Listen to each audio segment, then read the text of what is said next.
Good morning and welcome to the special meeting of the CDBG Advisory Committee. It's hereby called to meet at 8:18 a.m. on February 27, 2026 in the City Council chambers.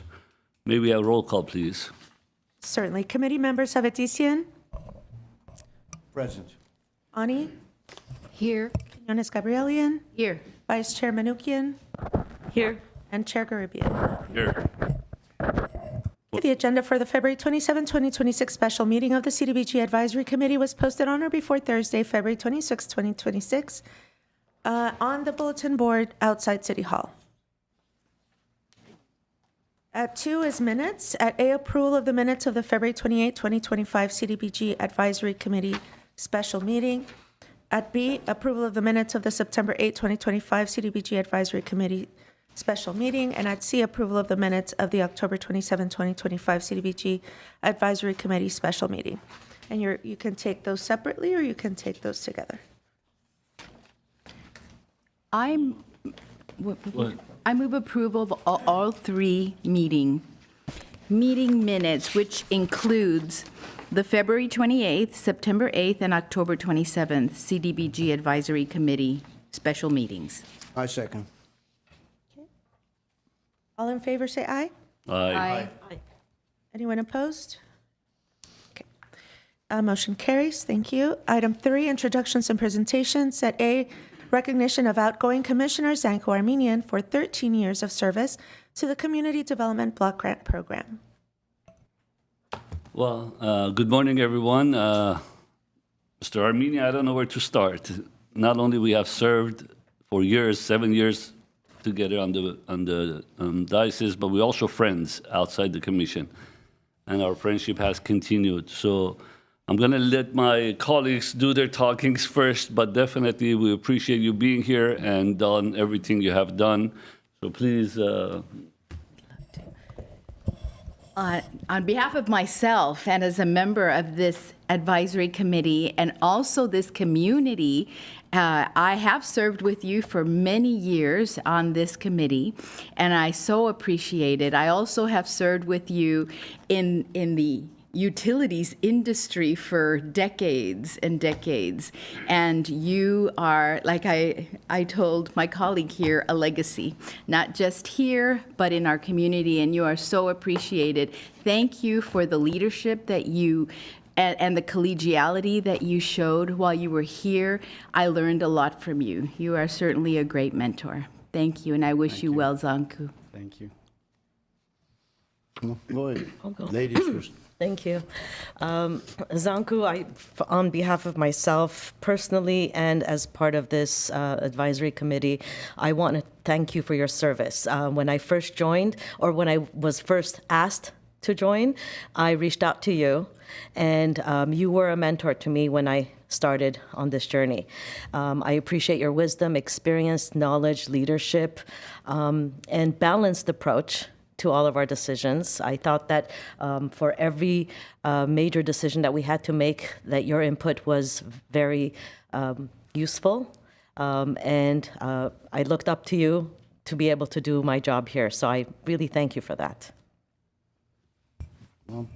Yeah, I'd like to share something, and thank you for your service first off. And it's unfortunate that I didn't get a chance to work with you, but I've heard many great things. So thank you so much for your service to our community, for serving not only the staff here, but throughout the decision-making process that you've done for our city. You've set a very high standard for all of us to follow, so thank you.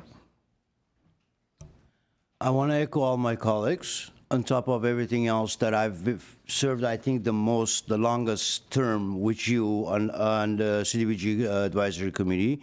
It's been a totally joy experience in every way, shape, and form. We collaborated, we argued, but we always have come back to the same route, that we want to make sure that the community gets the best of all the funds that it's there. And your help and your directions, your leadership experiences during the CDBG meetings, it's been very powerful and very much well taken. Also, of course, on a side note, on the friend side, It's definitely, it was a great joy. When I saw you this morning here, I was surprised. I didn't read the minutes, so I was surprised when I saw you here totally. Anyways, thank you, Zanku. Thank you for everything you've done and continue doing throughout the community. We appreciate it. I'm sure the community appreciate it, and nonprofits appreciate your input. So bless you, and hopefully see you around in another committee somewhere. Thank you. Obviously, we have the staff, which is the backbone of us, which has been helping you, so definitely you guys have words to say. We do. Committee members, Armenian, I'll always call you committee member Armenian. I wrote some notes down because I didn't want to forget anything. You always kept, and I speak on behalf of the entire CDBG staff, and I want to say you always kept staff on our toes. With deep appreciation, I say this. You always asked hard-hitting questions. You always challenged assumptions. You pushed for clarity, accountability, and measurable outcomes. And because of that, our recommendations were stronger, our analysis was sharper, and funding decisions continue to be more and more thoughtful. And I truly mean that. And then most importantly, you always were centered on the mission of CDBG, which is serving low to moderate income residents with fairness, transparency, and impact. So thank you. Thank you. I learned a lot from you as well. Thank you. Committee Member Armenian, I'm not going to say a whole lot because I think Maggie covered it all. It truly has been an honor, and it's been a joy to work with you. And I think what Maggie said is, I think what I appreciated most was that you always looked at the needs and how to balance that with all the great organizations that are out there. So thank you for your leadership, and I'm glad we still have you on a commission in the city and another commission, but we definitely will miss you here. Thank you so much. Commissioner Armenian, everyone covered what I was going to say, but I truly appreciate all that you've done. I first met you about 12, 13 years ago before I became a director, working on a few traffic calming measures at the Civic Auditorium, and then working with you as part of the CDBG Advisory Committee was truly a pleasure. The love that you have for the Glendale community and the nonprofits in Glendale is really appreciated, and we wish you the best in the future holds, and wish you luck. So I really appreciate all that you've done for the city and for our advisory committee. Thank you. Thank you so much. Before I give you the mic, there's a lot of stuff they just mentioned, but obviously, since you left, our meetings are cut shorter. Gotta do that, break the ice. I know it was too serious here, so I had to do that. But nevertheless, we appreciate it. You have the mic before I read you this very expensive, real wood and gold plaque, but I'll give you the mic so you may say your words. Thank you very much, Ronnie and committee members. I'll call you fellow committee members because we served in the trenches for many years on this very important committee. I did note that you're covering this year's cycle in one session versus two, so I think what you're saying about the savings of time is there's probably some truth to that. But all done in the mission of serving our community the best that we can. I will tell you that hopefully GWP won't take this as an offense, but I do feel like this committee has an incredibly important role in our community. I think this committee, I'll also brag a little bit about Glendale, I think this committee as a CDBG committee compared to other jurisdictions does an amazing job at really maximizing the benefit of the funds that come in from the federal government for the benefit of our community. Winston Churchill said, "We make a living by what we get, we make a life by what we give." And I think the spirit of this committee is about not just giving for the sake of giving, but making sure that it's making an impact in our community. I also think, not to make a political statement here, but I think we can recognize that we have a lot of division in our country today. not taking any particular side, just recognizing the fact that there are divisions. But I think we show unity in our community here, and that unity is expressed in places like this, a CDBG committee, where we try and make the quality of life of our residents, regardless of what income level they are, try and make it the best that we can. And this committee is an incredibly important social safety net in making sure that those who are less fortunate in our community are lifted up and given a chance at the American dream, and making sure that they have a place and a voice within our community. And I think it goes back to the service that each of you commit to. This committee is a little bit more taxing in terms of time that you have to put into it to do it right. But I think it's incredibly important for our community. A lot of times I get the question, why did you choose to live in Glendale versus some other places? And I get this question because in my day job, I deal with 200 cities, counties, tribal governments, and communities. And I will say I answer that question with incredible pride, because I think we have a very caring citizenry in this community that really makes it special, and it makes the quality of life in Glendale that much better. And it's all because of what we give back as individuals, citizens in this community. So it was truly an honor to serve on this committee. I've been on different commissions, as was mentioned. I'm currently on the GWP commission for the second round. And I say all these commissions, people who serve on these commissions in a voluntary capacity, is what makes the difference in our society here, and is basically, the foundation for our city council. Because the city council can only do so much. It's all these commissions and the voluntary service that helps our city be better. So thank you very much. I really appreciate the recognition. I don't think any of us do this for the recognition. We do it because we love our city. Thank you. Absolutely. Thank you. Thank you so much. So this very imported wood plaque with gold. So City of Glendale recognizes Zanco Armenia with sincere gratitude for your exemplary service as a CDBG Advisory Committee member, and in recognition of your lasting contribution to the community from July 2013 to February 2025. Thank you so much. You guys want to join me down to take a picture with Sure, Zanco? why not? Photo op time.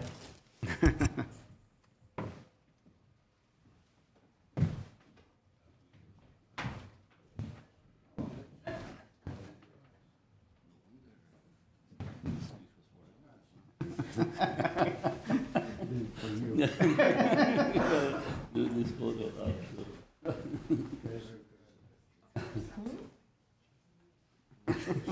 I'm going to miss our jokes.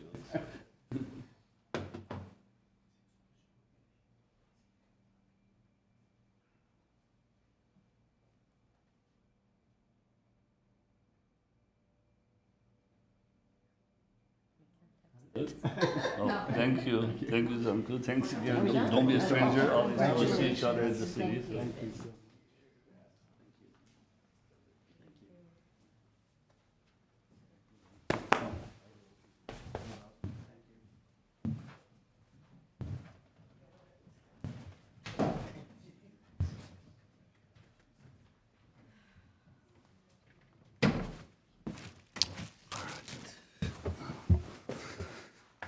Okay, what's next? I think we have oral communication. Yes, that's correct. Oral communications. We don't have any cards or callers. Okay, let's move on to the next reports. Item 5, reports information only at A is status of active CDBG capital improvement projects. Okay. Chair Garibian, members of the advisory committee, I'm just going to go ahead and turn it over to Ms. Tamar Kabanjan, our CIP project manager.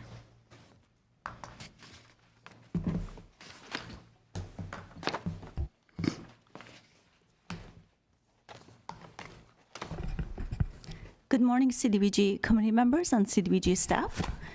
My slide is on updates for you on city and community capital improvement projects.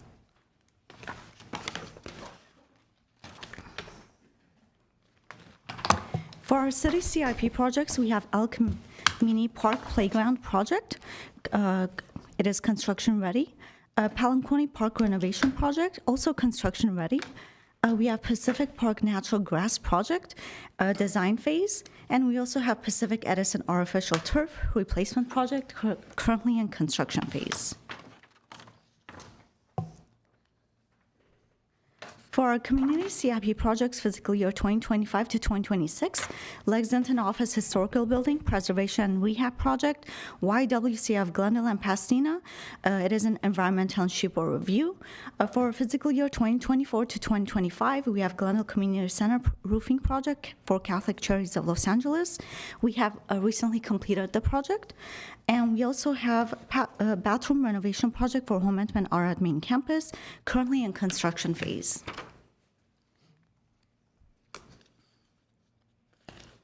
The first portion is regarding the city CIP projects. For El Camini Park Playground Replacement project, there was a community input on park design that was collected. Community input was gathered through an online survey from October 3rd to October 17, 2025. Great Western Recreation's Mother Tree Grove design received the most support. I have some images for you of existing aerial view as well as existing condition of the equipment that is in damaged condition and needs to be replaced. Total available budget for this project is $400,000 through CDBG funding. Scope includes a 13,500 square feet facility, proposing to design and install a playground replacement with poured-in-place rubber outdoor surfacing and integrated shade. Status report to you is at the October 22, 2025 Parks, Recreation, and Community Services Commission meeting. The commission was in support and approved the recommendation of the community preferred custom design.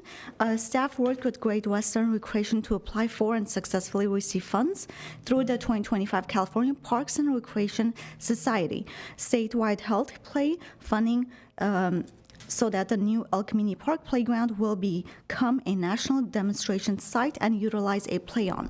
On November 18, 2025, City Council approved the final design for the El Camini Park Playground and authorized purchases of the Great Western Recreation's Mother's Tree Grove Playground. Installation is anticipated for spring of 2026. Project is anticipated to close out in summer of 2026. Here are some renderings of the selected proposal, also a drawing of the site plan. Okay, next project is Palanquoni Park Renovation Project. Here are some existing condition photos, existing rusted metal benches, existing asphalt shown with cracks and uneven condition and pooling of water, as well as it has existing 1973 baseball backstop infrastructure that needs to be replaced. Total available budget is $100,000 through CDBG funding. Scope includes the Palanquoni Park Renovation Project will address park infrastructure deficiencies, including replacing the backstop fencing, replacement of asphalt around the baseball field, the basketball half court, repairing the bleachers, replacing irrigation in the south end of the park outside the baseball field. Status to report to city staff continuing to scope the fencing and asphalt work on site, prioritizing safety and barrier removal. It is anticipated that construction will begin in spring of 2026. Project is anticipated to be completed by fall of 2026. Here's a rendering of a site plan. Next project is Pacific Park Natural Grass Project. Here's an aerial view as well as a rendering of a site plan. Total available budget for this project is $58,871 through CDBG. Scope includes regrading and rebuilding natural turf surface of Pacific Park ball field, new drainage plus catch basins for water appropriation, new irrigation system, expansion of center field to accommodate soccer field overlay and new ball pins, new fencing and outfield retaining walls as needed for new grading elevations. Status to report to you, City Council adopted a motion to proceed with natural turf surfacing for Pacific Ballpark in 2022. The city executed a contract amendment with David Volz Design, landscape architect, to complete the redesign of the natural turf field in 2023. DVD provided 60% of drawings to the city for a construction review. City recommended reducing the scope of site grading to minimize retaining wall and avoid mechanical equipment for stormwater drainage. An updated 60% drawing set is expected in spring of 2026. 100% of construction drawings and completion of plan check anticipated by the end of summer 2026. Construction is anticipated to be completed by spring of 2027. Next is Pacific Edison Artificial Turf Replacement Project. This is currently in construction phase. We have an aerial view for you on the left side, and as well as current condition of the turf placement on the right.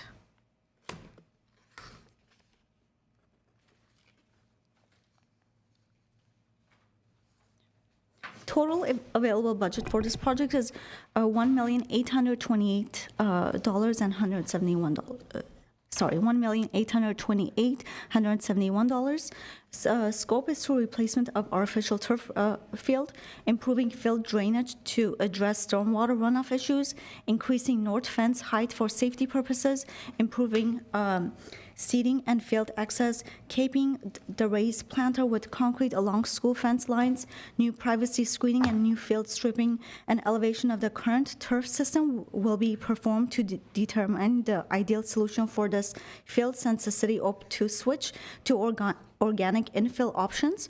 Project scope of work updated to reflect two phases. Phase 1 is turf replacement. Phase 2 is increasing fence height and ADA improvements. Status to report to design contract awarded to Vert Design, Inc. in May of 2024. Project permit submitted in March 2025 and received for Phase 1. City Council approved the construction contract award to Bedrock Group, Inc. Phase 1 construction started in December 2025 and will be completed by March of 2026. Phase 2 permits submitted received comments in September 2025, and the drawing package is being resubmitted for spring 2026. Here are some construction photos for you, demo phase as well as the turf being installed by the contractors.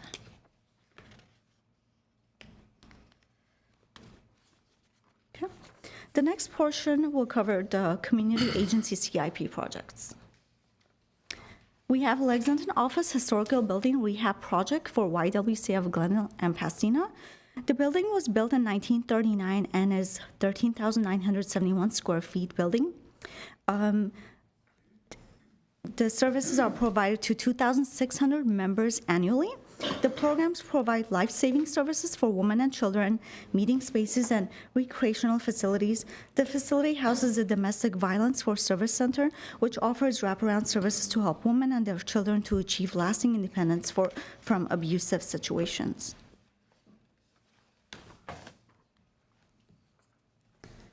CDBG funding for this project is $630,228. Scope includes renovation of the facility, including electrical panel updates, HVAC, roof replacement, relocation of 5 existing electrical panels and new breakers of the combined basement panels, replace and update 5 HVAC units and 3 furnaces with energy-efficient systems, installation of the heat pumps for office spaces, flat roof replacement, and tile roof repair replacement of gutters and downspouts as well. Status report use YWCA was awarded CDBG funding on July 1, 2025. A project is currently in State Historical Preservation Office review and environmental review. Architect is working on the required drawings to submit for a final approval. Execution of the contract between the city and the YWCA is currently pending approval of the SHPO and environmental review. Construction is anticipated to start by summer of 2026. Here are some existing pictures for you. Existing broken concrete shingles with water intrusion, leaks inside, caulking damages, damaged gutters and the downspouts, need of HVAC replacement, as well as the existing electrical panel that.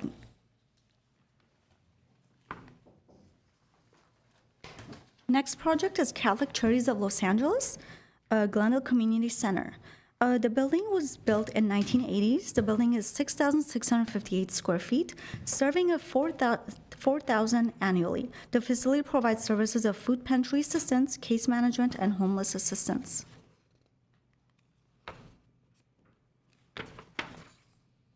Total CDBG funding for this project is $268,100.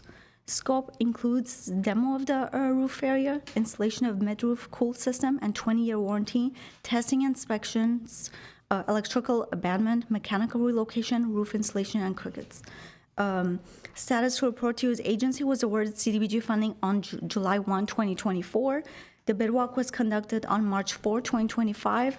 Project awarded to general contractor Kuznick and Sarah Construction, Inc. Hazardous material testing was completed. Demo phase began December 2, 2025. Project was substantially completed on December 19, 2025. Final job site cleanup was completed on January 23, 2026.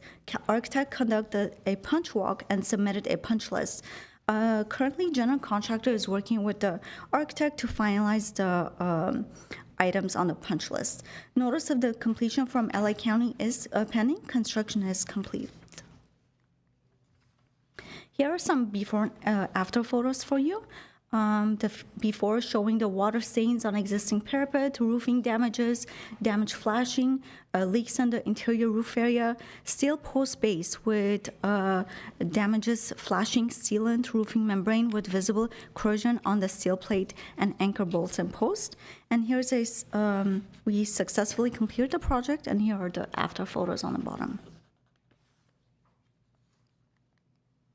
Next project we are currently working on is Home Inventory Auto Main Campus for bathroom renovation project. The facility was built in 1960s and is 65,000 square feet with 35,000 square feet of facility space, serving 2,600 members annually. Facility used for basketball, volleyball, indoor soccer, gymnastics, martial arts, and table tennis. CDBG funding for this project is $433,540. Scope includes renovation of the 6 existing restrooms in critical condition, full demo of the floors to correct drainage slopes, interior walls, partitions, plumbing fixtures, and accessories. Completing of the plumbing replacement, underground connection to main drain, camera inspections, new hot and cold water lines, rough and finished plumbing, new framing and sound installation and replacement drywall, electrical upgrades, including new wiring, GFCI outlets and light switches, mechanical improvements with new ductwork and exhaust fans in all restrooms, new tile flooring with cove base of 4 feet wall tile throughout, door replacement and adjusted door swings for ADA compliance, patch paint and finish, all new drywall, ceilings, and doors. Status to report to you is bid walk was conducted on November 17, 2025. We had 3 general contractors who submitted a bid. The first one was Malzarian Group, which submitted a bid for $424,123. The second bid came in from Hart Design Build for $478,000, and the third one was Bedrock Group Inc., which came in at $680,000. The agency decided to go with the second bid, which was the Hart Design Build for $478,000. We started the demo work in January 2026. Project is estimated to be completed by June of 2026. Here are some demo photos for you. Please let me know if you have any questions. Thank you so much. Appreciate the report. Questions? Let's start to the right this time. Thank you. On the Pacific Park Natural Grass Project, I note that you said that the city recommended reducing the scope of site grading to minimize retaining walls etc. This was part of the goal for this project was to better accommodate a soccer field. So does that reduce the size of the natural grass and therefore not able to use it as a soccer field? Great question. We will have a soccer field. It'll be a U10 size, but it'll be a natural turf soccer field. Our goal was to have an artificial turf soccer field there, but as part of the life cycle analysis that was conducted back in 2022, council directed staff to make Pacific multi-purpose field, the baseball field, as a natural turf project instead of artificial turf. So the size has been reduced, not just the grading part? No, the size will be the same. Oh, okay. It'll be currently the same, but we're not just adding the retaining wall. If we were to expand the field, we would need a retaining wall. My question was the intention to have the expanded field and now it's the same as before? Yes. Okay.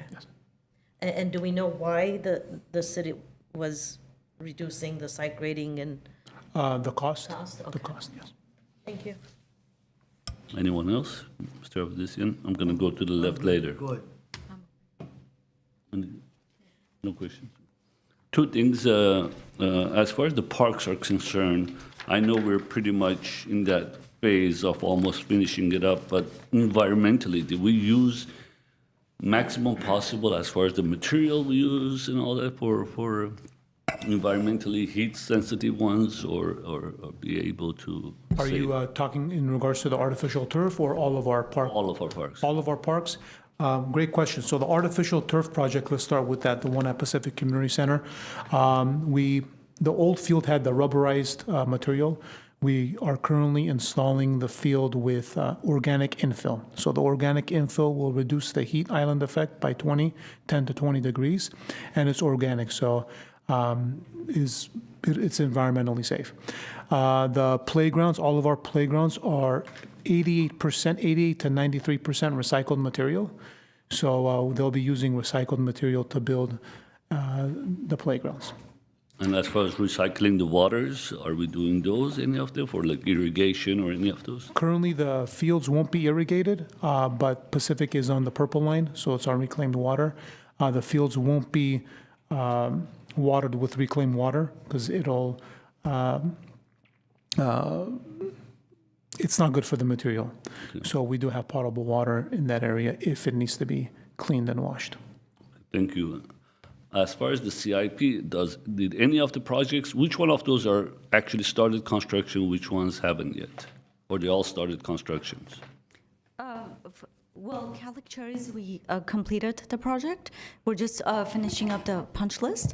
And for Home Entertainment, we are currently in demo phase. How about YWCA? And for YWCA, currently the architect is working with our environmental review as well as SHUPO to get the required drawings approved before we continue with our CDBG contract. Okay, so YWCA is the only one pretty much that haven't started. Pending, yes. Pending. Because this is one of the things we always want to make sure that they're shovel-ready before we fund them. That's correct. Chair, Garibian, members of the advisory committee, just as a note for the YWCA, it's a historic building built in 1923 or 28, I'm not sure. So therefore, the state of California has to do the first approval before we move forward with any sort of construction of that facility. Sometimes I wonder, maybe for them it's better to get a new location versus spending all these renovations year after year after year. No other questions? All right. Thank you so much. Thank you. Appreciate it. Okay, what's next? Next is item 5B, review of financial ratios for community agencies applying for fiscal year 2026-2027, public social services and capital improvement project funding. Okay.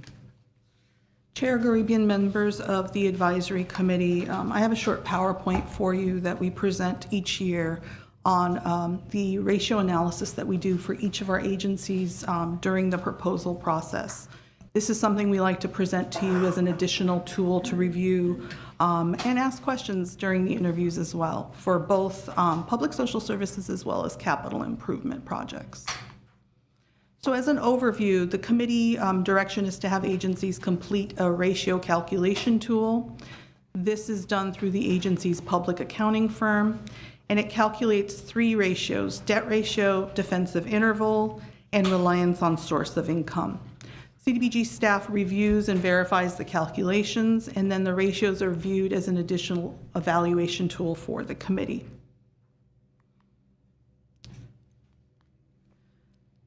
So the process, the agencies have submitted their own calculations. Worksheets and instructions were placed on the city's website, as well as included in Zoom grants. We also presented the ratio calculation tool as part of the CDBG open house meeting that we had in September, and then again at the technical support meeting in December.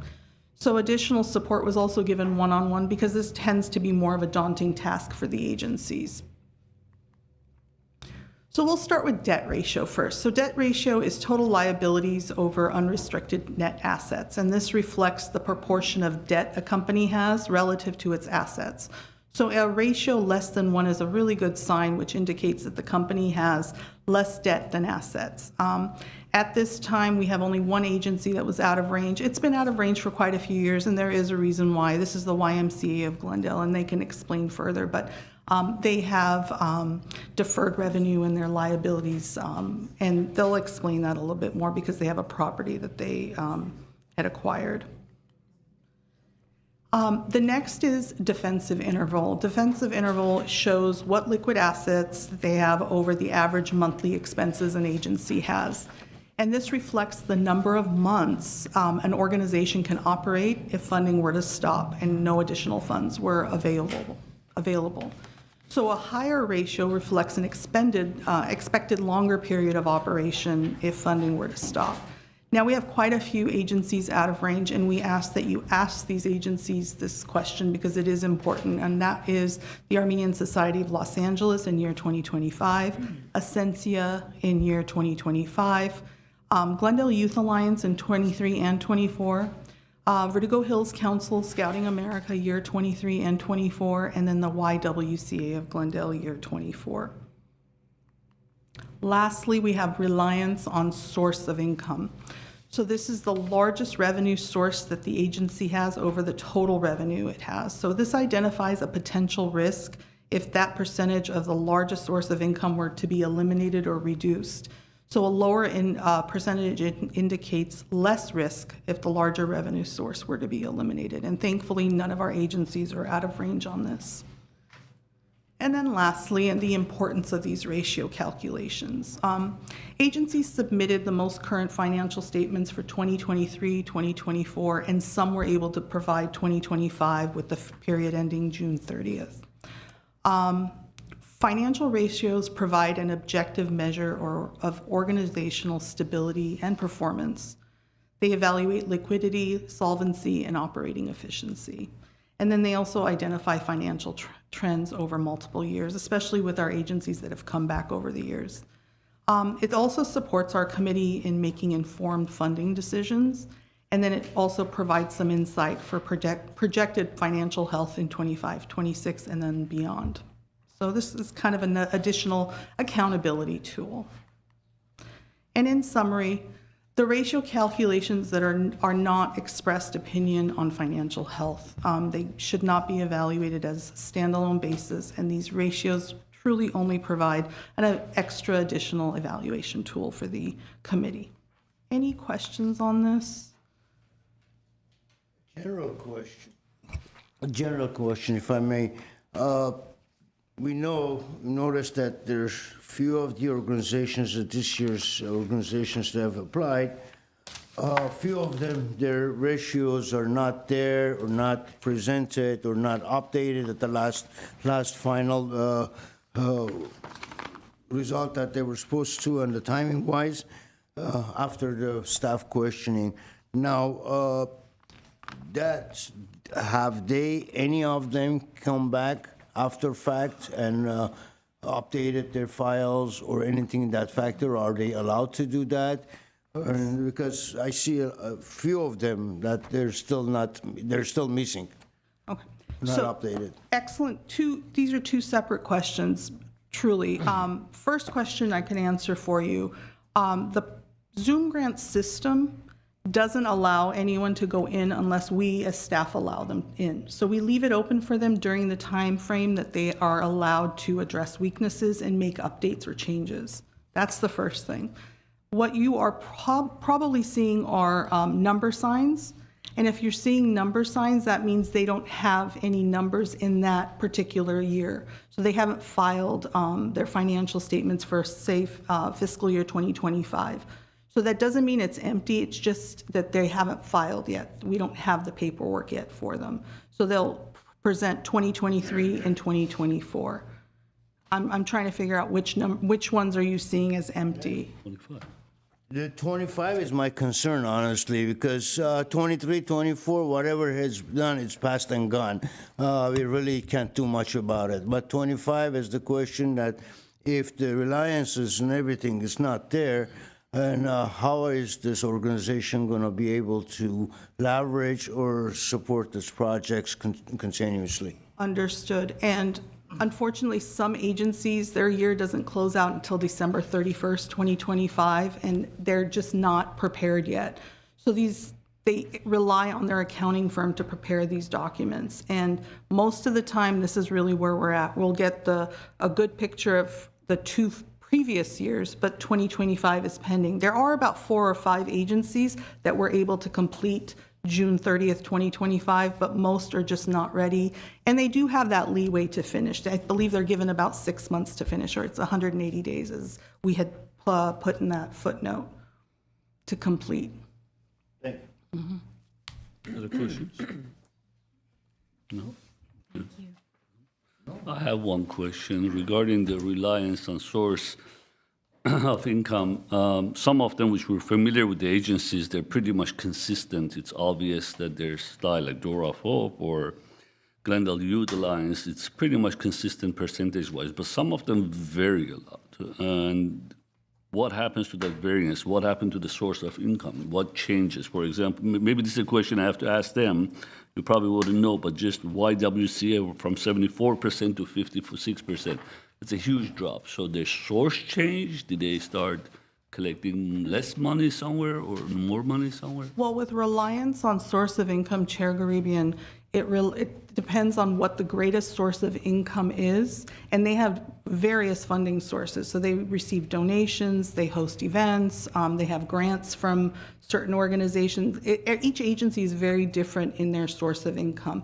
We're just looking at what the greatest source of income is, and if that greatest source of income were ever to be reduced, that's when we would be concerned. And at this time, none of the agencies have that problem. I guess I know it's different sources, but when it fluctuates so much from year to year, so either a source gets cut or you have an extremely higher source, one or the other, depends if it's up or down. Correct. So, and that could change the scenario of that agency, what happens if you're getting cut and all that. Okay, thank you so much. Next. Okay, next is 6 action items. At A is fiscal year 2026-2027, funding recommendations and approval of CDBG contingency funding plan for capital improvement projects. At 1 will be a motion to recommend CDBG funding allocations for fiscal year 2026-2027 capital improvement projects for City Council approval. And at 2, a motion to provide direction to staff on a CDBG contingency funding plan for fiscal year 2026-2027 capital improvement projects. Okay.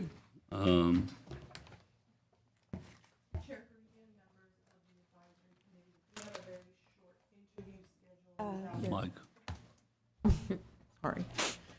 Chair Garibian, members of the advisory committee, for 2026, we have a very short PowerPoint just to give you the schedule of today.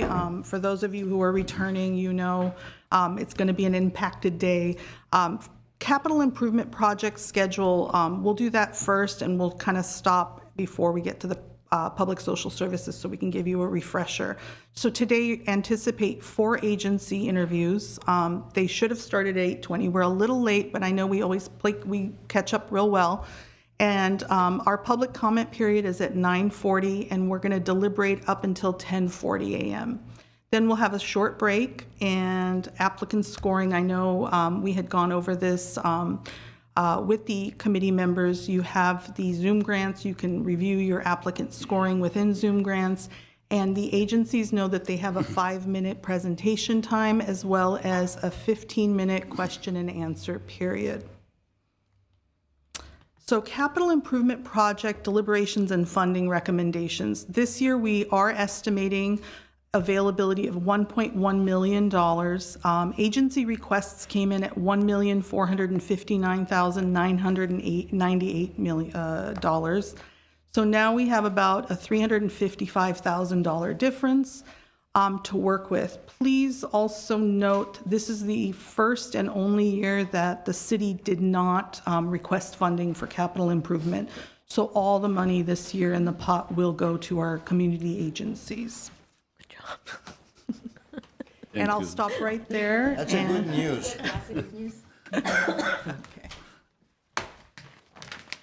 Okay.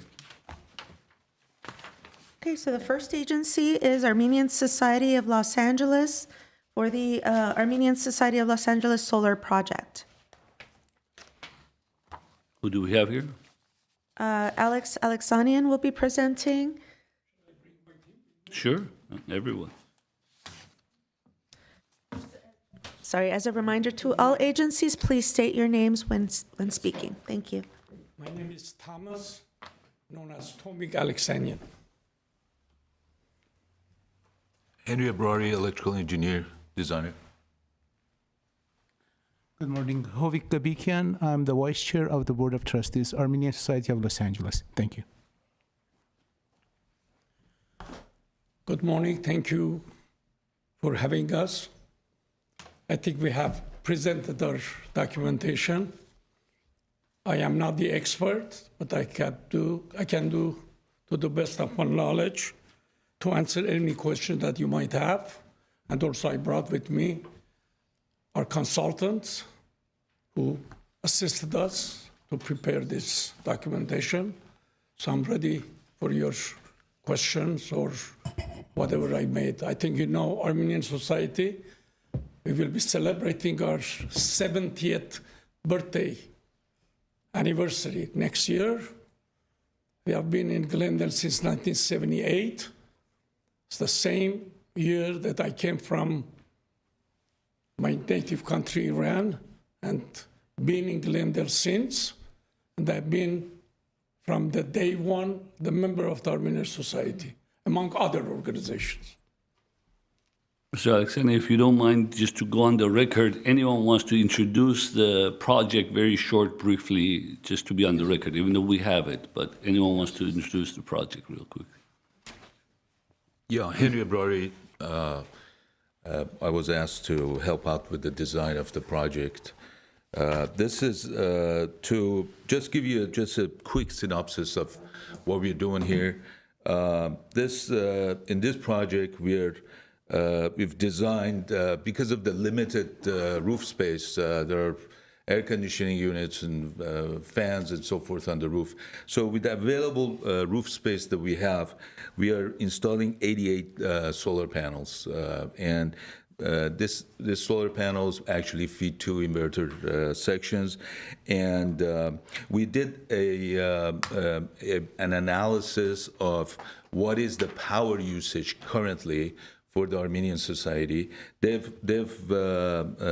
Annual usage is 117 basically megawatt hours, 117.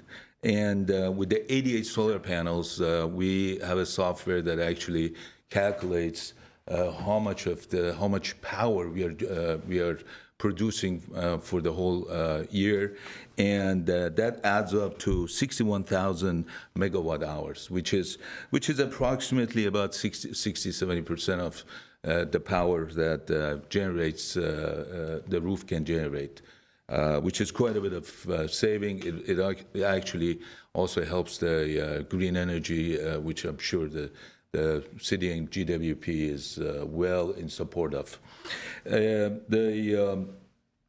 Other than that, basically the labor hours is about 12 hours. The approximate cost of the project is $380,000. And if you have any questions, I can answer them. Sure, I start to the left. Any questions? Ms. Quiñones, anyone? A very quick question, and I think it's addressed, but I wanted to ask it directly. The integrity and life cycle of your roof before you place those solar panels on there. Can you tell me about that? For the past 47 years, we have never requested any CDBG fund, regardless any kind. This time, because of after the pandemic and because of the new rules and regulation for DWP, I mean Glendale Water and Power, we are hurting. There are months that these new charges, that it has been very, very minimal, increased from 10% to 250%. So our usage is not that huge, but the demand charge that as of today, after several meetings, I can't figure out what it is.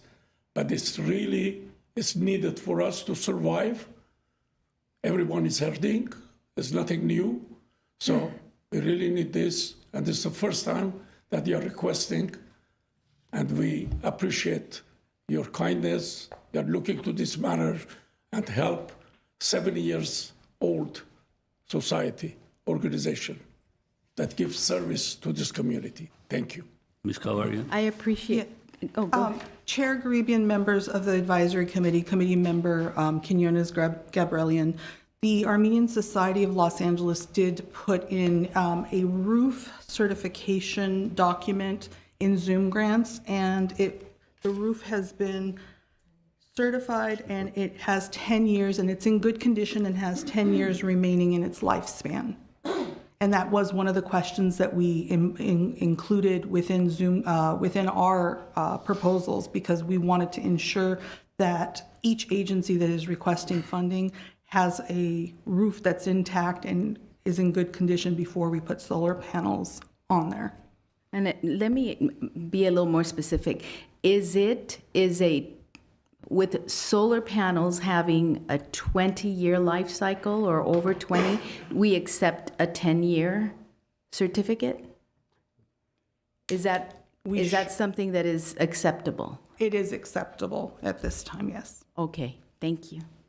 And if I may add, we've also made an allowance in our estimate for repair of the roof as these solar panels are installed. Okay, I have a question. The budget is extremely high for CDBG. It's 92.11% that we have to fund as CDBG. And also with the BABA compliance risk, it actually says about you will provide receipts about the compliance if it's American made. So basically a future response to the requirements. So it triggers with a budget for me, like looking at the BABA and the high dependency on CDBG funds. Yes, we've made sure that we are using solar panels that made in USA, as well as inverter and all the electrical equipment is made in USA. And we have a percentage of contingency in there because of the way the roof is laid out. We feel that we may be also able to add additional solar panels on the roof, but that's something that once we get on the roof, we have to lay it out, and there are some areas, so we can actually possibly produce even more power than estimated, and that would also offset quite a bit of the cost. Hi, I have several questions. I'll start with the engineer first. Sure. The estimate that was submitted did not have a contractor's name on it. Is that something you prepared? That's something I prepared, yes. Did you consult with any actual contractors before doing so? Yes, we've done several projects in the past that we use the same, basically, data that we had from our other projects, and that's what we did. The reason I ask is because for profit and overhead, the budget includes $85,760. That comes to 37% of the budget. As you know, industry standard is usually not more than 20% for profit and overhead. Yeah. And I think that 37% is very high, considering also that there's 30,000 for supervision in there. So Yes. can you explain that? Well, basically, we consulted some contractors as far as what their expected work on this would be, and due to complexity of this project, and also a level of supervision that we wanted to provide as far as project management for this, that's why that portion of it is a little bit higher. But it's above industry standard. I mean, if you Yeah. if you add the 85,000 and the 30,000, it's 1/3 of the project is not labor and material. Yeah, yeah. This was basically based on our experience and some what we also have to keep in mind that with the existing service equipment, electrical service equipment, with some changes that had to be made, so we took all those into consideration. Okay. My next questions are from the organization. I'm familiar with the Armenian Society of Los Angeles, but I'm not familiar with what it does currently. I didn't find a website. Is there a website It's for under the? construction. Okay. Your application said that you provide robotics classes, music classes, dance classes, and book club. Do you have dues-paying members? Yes. How many? It varies. We have until end of April, the people, current peak membership to pay their dues, but it varies from 1,000 to 1,500 paid due members, above 500. But as I said, it's fluctuated. They have 1 year to pay, and the deadline for the current year would be April of 2026. And how many of these class attending members or members of the community are under 18 years old? I didn't get that answer. How many people who attend robotics music classes are under In 18? excess of few thousands. We have Annually, a few thousand people attend classes at Armenian Society? Different classes, choirs, the what do you call it, Dragon group, the cultural, yes, the book reviews, and yes, we can say it in excess. Over 1,000 under 18-year-olds attend No, I class. didn't say under 18. Oh, my question was about under 18. You're under 18. I don't have the right figure, but I can give you an answer within an hour. I can call my office right there and ask them how many people in the art, how many people in the children's choir, how many people in sport, all kinds of activities. Is there a children's choir? Pardon me? Is there a children's choir? Yes. Okay. We have children and adults, both. Yes. Okay. And in terms of senior services, what does the Armenian Society of Los Angeles This provide? is one of our strong sections. The women chapter, and also, as we call the cultural group, Grakan group, yes. How many people attend those programs? Again, it varies. Some of them are members, some of them are not members, but are actively involved with all the activities. You don't have a number? Numbers, I would say over 150. Okay. Thank you. Good morning. Welcome. Good morning. A couple of questions. I think she asked a couple of my questions, actually. But on the construction, again, my thoughts on the construction part and the estimates, normally, if I'm not mistaken, on our estimates, we require to have an actual estimates from the contractors to add it on the contract. or the application, correct? If I remember it correctly? That is correct, but we also do allow the electrical report that you saw in the Zoom grants. So the electrical and engineering report and the estimate is also an allowable estimate that we use.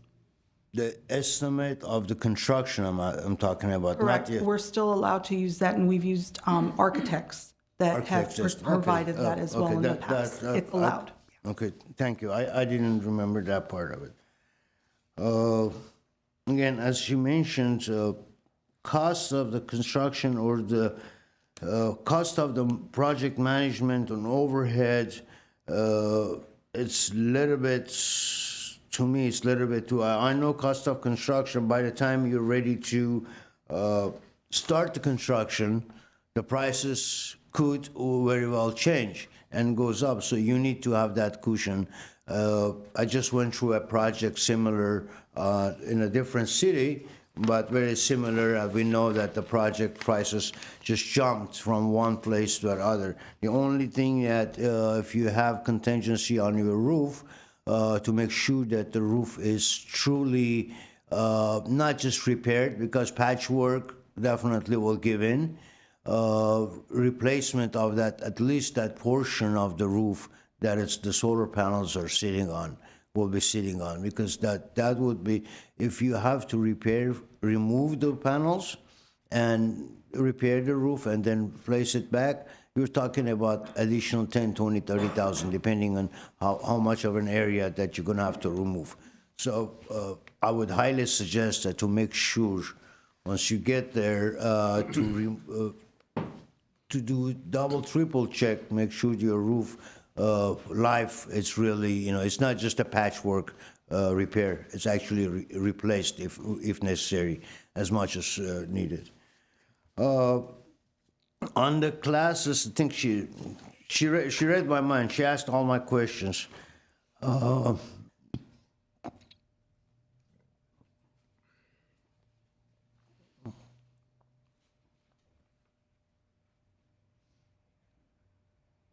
So roughly, your membership, it's half and half adult, half kids under 18 that use the services. Because you have a lot of services, and I know you've done a lot of different programs throughout the community for all these years, and I have attended few more than that. But then, what's the level of the classes, and what kind of supports that for the building to? Do you rent out the building? Is it all membership activities, or it's a public activities also you have? I'm also asking not just for me, but I'm asking also for the public to know. People are watching, people are asking questions. They like to know where we're suggesting funding and where this funding going. So that's some of the questions that we ask is more for the public, if we already know the answers, for the public to know, if you would. Well, thank you for the question. Let me take advantage of this unique opportunity and thank each and every one of you, starting with Chair Caribbean to all the CDBG Advisory Group members and the staff for this unique opportunity. As Mr. Alexanian mentioned earlier, Armenian Society of Los Angeles for the past 7 years has fortunately been self-sufficient, and we've tried our best not to be a burden on any other governmental or city funding, but times change, and now we're trying to increase the reliance on the natural sources and the solar energy and reduce the dependence as much as possible to the services that the city provides. And I hope that our application will be considered fairly.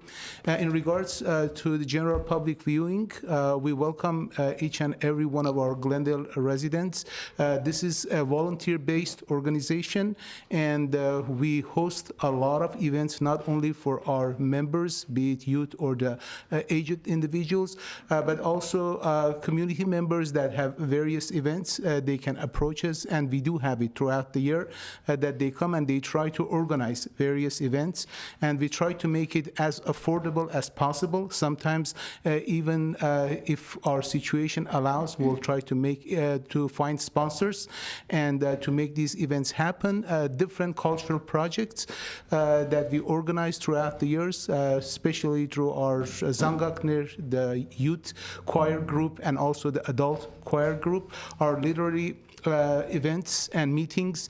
We have meetings every Monday from 4:30 till 6:30 for individuals that are interested to have discussions and analysis about literary events.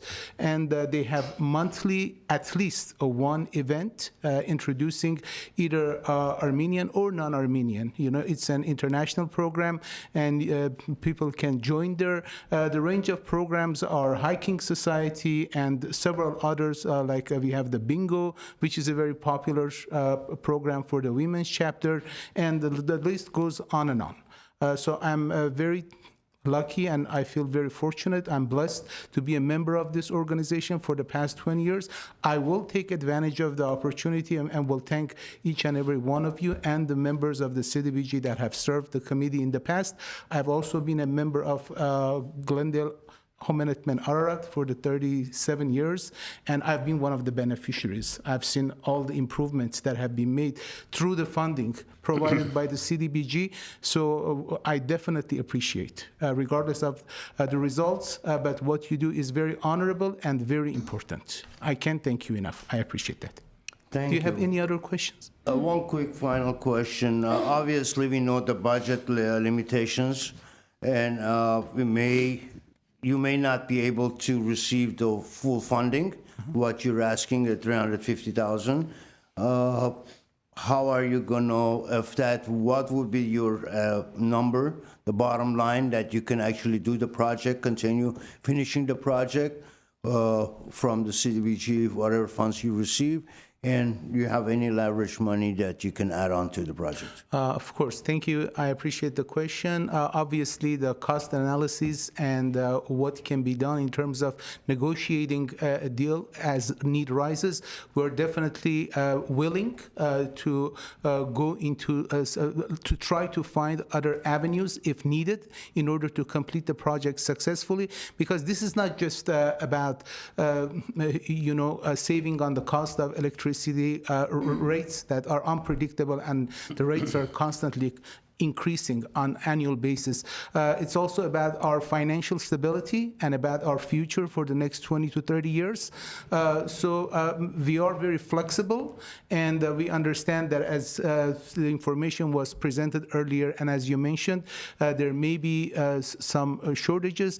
So we are willing to discuss about that and to offer any possible, assistance to make sure that we can successfully complete the project.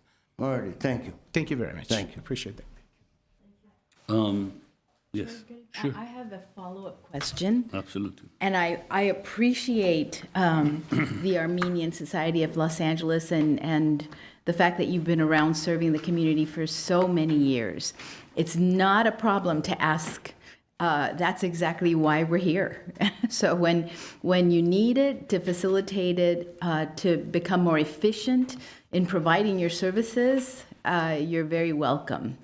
I wanted to just clarify two things. One, that my colleague, Armi Avedissian, asked, and it's about fundraising. So it sounds like you put on a lot of activities, and are they fundraisers? Do you, besides the membership fee, which brings in funds, are you used to fundraising, and can you fundraise a good amount if we decide that we cannot give you all $350,000? And that's really a bottom line. Yes. We have the source of the incomes and donations, and fundraising is a part of it. It's well reflected in our financial statements. It's in your possession. And the answer is yes. Okay. We have been self-sufficient for 7 years. As most of the politicians say, we are going forward. Okay. We are not going back. All right. Yes, we have people, very good members, like myself. I've been a member almost 47 years. We have even the members longer than that. And when the need would be, we are not depending to any other source.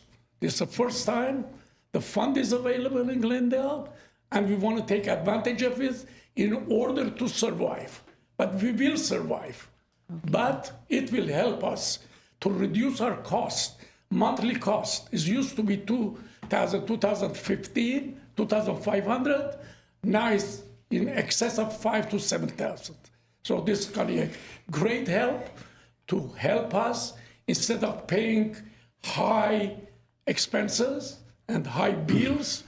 This is one of the major items. And as you know, the insurance is the next one. Mm-hmm. We can't live without the insurance. Our insurance is increased from 7,000 to 35,000. So wow. Everyone is hurting, we are hurting. But we don't have any political party, any churches, any governmental institution. We are on ourselves. We make money, we have the community, as you know, over 100,000 Armenian and non-Armenian. As a matter of fact, we have a great number of non-Armenian donors. So we are not depending to serve only the Armenian community, as Mr. Hovik said. So the answer is yes. We have a fundraising, and we will come as much as needed. Thank you very much. Thank you. Thank you so much for coming. Obviously, you're not a new agency. You've been around for almost 50 years, since 1978. 70 tomorrow. 70 years, I say 50. So, but you are a new applicant. Yes. That's why my colleagues, we have a lot of questions as a new applicant. Even though we know you personally, I actually grew up in my teenage years. You were one of the only organizations in Glendale that you were serving to the teenagers, and we had monthly banquets and we'd get together and have fun. I remember those clearly back in the 80s. I don't want to give away my age, but anyway. So, but nevertheless, this is a process we have to go through. That's why there's a lot of questions in the applications that we're not familiar, and we want to make sure we cover every angle.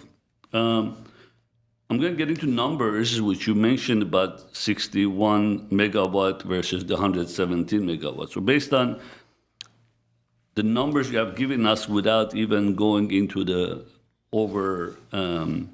estimated, just the exact 350,000 or 380,000 that is submitted to us as is, I went through the bills myself directly. Obviously, I picked some of the peak months, the July and August, and some of the non-peak, the Januaries and all that. And I realized with this utility bill that you had for the last 12 months and with the cost that we have here, even if you cover 50% of it, which is a little bit more than 50, but I guess as years pass, the efficiency drops, you'll be recovering your funds cost pretty much within 17 to 18 months. Did I do that number right? 17 to 18 months? That's based on my numbers, because if you save 50% of your utility cost, right, you should be able to recover your cost within 18 months, unless I'm missing something. The 61,000, I do a quick calc for you right here. Well, I did your average of 3,800 a month cost, utility, electricity, not the water. Well, you're testing me, right?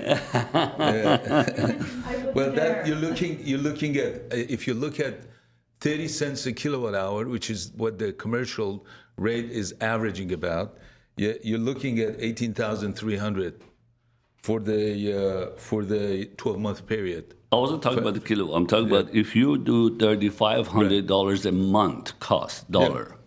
And that puts you roughly about 350,000 So, so you're looking, well, if you look at that, so you're you looking get at half of it. 18,300 per year. We're looking, I mean, not counting compound interest and so forth, but you're looking at 360,000 divided by that. I don't know. It'll be a year and a half. It'd be a lot more than A lot more than that. That's exactly where I was going with this. I Right. want to make sure Yeah. you get that. So what happened is, Yeah. where is the savings? Because eventually that power will drop. Was it 20 years, 25 years term? Yes. But you're looking at almost over 10 plus years until you recover your cost, right? So that term, the years that you're going to have, where does it justify? When? 15 years? When does it start justifying savings, really? Well, you're looking at, I mean, depending, also considering the cost of power going up, as you know, GWP. So as an average, you're looking at 15, 16 years. So you're trying to prevent. So you're counting on your system lasting longer than that, basically. And that's what it is, even with the residential units and so forth. And at the same time, I know panel cost goes down year over year eventually. Are these going to be constructed in a way that if panels need to be upgraded instead of the whole system, can you just swap them with the cheaper, better panels because sufficiency goes up on panels as well? 5 years down the road, can you, do some fundraising? Absolutely. You can swap the panels. Also, another aspect of this that we did not include that in the estimate, and we're looking at it for possibly future improvement to the system, is adding batteries. Right. Adding batteries to the system. If we add the batteries, there will be peak shaving in the whole system, because as you know, during certain times the cost of power is quite a bit. And by having the batteries and charging the batteries and using the power when you need it, then there will be additional savings, and not in kilowatt hours, but also in the demand charge that will definitely go down. And that's the demand cost. If you look at the bills, there's a certain demand cost that water and power charges because of the available system for each customer. Right, the peak hours and all that. The peak hours, exactly. Right. And that demand cost will go down, so it will be additional savings, which will help out your initial concern about the 15 years. Exactly. So, Okay, so great. it will even pay it off faster than that. That's great. So that's what I want to make sure we clarify. So the Right. savings and the outcome, and obviously Right. inflation that is going with the utility costs, you eventually save on those inflation Exactly. rates as well. Exactly. Okay, more not technical questions. The bingo. Do you guys generate income from the bingo, or you Yes, list it out? every Or 2 weeks, and the participants are 95% are elderly, and they love it. is it once every 1 day out of the 2 weeks? 1 day out of every 2 weeks. Okay, so it's not that you're going to use utility twice every a day. month. It's only Twice a month. twice a month. That's it. Yes, So okay, I yes, want to make sure how much utility or electricity you And use. the target is for not that. to make big money. Okay, it's not. More give the ladies to come and gather, have coffee, some cookies, and play. And So it's more believe like it or not, social, so the it's total social. income is Okay. not exceeding $1,000 each time. So it's more of social not a big gathering, money okay. generating. Excellent. And again, I am familiar with it, but we want to go on the records of your fundraisings. I even have Yes. participated in the past. It's been a long time since I have visited you guys, maybe over 10, 15 years, but And we have rental definitely. income too. Yes, I saw that on your report. So I appreciate it. Thank you so much for your reports. Thank you. And any other questions, staff? Anything? Quick question. You brought you brought a question. The bingo, is it for your membership or it's public? No, everyone can come. It's open to public. It's open public. The members, is a member sponsored, but everyone is welcome to come. You are invited to come too and enjoy the bingo if you want. Thank you. Thank you. Ms. Alexander? I guess few years later, not yet. Chair Caribbean, members of the committee, to the agency, just 2 points I wanted to make. One was I know the committee members already asked, if the committee is unable to fund you at the amount that you're requesting, if you'll be able to fundraise to be able to pay for the difference. Just wanted to note, like, if you were to fundraise, I know one of the concerns we have is how quickly the agency will be able to spend down the funds. So just wanted to better understand a timeline. Like, would you be able to fundraise and be able to fund a difference to be able to start the project quickly for the committee to keep in mind and consideration as we proceed? If it will take you 3 years to fundraise the difference that the committee may not be able to fund, that will delay the project and starting 3 more years. And I know that the city overall does have concern on expenditures, and we want to be able to spend down. So just wanted to ask you that question is, do you feel that if you had to fundraise, you would be able to do it within a year, 2 years, 3 years, like what that might look like? And second, one of the things we talk about is the savings that you will generate. And I know one of the questions in the application was that the agency is supposed to identify what that savings will be, and that savings is supposed to go back to programs. And I know you said that the savings will increase, you will be able to increase your services to the people, but it doesn't specify what that is. I'm not asking you to say what that is today, but just want to make sure that you know that that savings needs to be identified in an agreement if you were to be funded, to be able to say that that savings is going to go specifically to this program, and this is what you will be able to do, whether it's increasing your hours or offering additional programs. So just wanted to also put that out there, because in the application, I know it's hard to say today what that savings will be 100% and where that will go, but that is something that we will need to also identify. I don't know where this question comes from, the staff or from the commission, but 70 years speaks for itself.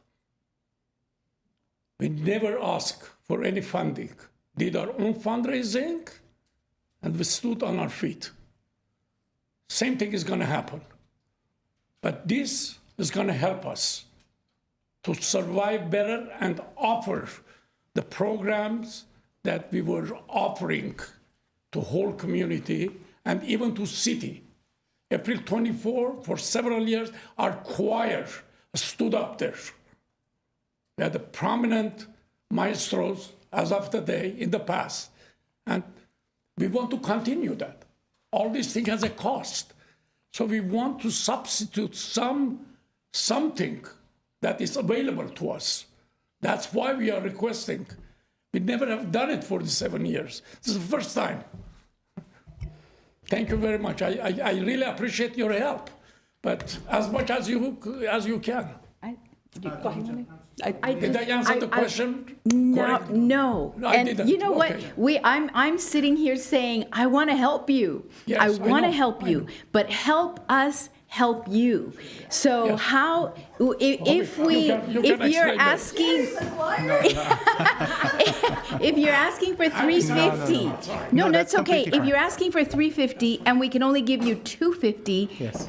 we want to know how long is it going to take you to fundraise that extra $100,000? Yes. So we can say if it's 1 year, okay, maybe we can do it this year. If it's 2 years, maybe we don't do it this year. Maybe it'll be next year. I really, sorry, Okay. I misunderstood. This is the first time I see how much you are requesting. Is that the final amount, or you will be offering something? Yes, it's not Okay. all or nothing usually, Yes. because We we will have see. so many people asking for so much. Yes. The stakes are very high, so we have to do our best.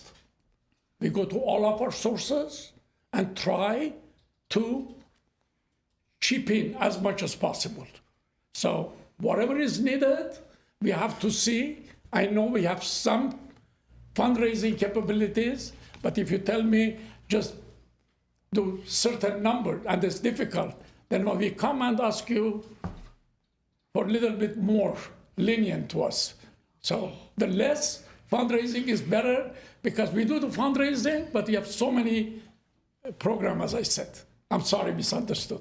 It's okay. And just to clarify, for the other agencies as well, we as staff are also asking questions because we want to make sure that the committee is aware of some of the concerns that, we had raised, and you might have an answer for it. So we just want you to verbalize that in response. So thank you for that, and I appreciate it. We just want to make sure that we can meet our requirements, our federal requirements, because then the city's at risk as well. So I apologize. I know you are very worthy, as all of the other agencies, so I don't want you to misunderstand, but I do appreciate that, and I hope we're able to help all the agencies. I just want to make sure that we get the answers to the questions that we have. First and foremost, thank you very much for all the questions, for clarifications, because this is, for us, a learning experience as well. This is the first time we're applying, so if need rises in the future when we apply, I'm sure we will be more prepared and we will have more convincing answers, but this is something we're trying to make sure as honest as possible to be with you. We're going to utilize all our resources, whatever that's possible. There are prospective, sponsors, fundraisers. There are various ways what we have relied upon, what we have used in the past. We would definitely appreciate your generosity as much as city can afford, as much as the CDBG can offer us. The highest, the better, the easier for us, of course. But if not, we're going to do our share and do our part. That's for sure. And it's not going to take 3 years, that's for sure. It can be done as soon as needed. Thank you. Thank you so much. Thank you. We appreciate it. Thank you. All right, so who do we have next? Thank you, yes. The next agency is YMCA of Glendale for the YMCA Residence Building Plumbing and Hot Water System CIP project.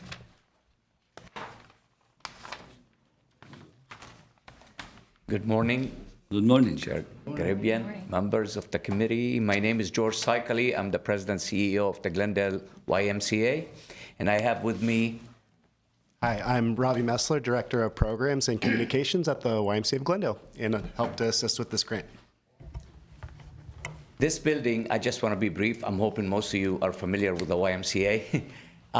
This building was built 1926, opened 1926, and was, I remember from one of the older volunteers, him telling me that he was told that when we opened the facility, Glendale News Press stated that another win for the good guys. YMCA just opened its doors. And then Goodyear blimps flew over Glendale tossing membership applications. And I don't know if it's worth it, but it's worth it to me to say it and share how deeply rooted we are. Now, the most important thing that, the YMCA, as you know, focuses on social responsibility, healthy living, and youth development. This is really more about the social responsibility, and we've been since day one catering for, especially men and young men who came in to study at the colleges around us, to be the answer if they don't have enough money and they can't afford the cost of living in this area. So, low-income housing, and I know some YMCAs shied away from it. We did not. We kept it because we believe it is a big, important issue in the community. And as a matter of fact, in 2016, we added 70 apartment units, ACE 121, on our property. We owned the facility. We subcontracted it to an entity for 50 years. Because that's another reflection of our commitment to try to address, be part of the answer for low-income housing challenge that we have. Overall, I know that folks who come into our Y, especially for low-income housing, and based on that Thanksgiving dinner we do, 80% of them stayed for the Thanksgiving dinner because they have no other place to go. Okay, so where would you get a place, including utility and heat for $900 a month? In Glendale. We always would like, and very sensitive about how much we charge. I know the cost keeps on going up, but we needed to make sure that we are accessible and affordable for those who need us. That's pretty much it. Any questions? Any questions? Okay. Go ahead, please. Sure. And this is something I may not have read, but Mr. Saikali, you said that the building that you're requesting this money to remodel or bring up to standards is not the building that you leased out for 50 years? No. Okay, that's all. That's all I wanted to. Yeah, thank you. Any other questions? No? Mr. Stiglitz, thank you so much for coming again. We are familiar with the YMCA year over year. I did pull out one of the photos here. I don't know if you can see. This is the storage that you have, the janitorial stuff in there. Obviously, it's in terrible shape, but at the same time, it's extremely fire hazard. So I would recommend by the time you start your project, empty this place out. You don't want to cause problems moving forward. Okay. So, and I see many photos as such. I just printed one of them, so I appreciate it. You know, I should have asked the first agency, but I did see it in their report. Your project, how far are you with the permits process and all that? Well, it was two-phase project. We re-roofed the administrative area. We paid for it. This one is we really need it because, and I want to highlight one thing, and it may be relevant to others, but it's not relevant, but it's relevant to me.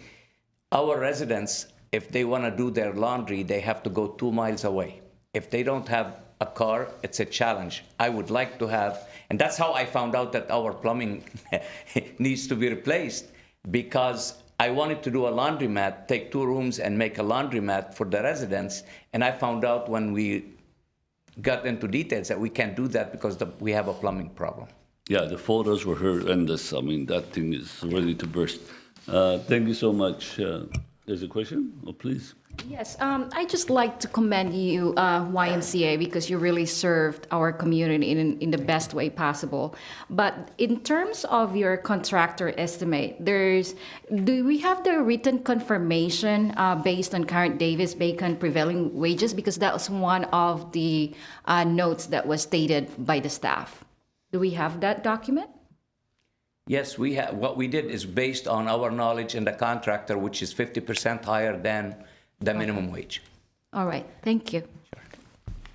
Thank you so much. Thank We you. appreciate it. Thanks. Okay, what's next? I have actually, George. Oh, Sorry. George, I have a couple of questions. Sorry. I know you want to get to your coffee. The residents, during the construction, the residents that you already have in the building, you mentioned earlier, I think they're paying $900 or approximately $900 a month. Okay, what's going to happen? Because plumbing is something that they need on a daily basis. It's not a door that they can live without it for a couple of days. So what happens to those residents? Or how's the project is going to work out? We're doing it phase by phase, like floor by floor, and I think we have like 10 rooms vacant, so we relocate them until we finish and they come back. So each floor, we're gonna go in the plumbing. We start with I imagine that's what I was told. Maybe I didn't have my coffee at that time either.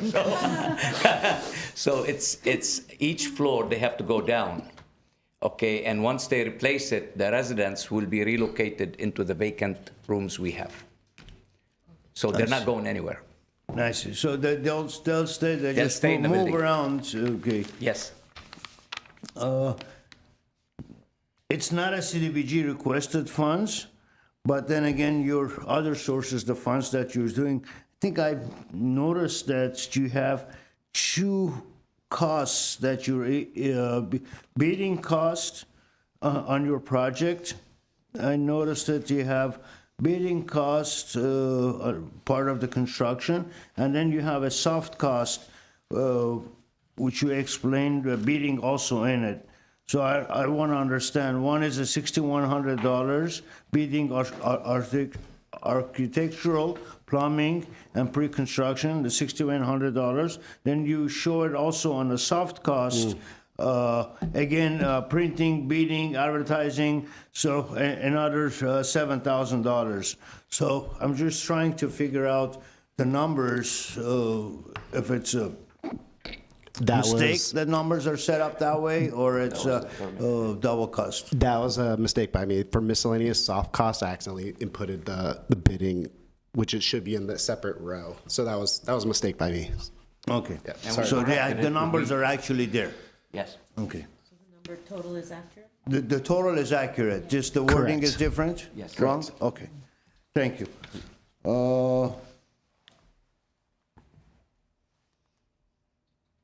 Okay, I already asked that question, okay. I took notes, but it was very late nights. Always, I do this project late night hours. Priorities. Yeah, well, life happens. Okay, I think staff answered this question earlier for everybody. The board meetings 2025, I didn't see any board meetings. You guys only have one meeting a year? No. I Every know other you month don't, we but have. the project, what it shows, board meetings 2025, there was no board meeting notes. Yeah, the Or I last missed it. minutes, what he's The talking minutes about, are the not there. minutes, the Yeah. last Oh, minutes we'd we be more have. than happy to provide them to you. The last minutes were a year I ago. Yeah, we have it didn't every see other month. those, And I it's didn't all see it. minutes are approved. So I'll send it. Same thing with the financial audit, which I understand the audit might be, Yeah, the year-end Right, our timing is fiscal year different. is January to December, and we have to go through an independent auditor, which usually we finish by May. Right, all right, thank you very much. Much appreciated. You can go to your coffee, thanks.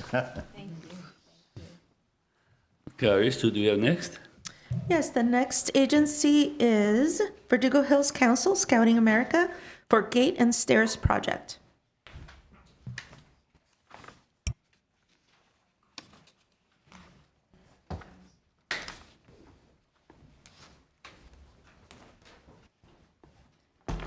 Good morning, CGB committee members and staff. This is my first time here, but I know you guys know the Verdugo Hills Council Scouting America. We've been in the community for 106 years, serving youth and underserved youth in the community. Anybody has any questions about the project? Why don't you explain to us really briefly, just to go on the record of what the scope of your project? We moved to the old Charles Music Building and we renovated. So we bought it in June of 22. We actually moved in February and opened up in June. We renovated the building. We were fortunate to have donors to help us with the renovation. The last thing that we noticed is the stairway has to be upgraded. It is a liability and a hazard that, since we serve youth and other youth in the community, it needs to be replaced.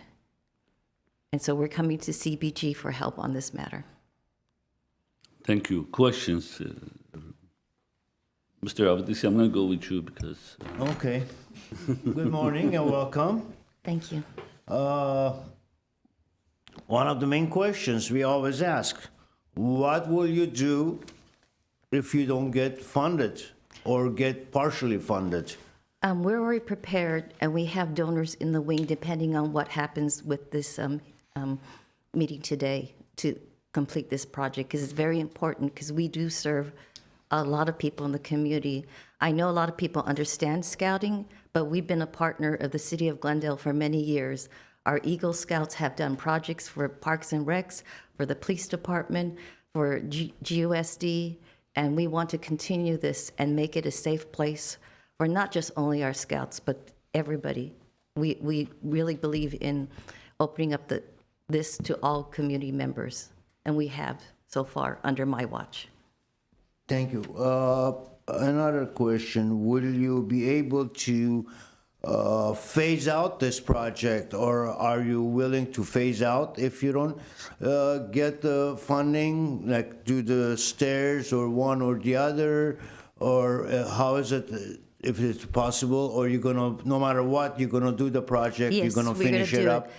And I regardless? have the architect here, so he can explain the timeline if you have questions on that.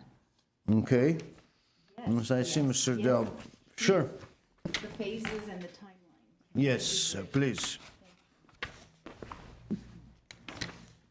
Good morning, Mr. Chair, members of the committee. Richard Dell, Red Architectural Group. Thank you so much for having us.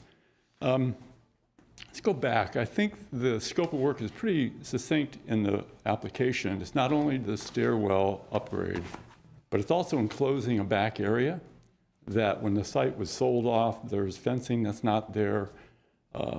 There's security issues, there's visual issues with regard to the kids. So the idea is to capture this space that's become unusable from a parking standpoint of view and use that for outdoor training for the kids. So the scope not only includes taking a stairwell that was built in 1947 and renovating that to bring it to ADA compliance, but it also deals with putting perimeter walls in the back and then putting a gate up front to protect the kids visually and physically from the outside. So it's a much broader scope. It's pretty defined. I believe we provided a line item budget for the estimation. We also provided a timeline for it. There is, in the process, we haven't done the documents yet, so we're prepared to start that based on the application and the allocation. There are very little things to do with regard to ADA upgrades in a building. When the building was renovated just recently, all the ADA compliance were done, including a lift in the building. So we don't anticipate any ancillary costs outside of what we've outlined for this scope of work. We've got it pretty well narrowed down. We have the contractor on site along with his subs, so we're pretty confident that we've got a number that's reflective of not only today, but something that's going to be realistic 6 months from now with regard to the tariffs, inflation, and prevailing wage.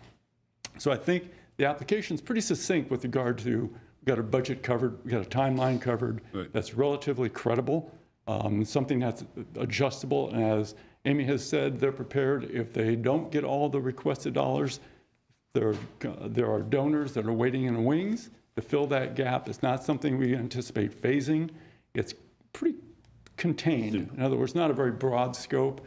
So it's not something one would want to phase to add more dollars of construction administration, reapplication for the contractor to step on and off. It's easy. It's a 2-month build. We can get it done this year, and starting with the projects. There's only one hiccup, we think, and that's design review and whether they'll have to go through a design exemption. But that remains to be seen. We're obviously going to petition for that, not because it's relatively perfunctory. Putting the security gate up, it's not at the front of the property, it's 20 feet behind. So I think we've got pretty much all the bases covered with regard to the construction side, the budget side, and the timeline. Are there any other questions I can answer? Yes. Anyone? Any other questions? I'll continue if I may. Oh, go ahead. Did you finish, Mr.? You're done.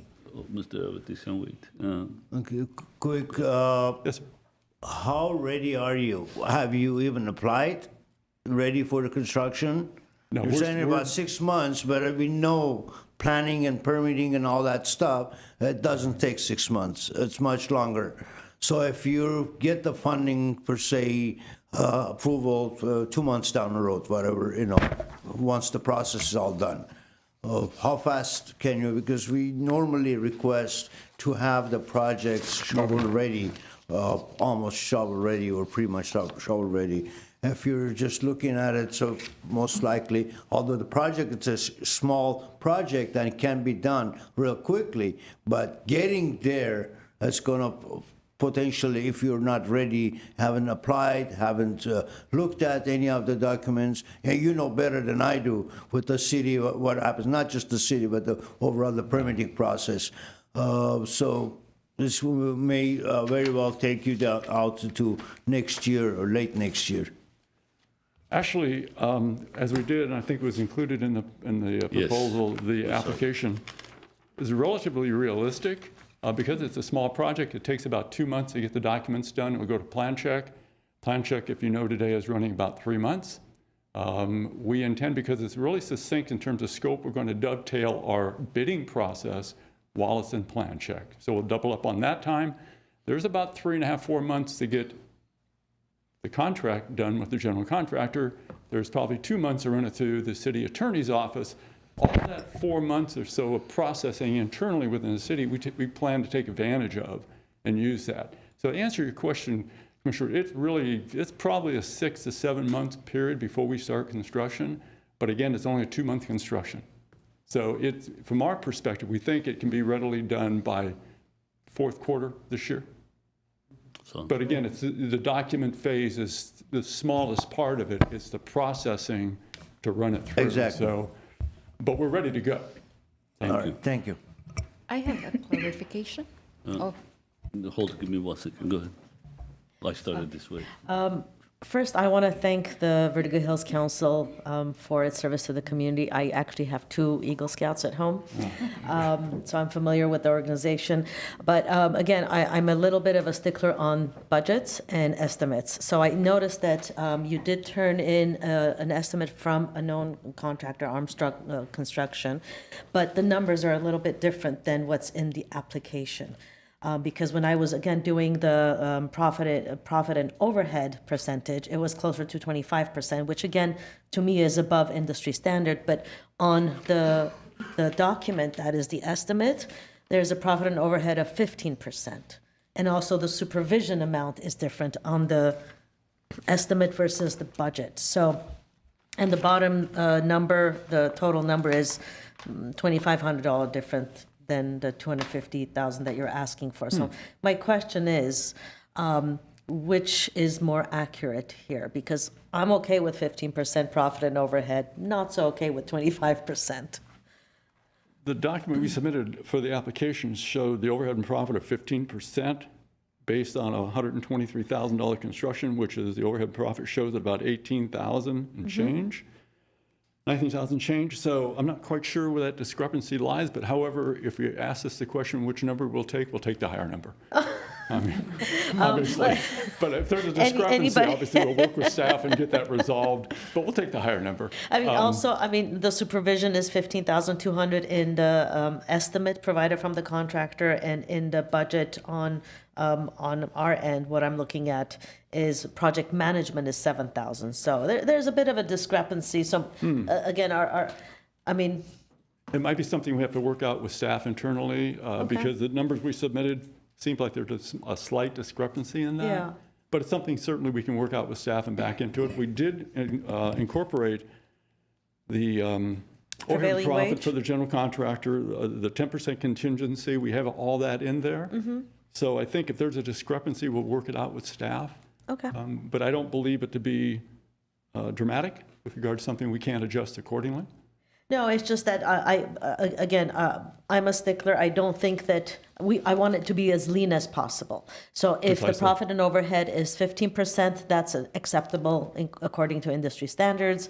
25 or the previous organization, 37%, that was a bit high for me. That's excessive. And that's why we anticipate, and that's what we've seen historically, we've seen 15%. The general contractors, when we do the public bidding, that's part of the presentation. Don't show up with something higher than 15%. It's not going to work for you. So we lay those ground rules down for the general contractors when they bid it. And I want to go back to your question with regard to timing. We have that one outside issue we have to deal with regard to design review. But, and I know the committee knows this, a project this small is very difficult to get general contractors to bid on. We have 3 or 4, historically we've had 3 or 4 contractors show up and we get 1 bid. And Maggie knows this, it goes back decades that we've been doing this. That will require, could require, and staff will direct us on this, rebidding, and we've done that in the past. Again, 3 or 4 general contractors show up, 1 provides a bid. It's not enough for staff to release the dollars accordingly. So protocol is we go back out to bid. We go back out to bid, we get 1 contractor again. That could slow down our construction period. Not knowing, being able to provide that clarity and that comfort level that y'all want to hear, we may not be able to do that. So there are a couple of things that could take our timeline off just a bit. Just be aware of the fact that, again, it's a small project. General contractors do not like project this size. They don't want to do the paperwork. It's too much of a hassle. It's a problem. So we're prepared for that. We put a little contingency in our timeline. But again, we have that 4 months internally that's got to go through the city's attorney's office, et cetera, et cetera. We're going to use that to our advantage. Thank you.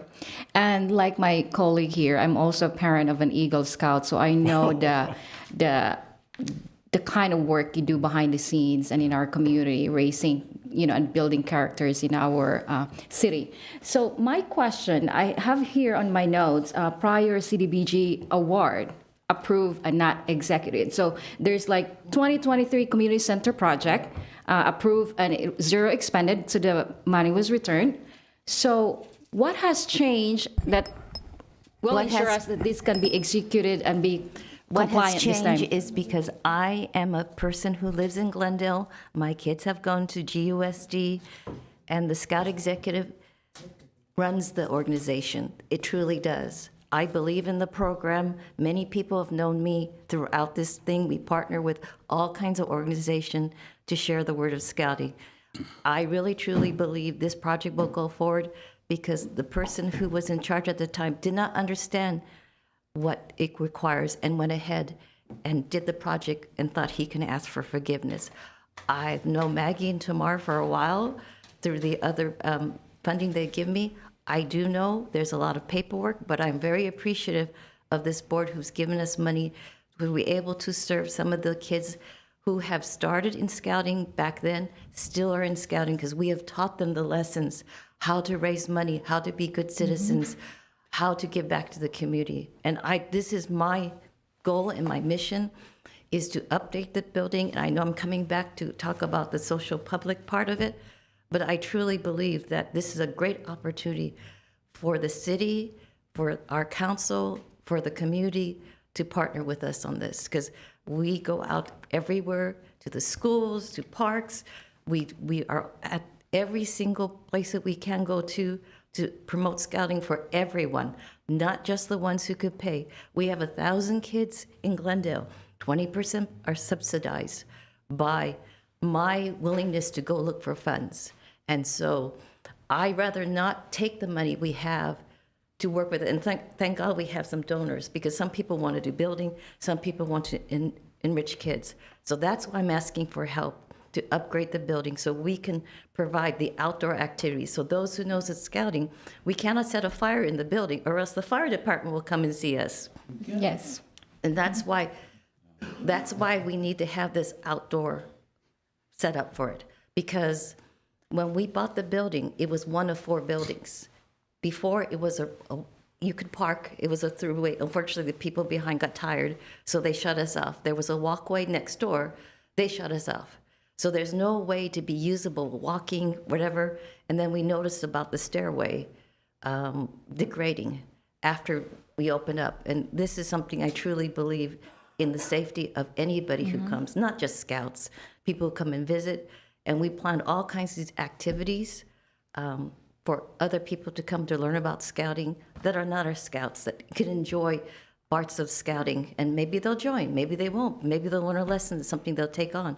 Because I personally know, for my aspect, because I know 2 of you have Eagle Scouts. My son's an Eagle Scout. I could say he's not a good Eagle Scout, but he went, honestly, he was a goofball, but he went to the military. He is an Army reservist for the military intelligence. He said the things that he forgot in Scouting helped him, and everybody knows how difficult boot camp is. So I am so grateful that, I know he learned stuff, but I'm grateful personally for what it does for him. And I know many, many Scouts who've come back and say thank you for the program that we offer. Thank you so much. Thank you. Thank you. No other questions? Any questions? Just quickly, sometimes I'd like to see a rendering of what it's going to look like. It helps for us to vision also, even though... Yeah, I apologize. That is an error on my part. When I got the list in December, because I know Maggie Tamar says, you need to get everything done. I went through the list of people. Right. Everybody said no. By the time I got to R, I was lucky that read that they said yes.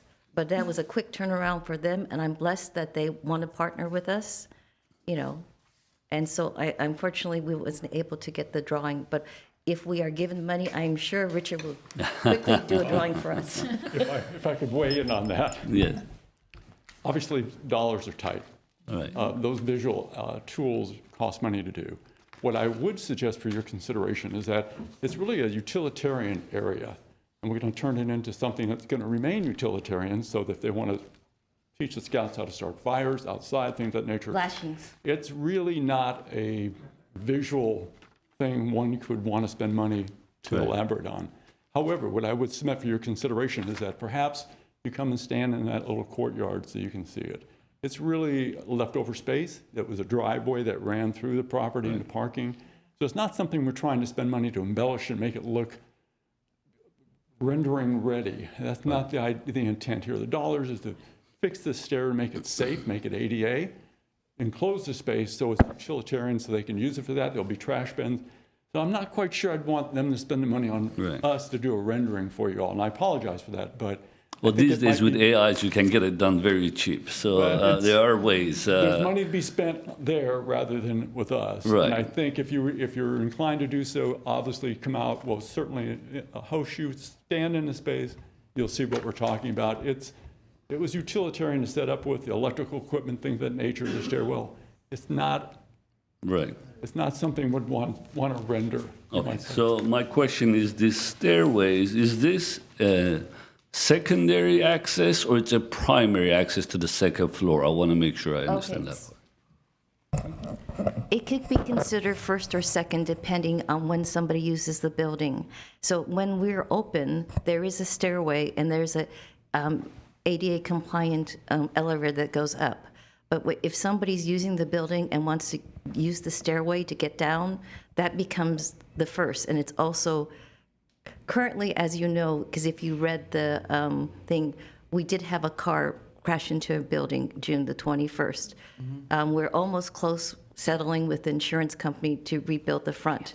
So right now, it's either a first or second area entrance right now, but it's only temporary right now.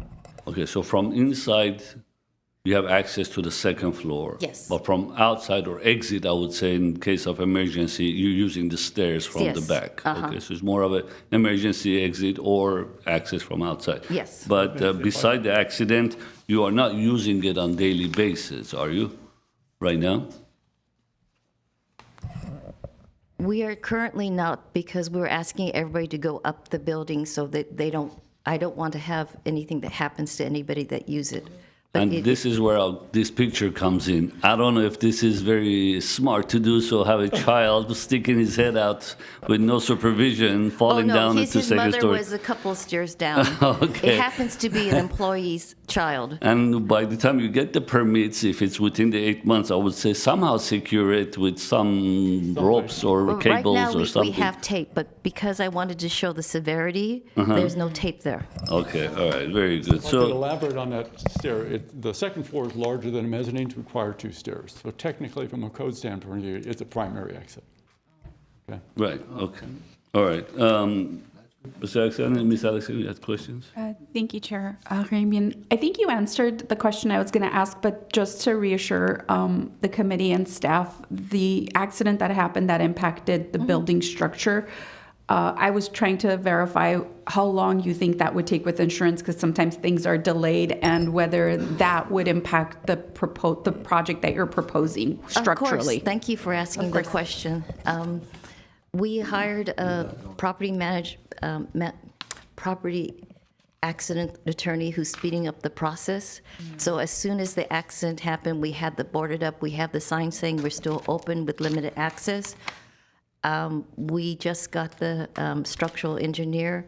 The insurance company has said they're not going to have any, they said, I don't know the proper term, sorry, I'm not technical, but there's no qualms about it. So as soon as they talk about the findings, we're going to go out to bid and get permits. Of course, permits. I know about permits because I was part of the team that did the building when they were completed up to be the Scout House. So it should be happening shortly. And I anticipate it being done, depending on the scope of the work, by the end of the summer. Thank you. Thank you. Thank you so much. Thank you. Who's next, Iris? Sure, the next agency is Kids Community Clinic of Burbank for the expanded dental treatments for low-income children.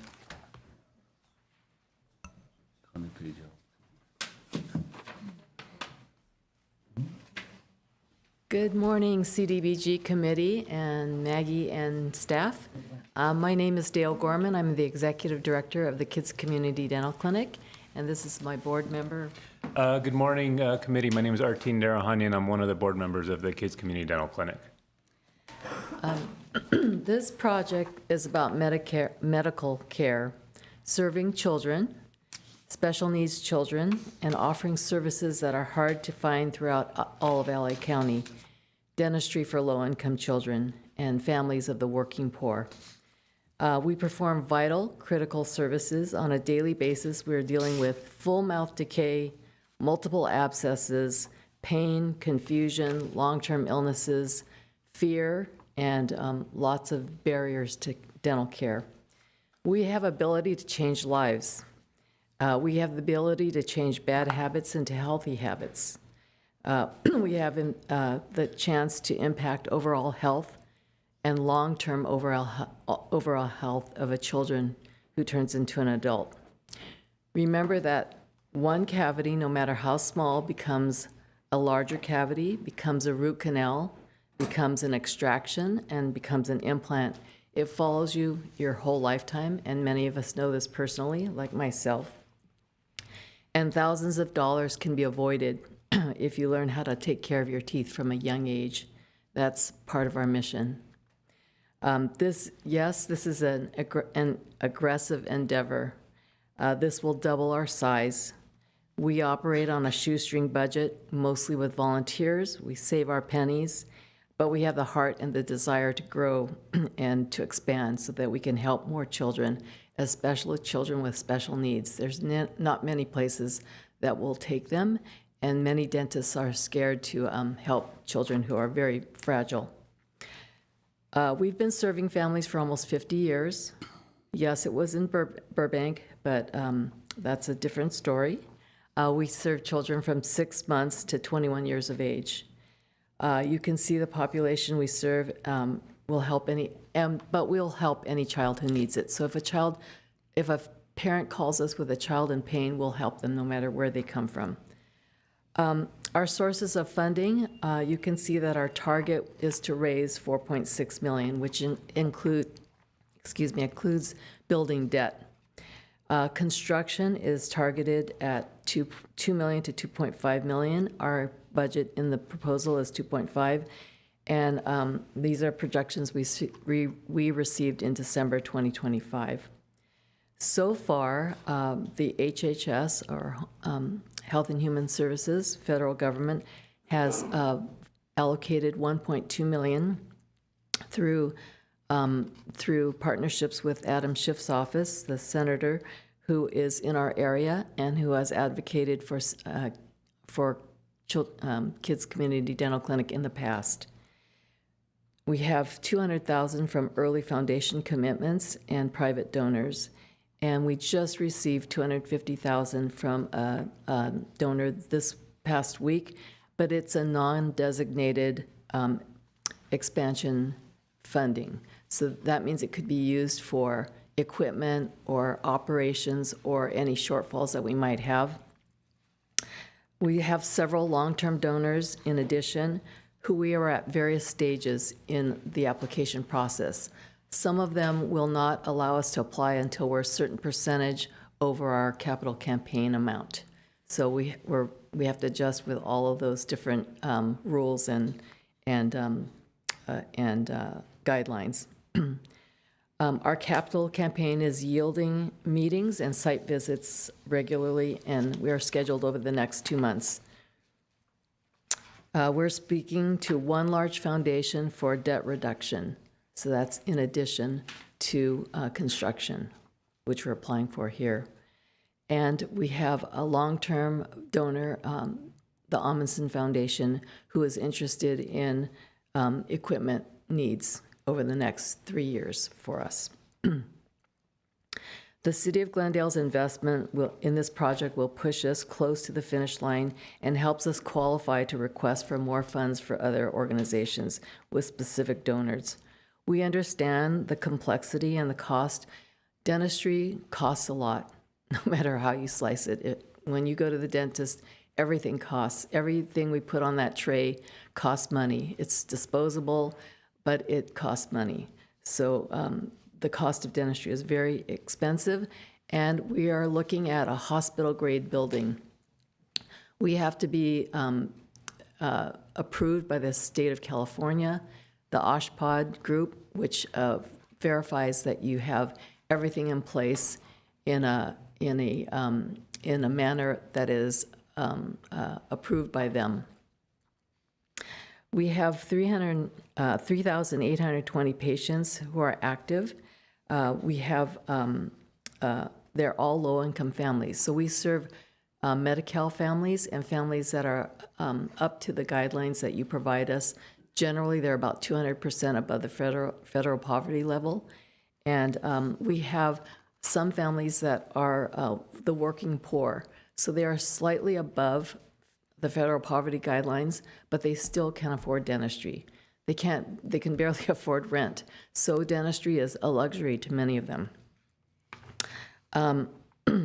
We outreach to Glendale schools. They are our largest schools that we see. They're very huge schools. They have the highest need. We have seen schools that have 62% decay. That's 62% of their population that we screen in one day has decay. But over time, like the following next 2 years, we see that decay slowly decrease about 10 to 20%, and it's a wonder. It's wonderful to see. What's interesting when I was looking at the data last night is that the pre-K and K children have the most decay, but we're also looking at the kids who were in COVID period. So fifth graders, fourth graders, fifth graders, about 6 years ago, they have a lot of decay also. So we see that in new kindergartners and then in fifth graders, very high rates of decay. What we do is we look for the cases who need access to care. There are many kids in our schools that are already going to see a dentist. We're interested in helping them, but they're not the ones that we're looking to reach. We're looking to reach the kids with full mouth decay who are in pain, who don't tell anybody they're in pain because they're scared to reveal to their teacher they're in pain. So those are the kids that we're after. And I will conclude with one story about a child that came to us recently in a wheelchair. He's nonverbal, he's cerebral palsy, and he had full mouth decay, and hardly any dentist would take him. So we started in on him, and the parents barely speak English, but we had brought in a translator, and the child is now out of pain, and he has come on 4 or 5 visits. He's used to us. He's in a wheelchair, so we have to lift him into our chair. He's about 10 years old, which means he has permanent teeth, and this means root canals, and it means all kinds of work that is down the road. But through the patience and guidance of our dentists, we're able to help children like this with their needs. Do we have time for more? Can Artin speak a little bit? Good morning, Council, again. I'm in awe with the work that you do and the council members that are here, and I was really taken aback by the words of Zanku Armenian earlier today, and I wrote them down because it was very. It really strikes a chord with this community. He said this morning that this board is, it's important to establish a social safety net for our community and to use our funds to do that. And that's what this project does, is it entrenches the Kids Community Dental Clinic in the city of Glendale, and it allows this group to be here and to provide these services to the city of Glendale, to the schools in the city of Glendale, to the students and the community in the city of Glendale. And we've already been here. We've already been doing that. We've been at Roosevelt Middle School. We saw 1,000 students in one day, in a couple of hours, and that kind of reach is undoable elsewhere. This is what the kids community, this is what Dale has done over the years. We've been to Cerritos Elementary School, and we continue to go to these schools to provide these services. And these are essential at the lower ages, because as they grow older, these decays remain. But we've seen in the past, time and time again, when we go to these schools, the next year, there's lesser decay. The year after that, there's even lesser decay, because we keep that information and we see the real world application of what we do. And all of our dentists that come in are volunteers. My wife is also a dentist. She's been volunteering with this clinic for 20 years. I've also been with the clinic for about 20 years now. And I couldn't believe that number when I heard it. But yes, it's been about 20 years. But I've been a board member just recently. And I am astounded by the longevity of this group, by the commitment of its dentists, and by the community that it serves, because it does bring the community together to have kids that are no longer in pain. Thank you. Any questions? Oh, please. Good morning, Richard Dell, Red Architectural Group. Again, thank you for having us present this incredible project. As Dale has said, it's the new home. It's their new home. It's twice the size of where they are right now. The one that they have right now will continue to operate until this is in place. This is a relatively complex project. It's an OSHPD Clinic 3 rating, HCIA, which means it's built like a hospital. We're taking a old manufacturing building and literally putting $2.5 million into it, which they've already bought. And we've got to make this building as sound as a hospital. It has operatories in it, has exam rooms. There's a host of things. As a Clinic 3, Stage Clinic 3 in OSHPD, there's a 10-page list just for their requirements in this. This is not something that one builds for $200 a square foot. That's why you probably have some questions regarding the construction costs. This is a hospital. So we're renovating this old building, repurposing it in Glendale to make it work.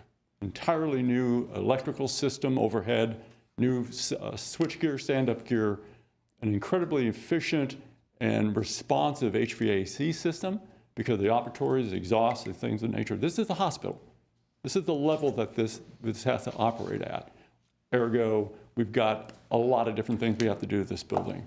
The good news is that it works perfectly for them in terms of size and location. Located in their new home in Glendale, serving all these kids. You probably have some questions regarding the budget that was submitted. Again, we had the contractors on site, we had their subs on site various times to make sure we shook out where we are in terms of what the cost could be budget-wise. And our budget reflect that. We had two proposals. We took the highest number because we know this is going to be impacted by BABA. We know we're going to have to deal with tariffs. We know we're going to have a 5 months before we start construction. The documents are completed. They've been in plan check. Mechanical and electrical plumbing have come out for comments. Building and safety will come out March 9th. So literally from a starting standpoint of view, and we're not the architects, we're just a consultant we hired. They've asked us to step on board to take it through fruition, through construction. But the documents are complete. They're ready to be permitted probably within the next 30 to 45 days. So they're ready to go. We've got to go out to bid, obviously. We're going to get a lot more responses. This is a $2.5 million construction cost. So we think the bidding will be, and the proposals will be spirited.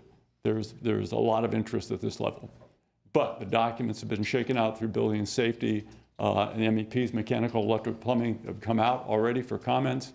So we're really ahead of the game with regard to starting this. In our proposal, I think you saw, we also provided a timeline on that. I think construction is scheduled to be about 4 months from now. So we're ready to go. We understand the complexity of what this building has to go through. It's significant. But City of Glendale is going to have a phenomenal, this is a licensed facility, licensed and certified facility. They don't get licenses like this all throughout the city. There are very few that are issued to do what they do. So there's so much oversight and so much review that's taken place to get to this point. And their certification and licensing that will take place doesn't happen overnight. So this is a very serious project that's being built in Glendale. I'm very proud to be part of it. Any questions regarding the technical part of it, the construction side? Clearly, I'm here to answer those for you. Thank you. If you guys are done as far as presentation, okay, we'll go to questioning, please. I have a question. So obviously, this is a big expansion project. And my question is focused on permits and construction timeline, and it indicates extend to 2027. And so my question would be, actually, as of today, what permits have been formally submitted and which have been approved? That's my first question. All the documents have been submitted to plan check. Mechanical and electrical plans are out of plan check. They're being corrected, be back in. Building safety comes out based on the portal as yesterday. March 9th, building safety will come out. That's architectural and structural. They'll come out March 9th. The comments will be made and we'll be back in plan check, probably ready for permit, RTI, probably about 45 days. That's how close we are. This is a very significant project. So you can imagine plan check and corrections and comments. There's going to be a lot of them because, again, this is an OSHPD level 3, which the local agency is certified to review. So it's not going to the state. The local agency, building safety, is checking it. They're certified and credited to check it internally. So we know it's happening here in Glendale. It's not been sent to Sacramento for OSHPD for review. And by the way, OSHPD now HCAI. You're going to hear the two things. They've changed. But it's not going to the state. Local agencies will be checking it and have been checking it for OSHPD regulatory requirements. But we're there to answer your question. We're probably, like I said, 30 to 45 days away from getting our permits. Okay. And if you look at the set of documents, there's 120 pages. This is a significant project. Yeah, and you meant the timeline exposure, it extends to 2027. And if there's a contingency plan in place, also add to your construction bidding. What if the bids are higher than you anticipated? What would happen with that plannings and well, the rest? The budget that we submitted, I think, about a $390,000 contingency, a 10% contingency, which is pretty significant. But as for if there is a shortage in budgeting from a standpoint of view, then I think Dale can elaborate on that. Thank you. So as I said, we have several large foundations that are in several various stages, and they all have different requirements. So when we get to 50% or 70%, 80% of our total cost expected, then we can apply. There are also also foundations that are interested in debt reduction that will come later. Okay, I'm good. This is for the organization. I noticed that in the budget, about 1.5 million is going to be borrowed. So this is a two-part question. So in your financials in 2024, you had a clinic income. I think there was two line items. Hold on one second. Let me get there. Okay. Dentical fee income. So my first question is, can you explain what that income is from? Second question is, based on your income and donations, are you going to be able to service a loan of 1.5 million? Yes, so that is a mortgage on the building, and we have been keeping up with the mortgage payments. They're high, but we're prepared to do that. Denti-Cal is the state Medicaid system that we bill for Denti-Cal, Medi-Cal recipients. So if our patients, and probably 90% of our patients are Medi-Cal patients, then that's our billing and that's our income. So the margin is low, and we know with federal changes that we're expecting in July of 2024, they're going to decrease a little bit, but we're putting different phases into place with increased volunteerism and less staff and reducing our costs. As a follow-up question, so the line item says acquisition/loan of $1,470,000. So that's the mortgage. That's not part of the budget for this project? Well, that's the 4.5 million overall. That's part of that is the mortgage. Committee Member Manukian, I was actually going to ask for clarification on that, as they included the acquisition and cost as part of this project. So that's why I'm confused. So as part of the project cost, it seems like you included your acquisition cost of 1.47 million. I wasn't sure how to do that because it was part of the suggested line items, and I thought, do I add it or do I not add it? And I thought that you wanted it, so I added it in there, but it is not part of. But acquisition is not part of this project, correct? So if No, you were to no. remove that 1.47 million, both from the revenue source and from the funding use expenses, You'll be the at around percentage of 3.1. requests will adjust as well. But yeah, I would just remove those numbers from their budget. Strictly construction. On that same note, though, and I apologize for going before you, but just to clarify the project budget real quick, on the follow-up questions, you had mentioned that the project budget was, project cost was revised to 4.423584, but the budget sheet does not reflect that amount. The budget reflects 4.623. What is your actual project cost? 4.6. So it's the 4.6 minus the 1.4. Yeah. So Yeah. $3,153,584. That's good. Sorry. A little bit of a follow-up, and, well, it's also different. So, right now, I believe you said, or the document says, you have the federal funding from Senator Schiff, 1.2 million, plus the 40,000, but you also said another 200,000 and another 250,000. So you have a total of 1.7 million or 1.6, about 1.6. 1.6? So with the, taking out the original mortgage of 1.47, 50% would, which some of your prospective funders are waiting for, would be 1.75 million? Yes, so the 250 that just came in is non-designated. General So funding. It's general funding, so it's towards expansion, but that's sort of our safety net for whatever doesn't come in and for equipment needs. So you cannot use that for prospective funders? I mean, say you're... Yep, we can use it now. Yes, we can use it You now. can use it now. So you're all at 50% now, and we would allow you to get to even higher. Yes. So that you can continue doing your fundraising. Correct. Okay. Now, can I do another follow-up? Last year, when you applied, you requested funding of 600,000, and now, after getting it started and being shovel-ready, you're asking for more. You're asking for 800,000. I just wondered if you could explain the logic behind that. My thinking is that money was available. I'm going for the highest amount available to secure for our system in case there wasn't competition that would go for that funding.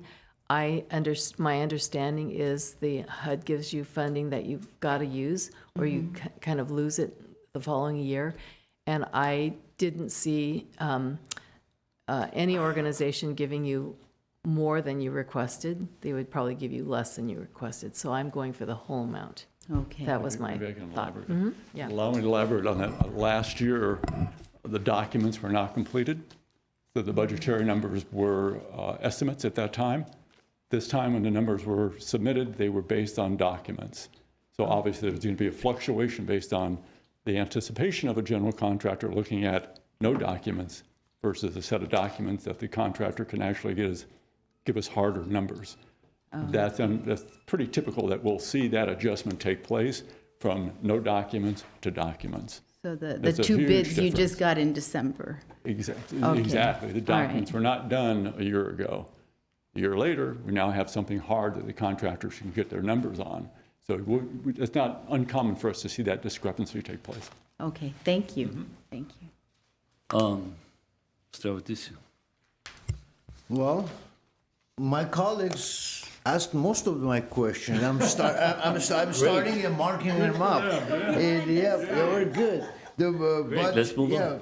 I mean, one of the main questions was just discrepancies on the budget and the numbers. Right? I think somewhat is answered. They're like, I see too many numbers. 2,055,000, and I see 2,004,000. I don't know. There's, but I think most of it is answered. Then I see an estimate of 2.5 million. So there's like multiple numbers, and I think that becomes even more confusing.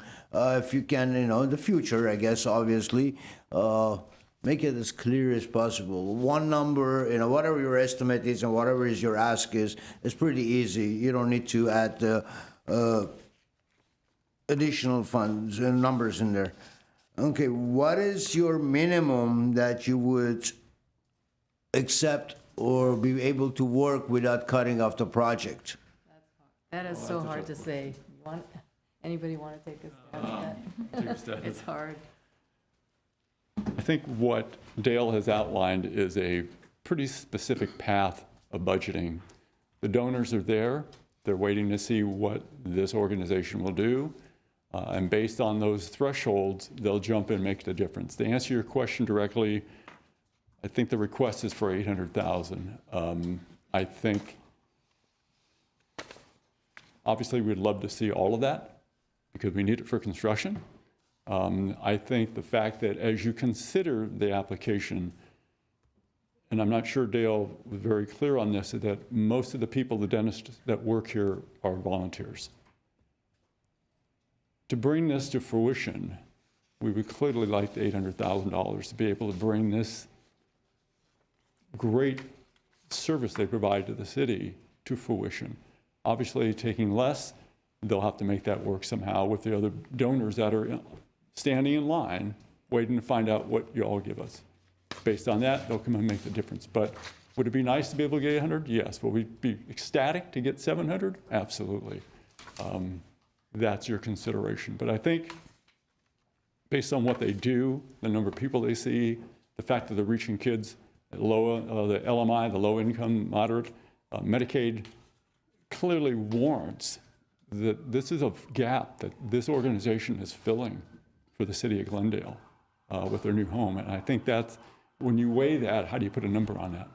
How does one put a number on what will we accept versus what's available? Clearly, we would ask for as much, we'd take the higher number, obviously. I totally understand that. I'm a part of it. We all are, one way or another, part of some organizations, some nonprofits, and we go through this every day.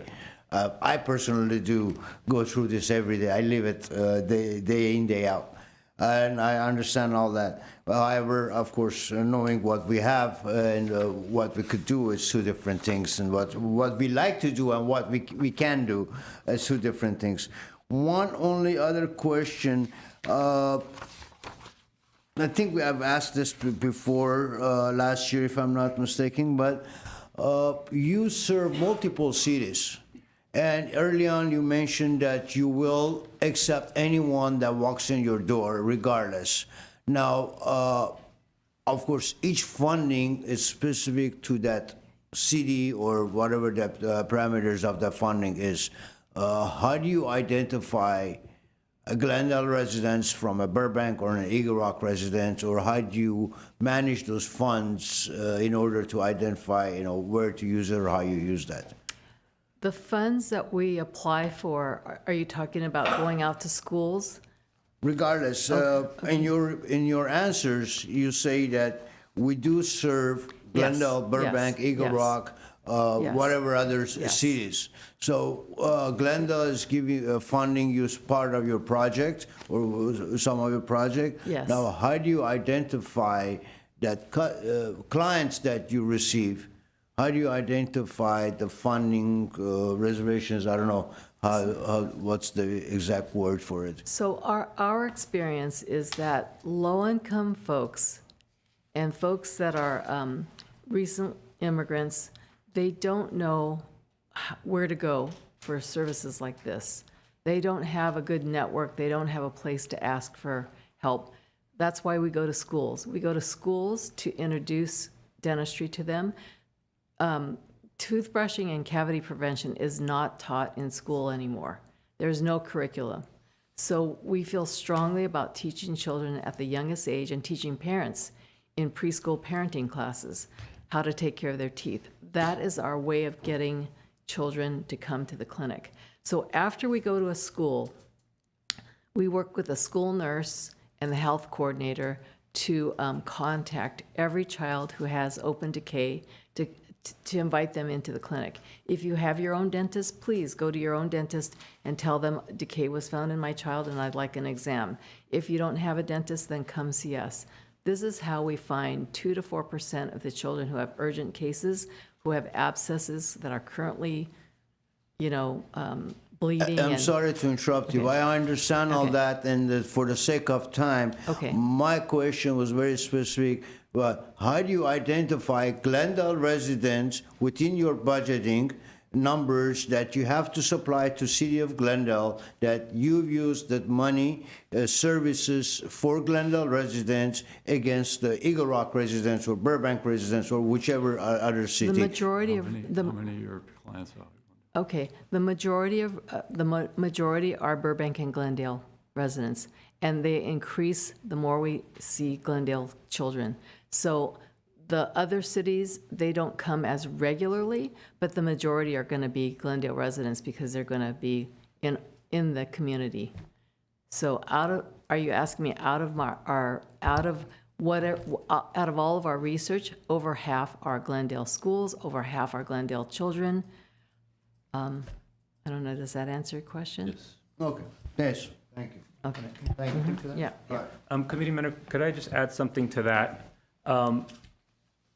Over half are Glendale residents right now. And right now, we're not in Glendale. We service Glendale residents. We service Glendale students. We service Glendale families. This is our community right now, and the facility isn't even built. When a student has decay, when a child has decay, it doesn't matter where they're coming from. We're going to see them. And so far, they've been coming from Glendale because of the work that we've been doing in the Glendale schools. We reach out to them, our dentists see them, and they come. And where do we want them to come? We want them to come to our new Glendale facility.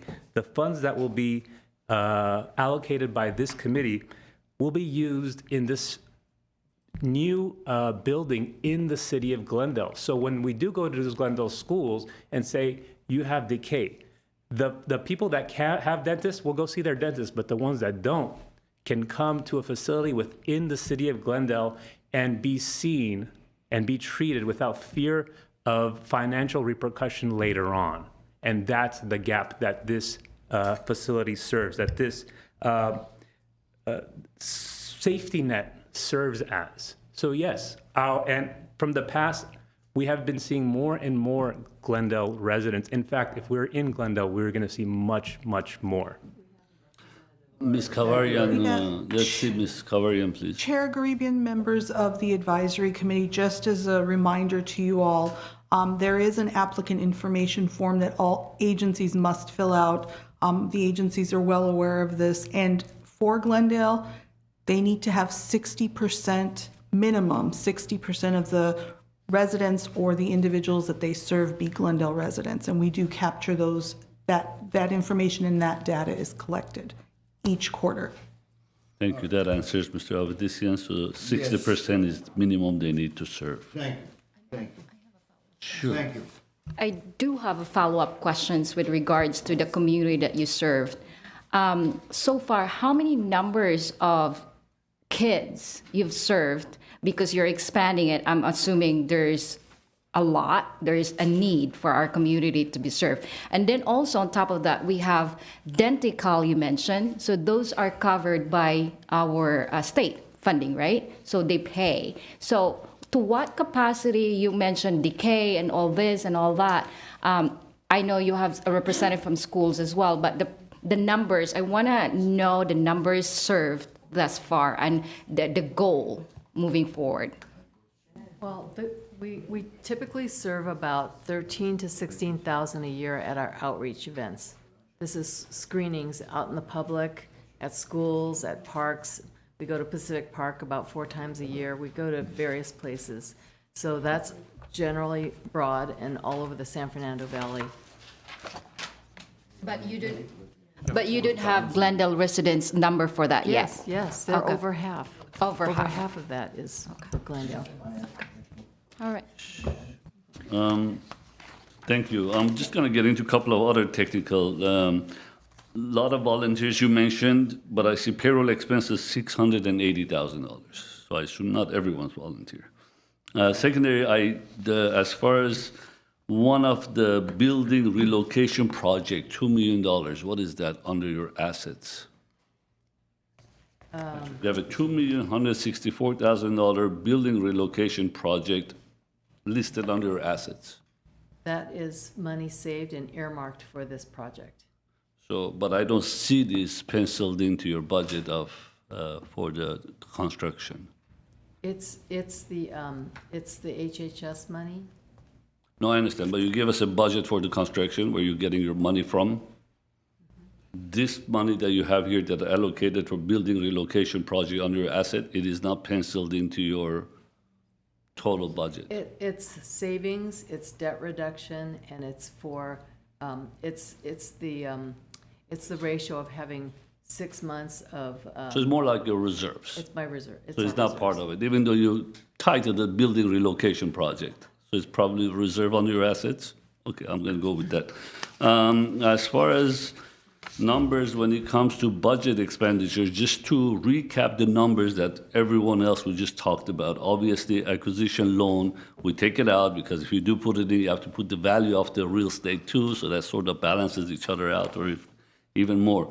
But if I take that out, we have a $3,153,584 as a cost.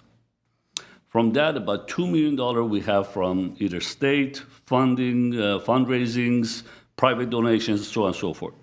That leaves us with $530,000 construction cost. Based on your budget, that's the number I end up. So I don't see 800,000 here. I see 530,000 based on your numbers. Am I correct? Yeah, that would be. It's just few line items, not much. Just only 7, 8 line items. I took out to 1.4 million out of the 2 million. And that gives me about $530,000. That will be fully funded based on your numbers.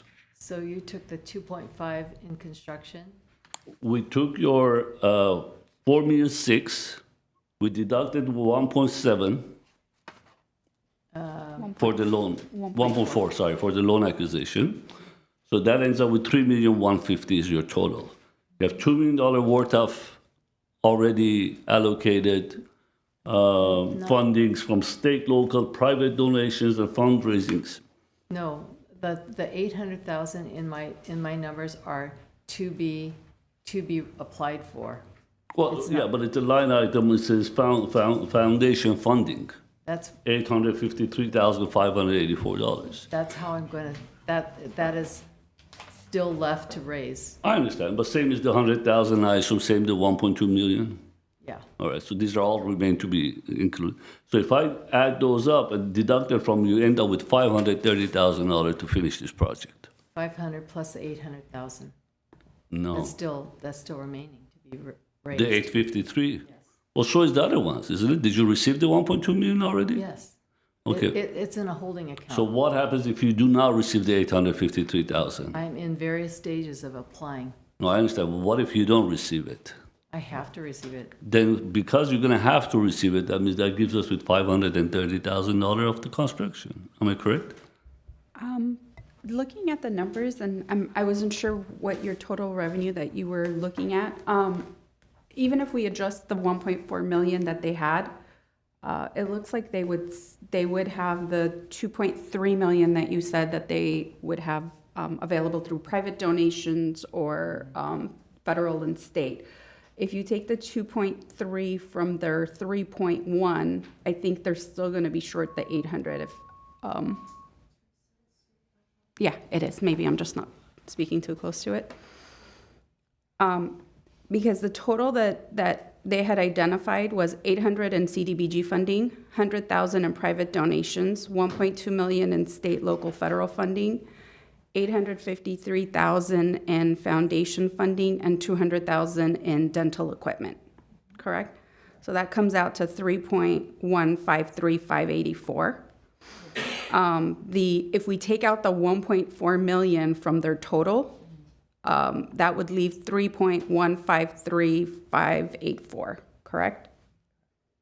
So if I just do quick formula here. Presenters, just a reminder to, when speaking, please speak directly into the mic and get closer to it. Thank you.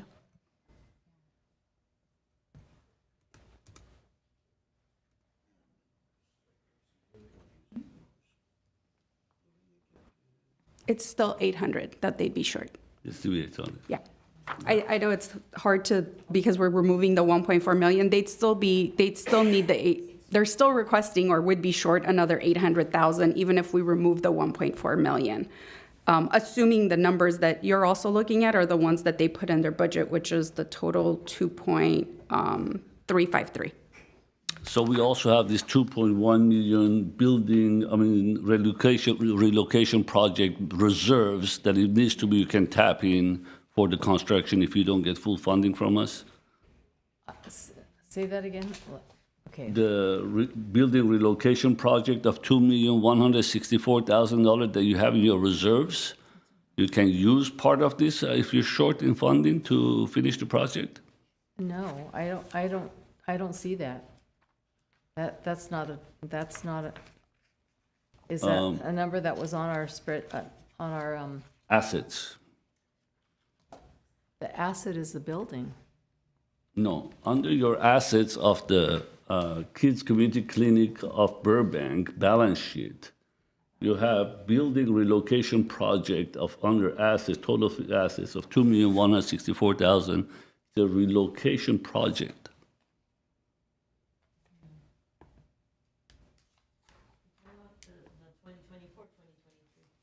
24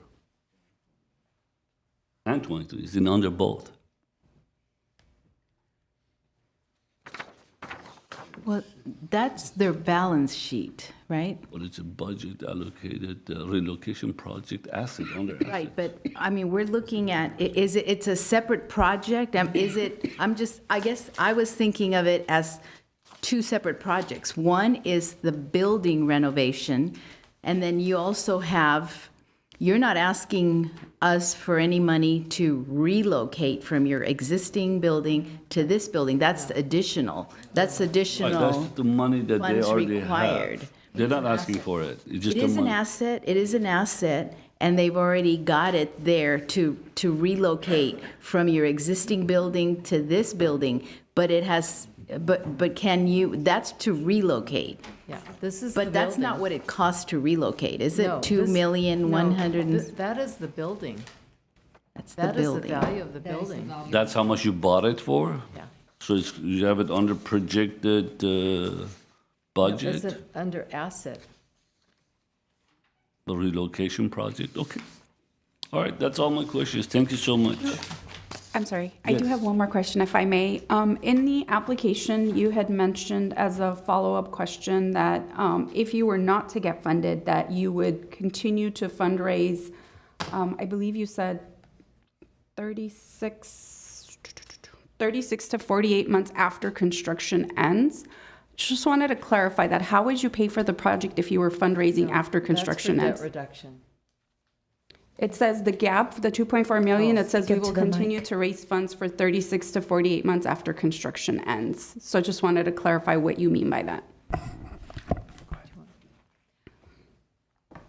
I don't think it will take that long, but I gave ourselves time to do that. But because some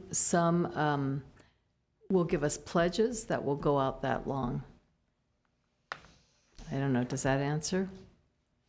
Not quite, because if you're fundraising after construction ends, I'm just wondering how you would pay for the construction, because you would have to have the funds secured to be able to start the project. So I wasn't sure. The funding, okay, so if push came to shove and it was really difficult, the private rooms that we have earmarked for this project, we could construct at a later time. I mean, if I had to, but I'm hoping we don't have to go that far, and I'm hoping we don't have to go that long. Thank you so much. Appreciate it. Thank you. Can Rose is from GUSD. Can she Sure, speak Rose, real please. quick? Just very quickly, good morning, Rose Good morning. D'Amato, the coordinator for community schools. So I've worked with Dale now going on 3 years, and since we've started the work with Dale and providing these dental clinics at our school sites, we've seen the numbers of students that participate in this grow each year. On top of that, and I think that will help the Glendale business grow even further. On top of that, we have started including Dale in weekend events. So I have a resource fair that I hold once a year. Dale is a part of that, again, servicing our community and gaining more members. I, along with other community members like Glendale Police Department, also host other events where we, again, include Dale. Since we started at 5 elementary schools, and again, we've expanded to middle schools, we've expanded to weekend events, and we've also started doing kindergartens, our preschools. So part of the Glendale Unified School District requirement is all preschool students going into kinder need a dental screening. We've started offering that at all of our district-wide preschools. So again, offering a service that is needed and also helping Dale's presence in the community grow. So it is a very valuable resource, and we are here to help her and help our community. Thank you so much. Thank you. Okay, Iris, what do we have next? I guess it's deliberation. Yes, Chair Garibian, this would be the time for public comment. However, we don't have any cards or callers. And so now it's discussion and development of recommendations for public CIP projects. Before? I apologize. We're going to actually have a short presentation in relation to item 6A2 for the contingency funding plan for CIP projects. Okay. Chair Garibian, members of the advisory committee, I know that the committee is now going to deliberate on capital improvement projects, but just to bring you up to date, as you know, the federal government was operating on a continuing resolution, which means our final funding allocation numbers are not released yet. So we don't know what we're going to be funded. We have that estimate. Traditionally, they're released mid-February. So we don't want the committee to have to come back for whatever the final funding recommendation is. So that is why we're asking, as you deliberate, we do also need direction on how to allocate excess funds or reduction of funds, depending what our final numbers are. So you have 3 available options as you deliberate: proportionally or equally increase or decrease the recommended funding for each project or program, identify a set percentage to increase or decrease from specific projects or programs recommended for funding, and then identify a specific project or a program that you recommend for funding that be increased or decreased. So please keep that in mind during deliberation as well. Thank you. Thank you.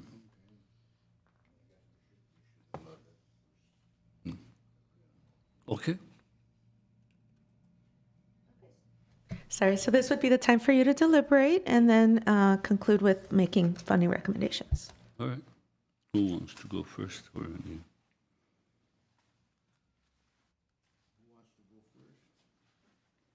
Any comments before we start from the commissioners? Or you want to make the comments as you recommend? I don't want to make any comments, but for the sake of time, I think we're running a little bit late, behind schedule. However, I would do the recommendations, or I will make the motion. Can we make the motion now, or wait till the end, the next one? For the contingency. Contingency, I think we can just pick at the end, yeah. At the end?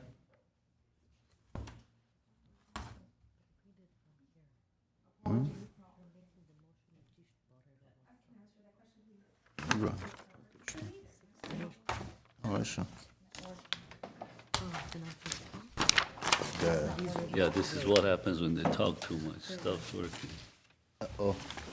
Did that cause a problem? Oh, my mic is working. So why don't you start making your, we'll do it in the end. Yeah? Oh, mine isn't. Oh, it's nothing. Oh. Just the two of them. Oh, that's not fair. Yeah, because they all have to agree. The ones who talk too much. Okay. 5-minute break. 5 minutes break. All right, let's take 5 minutes break. No, for the break. Oh, to announce it? She doesn't Well, have it 'cause either. GTV has to go to break too, so. Oh, it's on. It's back on. Okay. It's on. It's on. Okay. It's towards the end, so let's. Okay. Chair Garibian, members of the advisory committee, did you want to take a 5-minute break or did you want to start It's up to you guys. deliberations? Let's just move on. Okay, Let's just moving move on. on. And Oh, then, sorry, staff. to answer your question, Committee Member Armenian, sorry, Avedisian.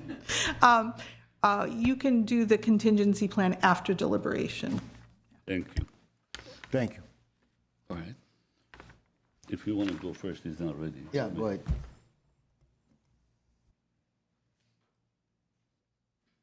Or if you are ready.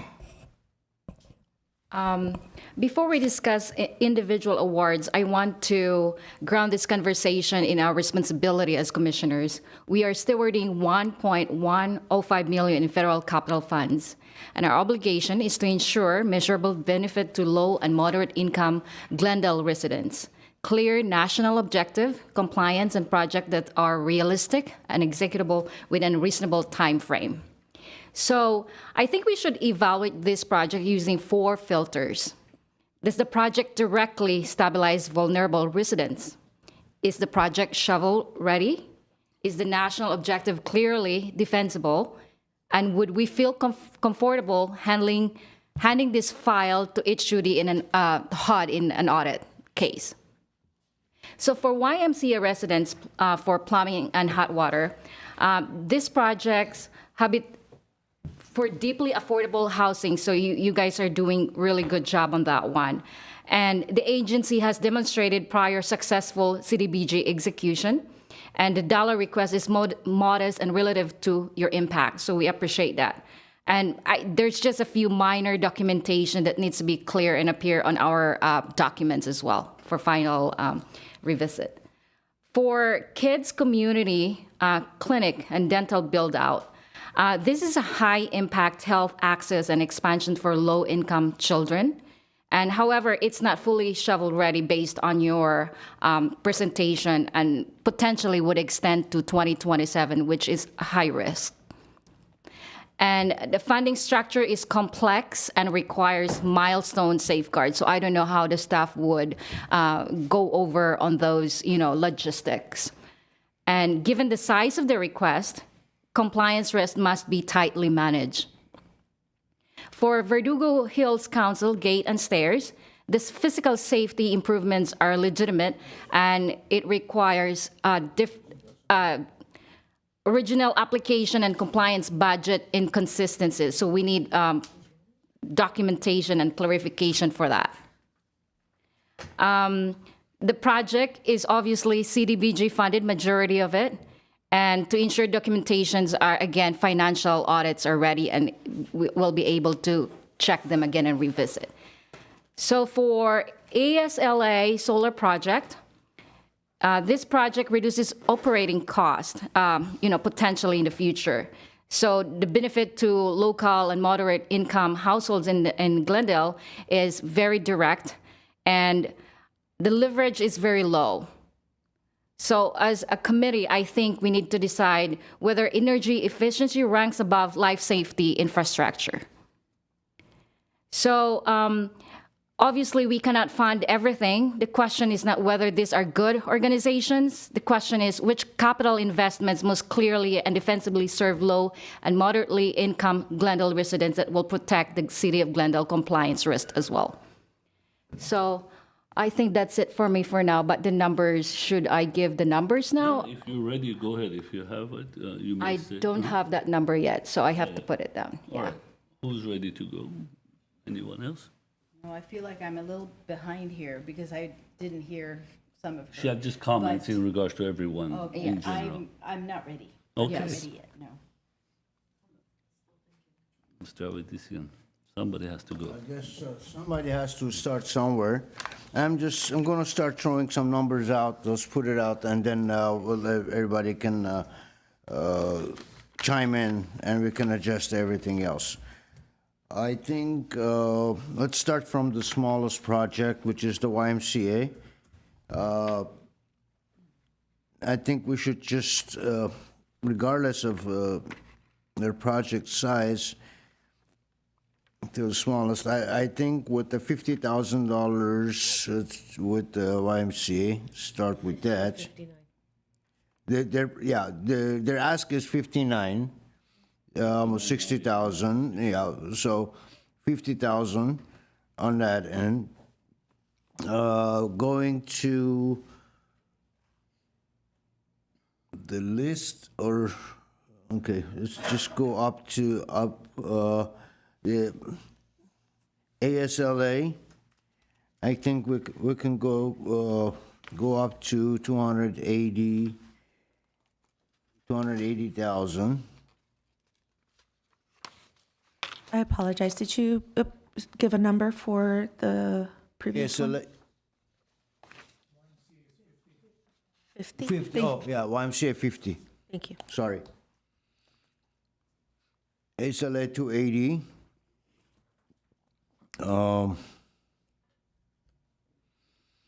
That covers in going to BSA.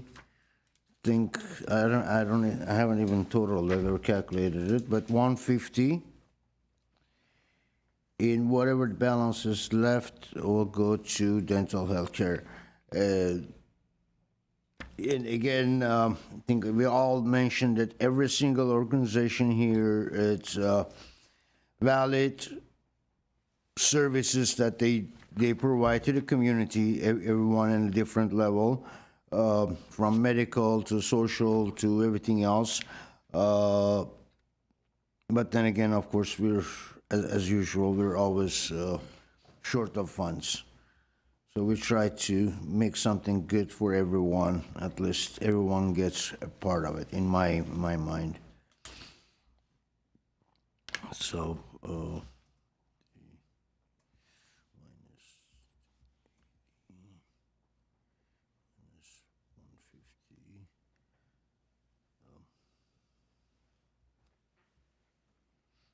think that's.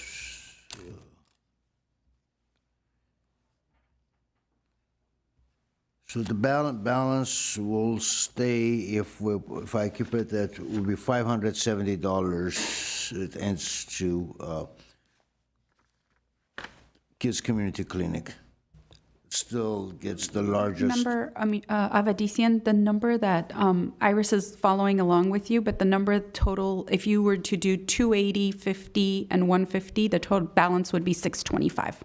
Oh. Is that what you intended? 50, 80. 280, 50? 50, 280. Yeah, okay. I guess, yeah, you're right. You're right. I guess my calculator is not right. Sorry, my bad. Yeah. 625, that's fine.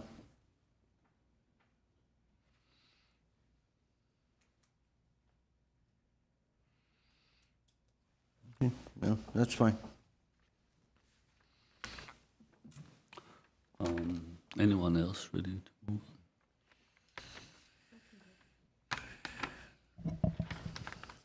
on? I would like to preface my suggestion by saying that all of the organizations are worthy organizations, and glad that they're serving different needs as they appear before us so that they're not duplicates.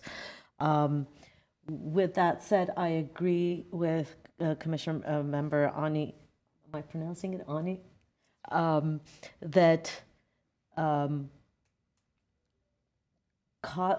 reducing overhead to me is less important than life safety and health and welfare. And based on that, my recommendations, and I'll explain the recommendations. For the YMCA, I feel like it's a modest amount, and so giving the full $59,989 that they're asking for especially given their history of delivering on these projects and the impact that it has in the community, I think it's fair to not reduce 9,000 from the asked budget. Next up, the Verdugo Hills Council, again, they do have a history of working on CDBG projects and delivering. And their request is based on, again, safety of youth. And BSA, Verdugo Hills Council, has a reputation of serving a lot of youth in our community. And with this gate and stair project, they can have better or more space to serve. And again, I feel like that's a direct impact on their ability to serve the community. So my recommendation is to award them $195,011. Before you go on, Iris, could you correct the 559, 959? I think we have a typo in our Excel. 989. What she said was 89, which is correct. Yes. Our requested funding number has a typo. So if you could just change that to 89. Thank you. All right, so the Verdugo Hills Council, 195,11. So the next agency would be the Kids Community Clinic of Burbank. And I understood from Mr. Dell that, you know, this is not an inexpensive project. It does take a lot of funding to be able to operate a service that, again, directly benefits low income and youth. And I was touched by the experience that they shared with one of the patients that came. So my recommendation is to fund that project at $700,000.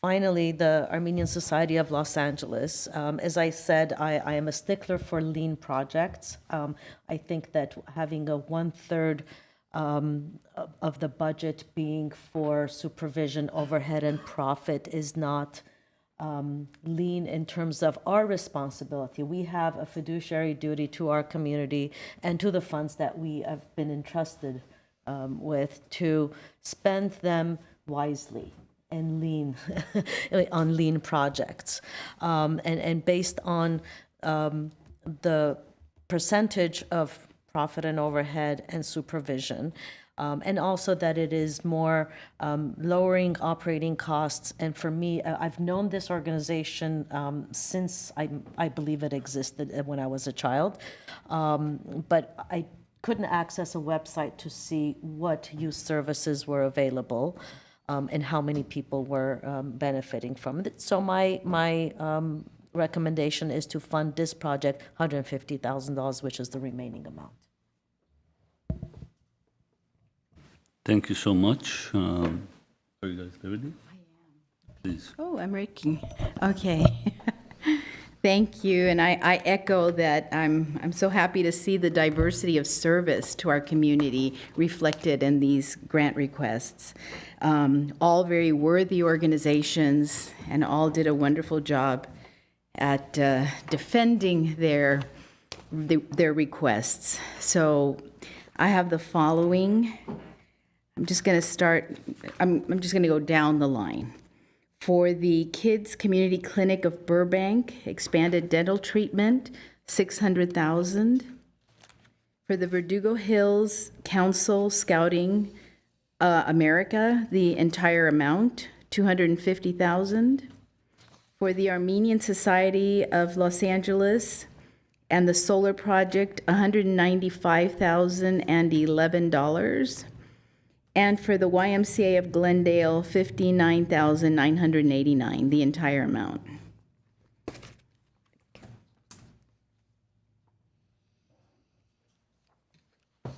Thanks so much, Sonny. And I do have my numbers too. For Kids Community Clinic, $650,000. The YMCA Residence Plumbing, $59,989. Verdugo Hills Council BSA, $200,000. ASLA Solar Project, $195,011. Thank you. Thank you.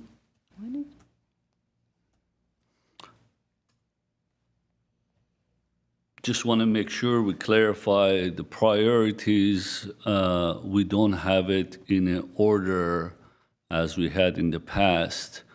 Every agency has priorities. Some are seniors, some are youth, some are shelter, some are abused. I mean, each one of them has its own importance without ranking them in any specific order.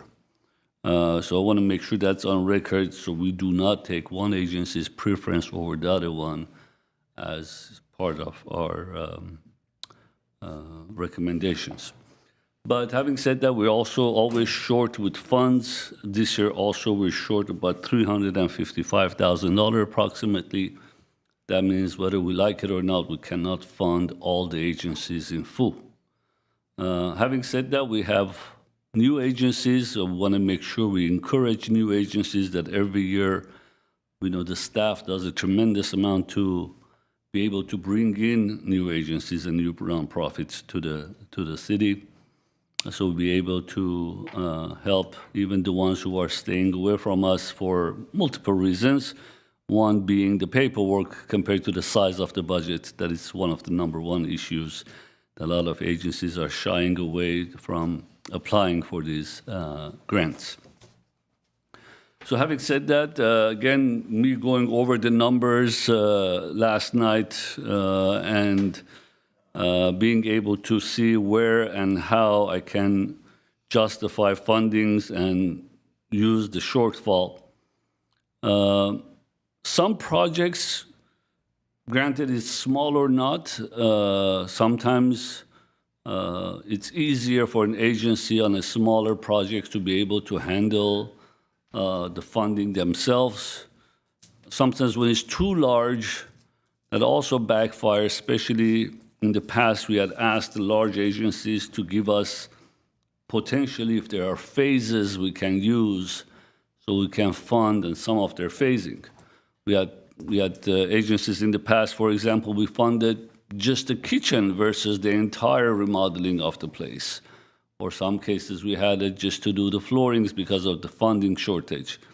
So each case is, in this case, I did not see any phasing for the kids community clinic, and that makes it harder for us to at least say, hey, you do this, and you'll be done with $400,000 with this stuff, for example, and that would have been easier. But I didn't see any phasing breakdowns. So having said that, I prefer, instead of cutting from everyone, yes, there are some issues. The Armenian Society of Los Angeles, as my colleague mentioned, that 37% is tremendously high. Even if I knock down 17% of that and bring it down to the 20%, that puts us at about $60,000 less than they're requesting, which puts us about $290,000. So leave that alone. The YMCA, it's small not to fund the entire project, so I'm okay to funding the entire project for YMCA. So Iris, please, and YMCA, I'm okay to fund the entire project. The Verdugo Hills of Council Scouting America, again, the size of the project, even though if it's important, they're going to be using it for, and the stairs, obviously, it's dangerous, has to be updated. But is it something, can they go by with funding themselves a portion of it and another portion from us? But I'm okay to give them the $200,000 at this time. So I'm sure they can manage the shortfall. The Armenian Society of Los Angeles, again, it's a solar project. We know the numbers. Granted, we are going with the inflation. Even this morning, the PPI was out. The inflation not only did not slow down, as a matter of fact, for the month of January, was much higher than the estimate, so the inflation is not going down. As a matter of fact, it's on an upscale. That's going to affect every one of us, but utility obviously is one of those that it's on an upscale. But at the same time, it's not just a utility. Let's not forget, I think also environmentally that helps us as well to having solar panels, which is something that's being encouraged throughout the country to use alternative energy as much as possible.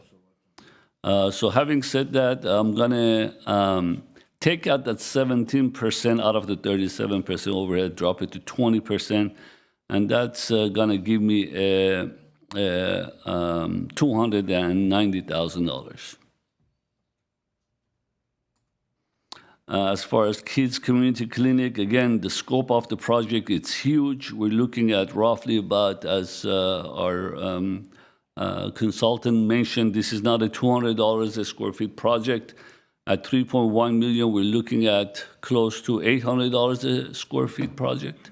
That is a high number, but nevertheless, a lot of equipment goes in there. And after studying their profit and loss statements, I see their income sources.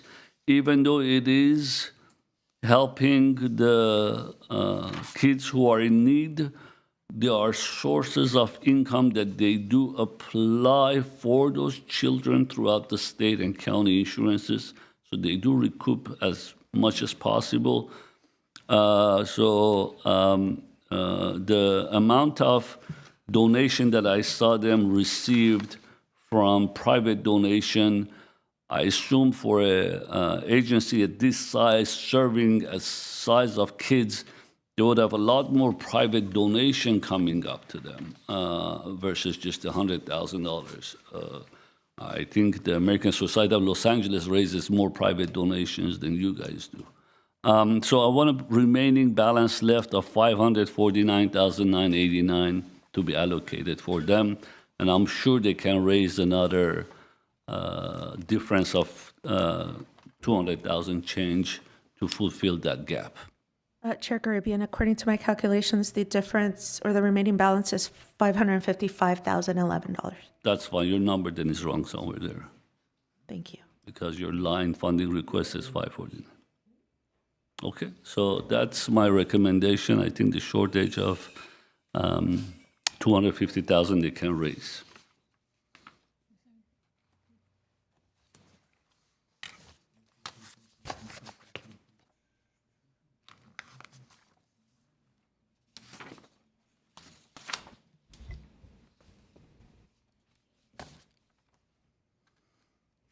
Chair Garibian, let me know if I may be of assistance reading any numbers back as you deliberate and make final recommendations. We can all see it. I guess our audience can see it too. Everyone at home can see those numbers as well. But if you want to read it back for the record, sure, please do so.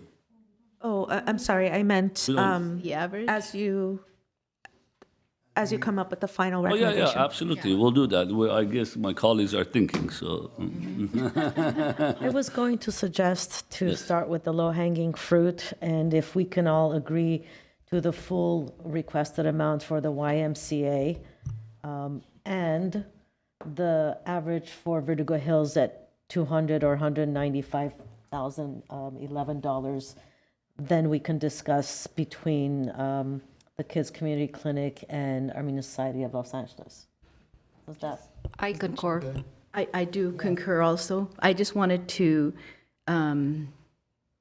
say that the average, you said it was 195, it's 199,002. Yeah, I was saying, I mean, because of the full amount to the YMCA, one of the 200s is going to have to be $195.11 just to. I don't think YMCA will mind if we round that number.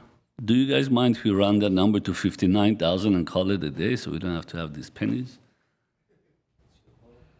Let's just do that, Iris. Let's just put $59,000 so we round that number. So Rounded way down. Okay, 59. So then for Verdugo Hills Council, 200? 200? 200, Yes, yes. Rounded. I'm just rounding the 200. number. Everybody's okay with that? Agreed, yes. Okay. Yes. So then now we're left with,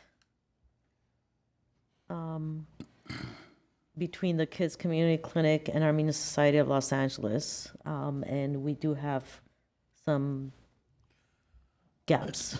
At this point, I guess I would go back and say, let's put the SLA at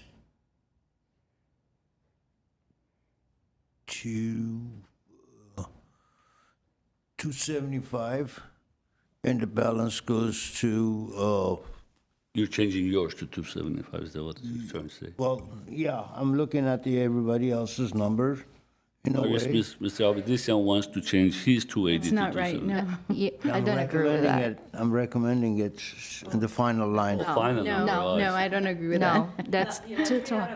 No. Okay. You can change your number. No, I mean, for the final number, so we can come up to the, I'm okay with increasing the Armenian Society of Los Angeles to the 195 or the whatever the balance is. the average is 222. Yeah, but I'm not in agreement with that. What I'm saying is there's two that are at 195. I was at 150. I'm okay with increasing it to 195. And there'll be three of us at 195, and then the remainder would be for the kids clinic. I like that logic. Yeah, that's fine. Yes. I'm even okay giving them $5,000 more and saying 200,000.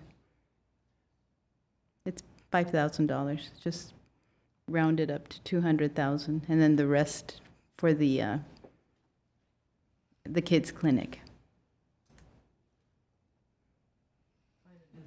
Can I go The back? difference is 600, I'm sorry, 651,000. I can support that. I'm sorry, changing it to 200,000 or leaving it at 195,000? Yes. So 200 to Armenian Society of Los Angeles. This is my motion. Thank you. Well, one thing we want to make sure also, when we're also funding any numbers relative to the amount they requested, and we have the budgets of each one and the expenses, should also consider what is that number of 200 or 100 or 300, whatever that number is, relative to the size and how much of that project are we really funding. We're not just throwing numbers. Meaning if the 350,000 granted 60,000 extra leverage they have on the 37%, we're dropping that down. How much of that panels are we talking, and how much of what percentage of the fundraising they need to do versus, so it's not the dollar amount, million or 200 or 100 or 50,000, the size of that budget compared to the size of the construction. So are we funding 50% of the project? Are we funding 10% of the project? Well, as I recall, they were willing to leverage very little. The Armenian Society of Los Angeles. So that's a consideration with organizations that are willing to cover a lot more. I would like to cooperate more. So again, I think that the project can be leaner. I don't think that funding 200,000 is going to prevent them from completing it, because I did see some fluff in the estimate. Documentation, correct. So, And a very, very willing to fundraise and look for other sources. Yeah. I hope all of them do. Yeah. So I have for me, it doesn't sit right with me that we actually lowered the YMCA to 59. It's $989, almost $1,000 really difference, and they're the lowest request that we have here. So Would you like 60,000? I would recommend 60,000. And we give them more money than they asked for? It's $11. I know it's $11. It is a question you would ask them just as much as you'd ask them to reduce. You could ask them if they want to increase. Based on the submission we have, can we fund more than what's asking for? Well, we don't know what the final allocations are, so Yes. during contingency, that could be a discussion. Yeah. So to me, the 11, unless they would say no to $11. So, yeah, for me, Mr. it's George just will like, take yeah, it. it's a minimum amount, and you guys serve so much of our community. My kid's been a part of your program, and you run not just single-handedly housing or anything like that. You run from sports, athletics, to everything, you name it. So I think you deserve that $11 more. Thank you. Help us do the math, huh? So move forward with changing it to 60,000? I'm sorry, the kids' community then would be 645. I would like to make a motion based on these numbers. Mr. Chair, can I make the motion? Sure. If nobody, Mr. Avedisian, are you done? Because I want to make sure everyone has the last say. Iris, could you open it back up a little bit? No, that's fine. You're fine? Okay. So I will make the motion. Wait, Mr. Avedisian is not done. No. No, fine opening it.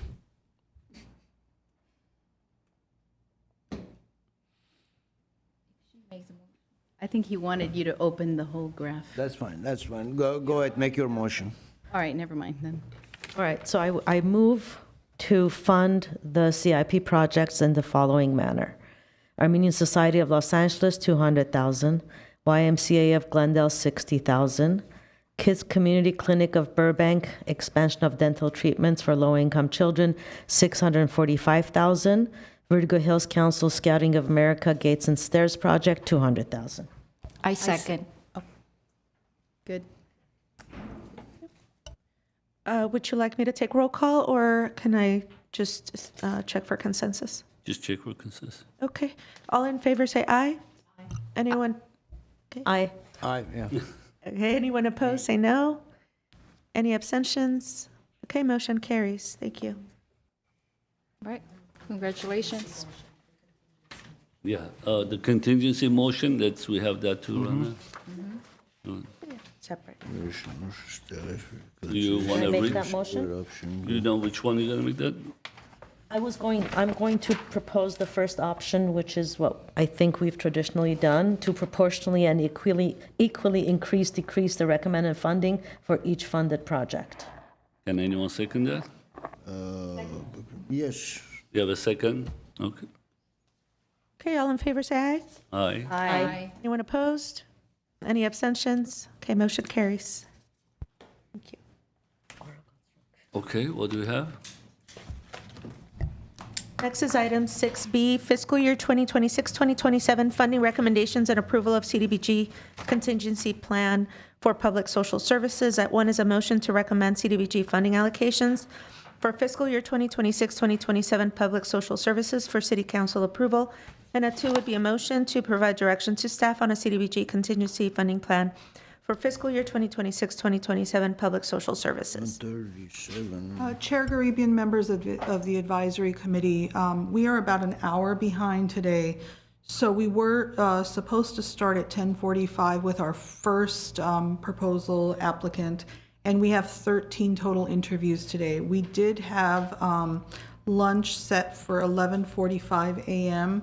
What we can do is either push back lunch and see a few of the applicants now, the We first should, three, no, or let's stick to the schedule. I think if we do that, we can catch up throughout because a lot of people gonna come after, even though some of the agencies, I know they're here.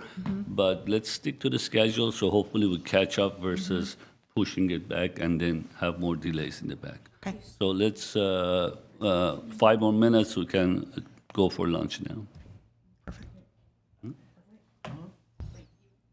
11:45 was our schedule for lunch. So I'm sorry, just to be sure, you do want to take lunch at 11:45, so the agencies that are here would come back after lunch? Right.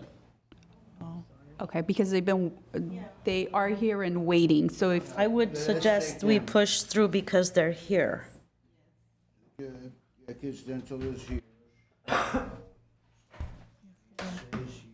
No, but what is our scheduling? Do you have the schedule? No, let's, just to be clear, Chair, you understood, so we do have, I believe, 3 agencies that are here that were supposed to go before lunch, I know, so but that's what I'm trying to say. What are the hours? The schedule was 10:45, City of Glendale Dental Treatments, 11 South Reach, what is it? South Reach, South Glendale, 11:15 Essentia, 11:30 Pro Bono Legal Clinic, and then 11:45 lunch.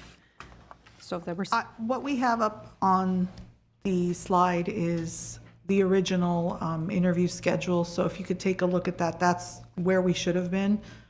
We do have 4 agencies now. So just to put it on the record, me, myself, 12 o'clock, I'm going to have to leave and be back in 45 minutes after that. Just on the record.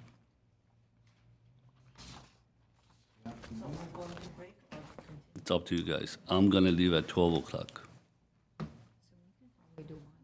That's what. I think it's okay for you to step and then the vice chair continues the interviews. Well, I don't know. It's up to you guys. Want to take a decision? You want to do it with 4 of you? off again. I'm on. And I can't. I'm loud enough, I think. I can't turn my. I'll use your mic. It's not. Live broadcast. Is they sending a message from downstairs? To stop. No, it's more stuff.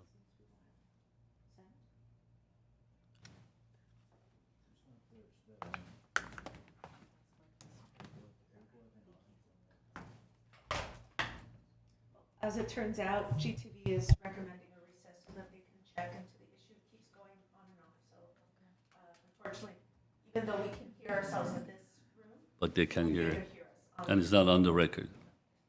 Okay, then I guess we're gonna have to take lunch as per GTV 6. 11:43, we're coming back, what time? Well, let's come back earlier. Let's come back sooner. Yeah. 1:15? I guess. I won't make it at 1. We can start without you. You can join. 15 minutes? Yeah. Only because we have a full schedule. 15 minutes? We Sure. have 13, 15 minutes. 13 agencies. That's awesome. All right. 15 minutes. I mean, 1 o'clock. Sorry.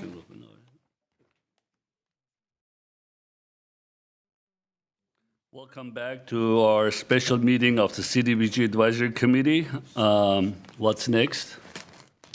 yes, we are at 6B, and I'll read it into the record again. Fiscal year 2026-2027, funding recommendations and approval of CDBG contingency funding plan for public social services. At 1 is a motion to recommend CDBG funding allocations for fiscal year 2026-2027 public social services for city council approval. And at 2 is a motion to provide direction to staff on a CDBG contingency funding plan for fiscal year 2026-2027 public social services. And we do have several of our applicants here. The first one, if you're ready, Yes. is City of Glendale Dental Treatments and Education for low-income children, and that's the Kids Community Clinic of Burbank.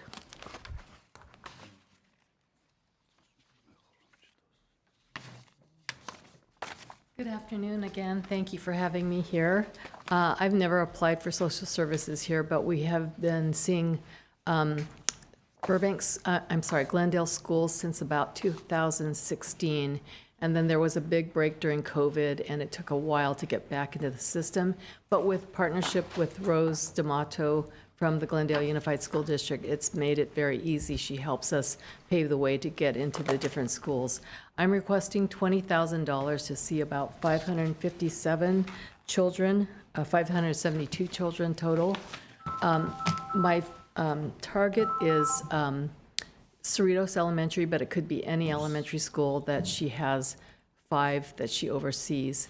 And so I'm sorry, what was the name of the high school again? Cerritos Elementary. So the populations really vary. So this funding starts in July, so it looks like we'll go in the fall of the school year, the beginning of the school year. But we will continue to see children until we meet that amount.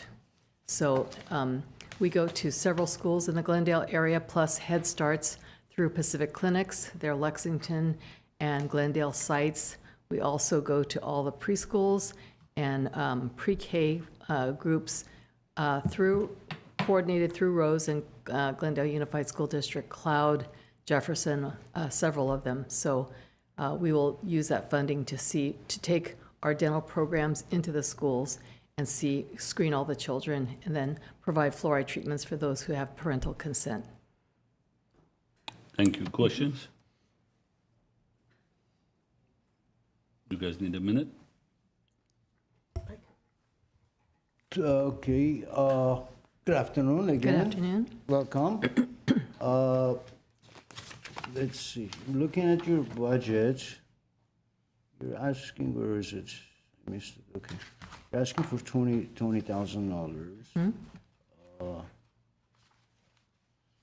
You're asking for $5,400 out of the 35, or $41,000. Is this licensed staff, records and dental assistant?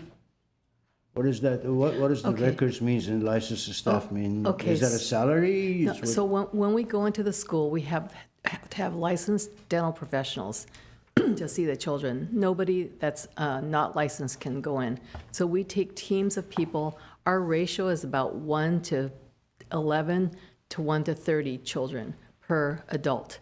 We have to have a lot of staff because it takes a lot to see 300, 500 kids in one morning. We usually start at 8:35 and end at noon. So we have to get those kids in and out in a very efficient manner, and it takes a lot of staff. So part of that, half of that would be licensed dentists, hygienists, and hygiene instructors, and then the rest of it would be people doing traffic, recording the details, and also our data. We pull all the data from the school, so we mark every child, their results, so that we could tabulate it and report it back to the school. And then we have to report it to the state. The OSHPOD that I'm under asks us how many people we treated, and we have to report to the state. Okay. Earlier this morning, you mentioned that your organization generally run by volunteers, but it seems like you have a lot of staff. Volunteers are the doctors.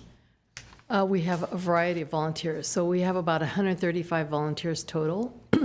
They are hygiene students from West LA College and Pasadena City College. They are UCLA fourth-year dental students. They are pre-dental students, college-age students who want to get into dentistry. There's a variety. Plus, we have staff that has to go to those to manage everything and pull the data effectively and under privacy. Okay. On any given time, generally speaking, whether it's at the clinic or outside, how many full-time actual employees you have? I have 3 FTEs, 3 full-times, and I have 17 employees total, 17. 17 employees. So total. part-time. That means administrative and all that. A lot of I have 1 part-time administrator other than myself and 1 part-time grant editor other than myself. The rest are all dental clinic. They totally run the dental clinic. We have to have a lot of staff to run. Okay, thank you.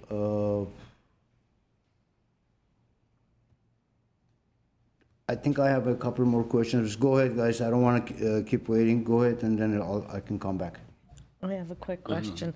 I noticed that you said that you have other funding sources, Yes. like I think 28 grant opportunities. I know that these applications were completed a while ago. So do you have any update as to what funding that you've been able to successfully acquire? Okay, so Dignity has funded me for $30,000 in Glendale, so that will allow me to see a couple of schools in addition to this. And then I have to make up by other LA-based foundations, so the larger foundations. Nothing other than this is local. So for our jurisdiction, you've received $30,000 from Dignity Health? And then I have to make it up with other. Thank you. I have a question with regards to the numbers of served children. The outcomes is narrow compared to the urgent cases. It's reported 11 to 28 decay cases following, like, it seems like 572, and then you have 11 cases that so far. Is it Glendale only currently that you serve with these numbers? No, that's just one school, I believe. Okay. So urgents usually run between 2 and 4%, but we contact anybody with current open decay. And like I said this morning, it could be up to 62% of the children in one school have decay. That's a lot. This is a transmissible disease. It's a preventable disease. So if it's transmissible, it means that there's 62, over half the population has current open decay, and it's easily spreadable. So we want to try and knock it down as much as we can. Okay. That's it? Yeah. Okay. Couple of questions here. The college students that they do come, Yes. obviously this is credit for them, right? They need to go somewhere. No, they are post-bac or current undergrad students that want to gain exposure and experience. And we highly recommend that someone, before they go off to dental school and spend a lot of money, work in the environment and enjoy the environment. We're trying to add that heart for community service. So we have them go with us to community service, but they also work in the clinic.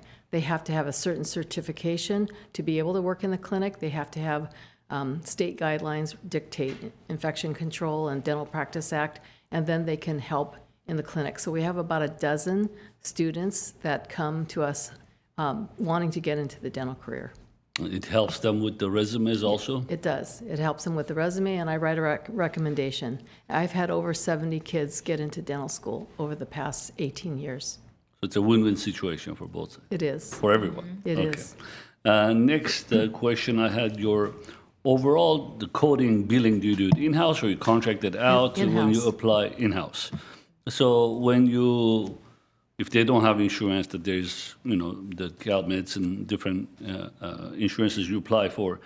When you go to the schools, obviously you can't do that because you get a general funding of grants just for that projects that you visit the schools. We only travel to Title I schools with a high number of free and reduced lunch children in their population. So Rose helps us dictate what schools are the highest need, and that's where we go. And the USDs already have allocation funds to give you guys, or you apply separately? The where? Unified School, do they have funding for your, Glendale Unified does not have or funding. any of the unifieds that you go Nobody to? has funding. It's a free program. And then you apply for grants because you do go, or you don't even apply for grants for that particular, when you go to a school, it costs you, obviously, right? I have to be fully funded before I start. That's what I'm saying. The my funding, schedule. you apply for Yes. grants, Yes. local or state grants before Yes. you do, so, okay. Yes. The kids that you do see at the schools, because this is what this funding is for, right? What happens if they need follow-up? So the school nurse or the health office calls every child with current open decay. And they call the parents and they tell the parents, a dental clinic was here today, you saw the paperwork, go home. Your child has decay. Do you have a dentist? If they have a dentist, we recommend that you go see your dentist. If you do not have a dentist, you can go to the Kids Community Dental Clinic where we've given you paperwork. And if they have urgent needs, they're probably not going anywhere, so the nurse helps them, and they will schedule an appointment right away. And it's usually the urgents, we have an agreement with the principals to call within 48 hours because they have a current abscess that is so close to the brain, you want them to get treated quickly with antibiotics, and we'll see those kids for free. Great, and then that's when they come in, then you can apply for They apply insurances to be or... they apply to be a patient. Right. We only take Medi-Cal, so if they take Medi-Cal, they give us their Medi-Cal card. But if they don't qualify for Medi-Cal, then we have to go by the HUD guidelines Right. that Maggie gives us every year that tells us what the ranges are and what the maximums are. We take tax returns of the parents, and we have to go strictly by those guidelines. And if they qualify not for Medi-Cal, but under those guidelines, they'll pay $50 per visit, and that's for anything they need. But there are other programs beside the medical too No, you they can don't apply take it. for? There's no No. other programs? No. So homeless are free. So if I get a Oh, yeah. referral from a homeless agency, you know, they're free. For whatever reason, they don't have Medi-Cal. Yeah, so we work through it. I appreciate it. Thank you so much. You done? No questions. Thank you. Okay, thank you. Can I, sorry. Sure, sorry. I just want to, I wanted to make sure everyone else was done. Just one question. I know that you, in the proposal, had mentioned that you were planning on serving about 572 children. I'm not sure if you were if you are already serving schools where you need to collect income information, whether you, okay. No. Just from past experience, we know that it is difficult to collect the income information to be able to provide the 60% requirement in serving low income. So I just wanted you to keep in mind, and the numbers that you would be serving, 'cause 572 is a lot, which is great from a funding perspective, but just being able to provide the documentation to meet the federal requirements. Okay, so the school, being a Title I school like Cerritos, they would not qualify, their whole population would not qualify. We would have to have individual income information from every child? Is that what you're saying? That would be impossible. I would have to withdraw.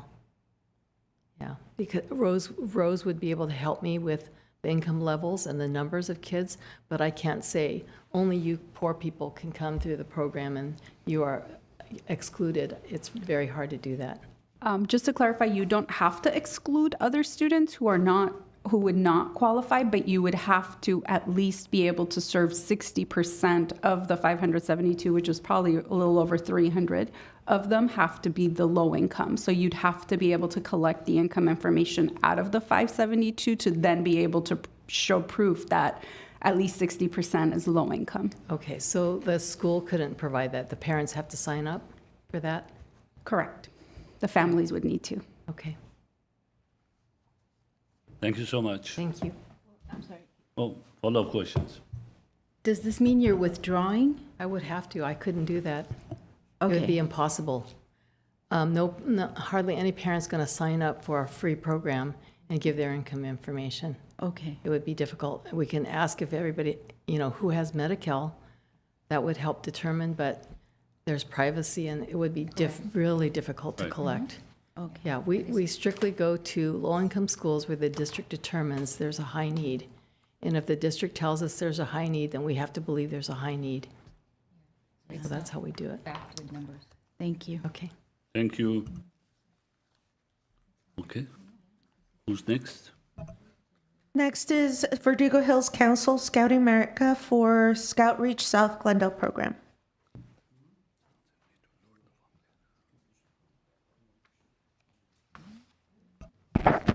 Good afternoon again. We technically call it Scout Reach, but the program now is Outreach. We reach out to youth that need, who are underserved in the area. And I'm hoping, I already started the Initiate program at Horace Mann because we identified that is a need. The principal's on board. We have a school teacher who's ready to start the program. And I do know the principal at Cerritos, Diane Hernandez. Her husband's an Eagle Scout, and she'd love to also have the program there. What we want is to provide them the opportunity of going up to our camp, learning the scouting program, and hopefully, like the ones before that we got a grant before, continue their journey, being self-sufficient, learning how to raise funds, being solvent leaders like myself, and hopefully give back to the community. Thank you. Any questions?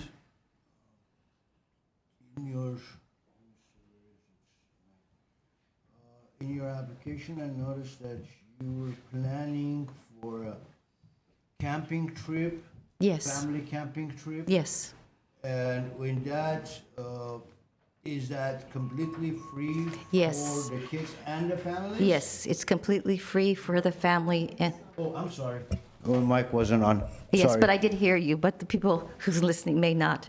Yes, it's a totally free program if I get fully funded.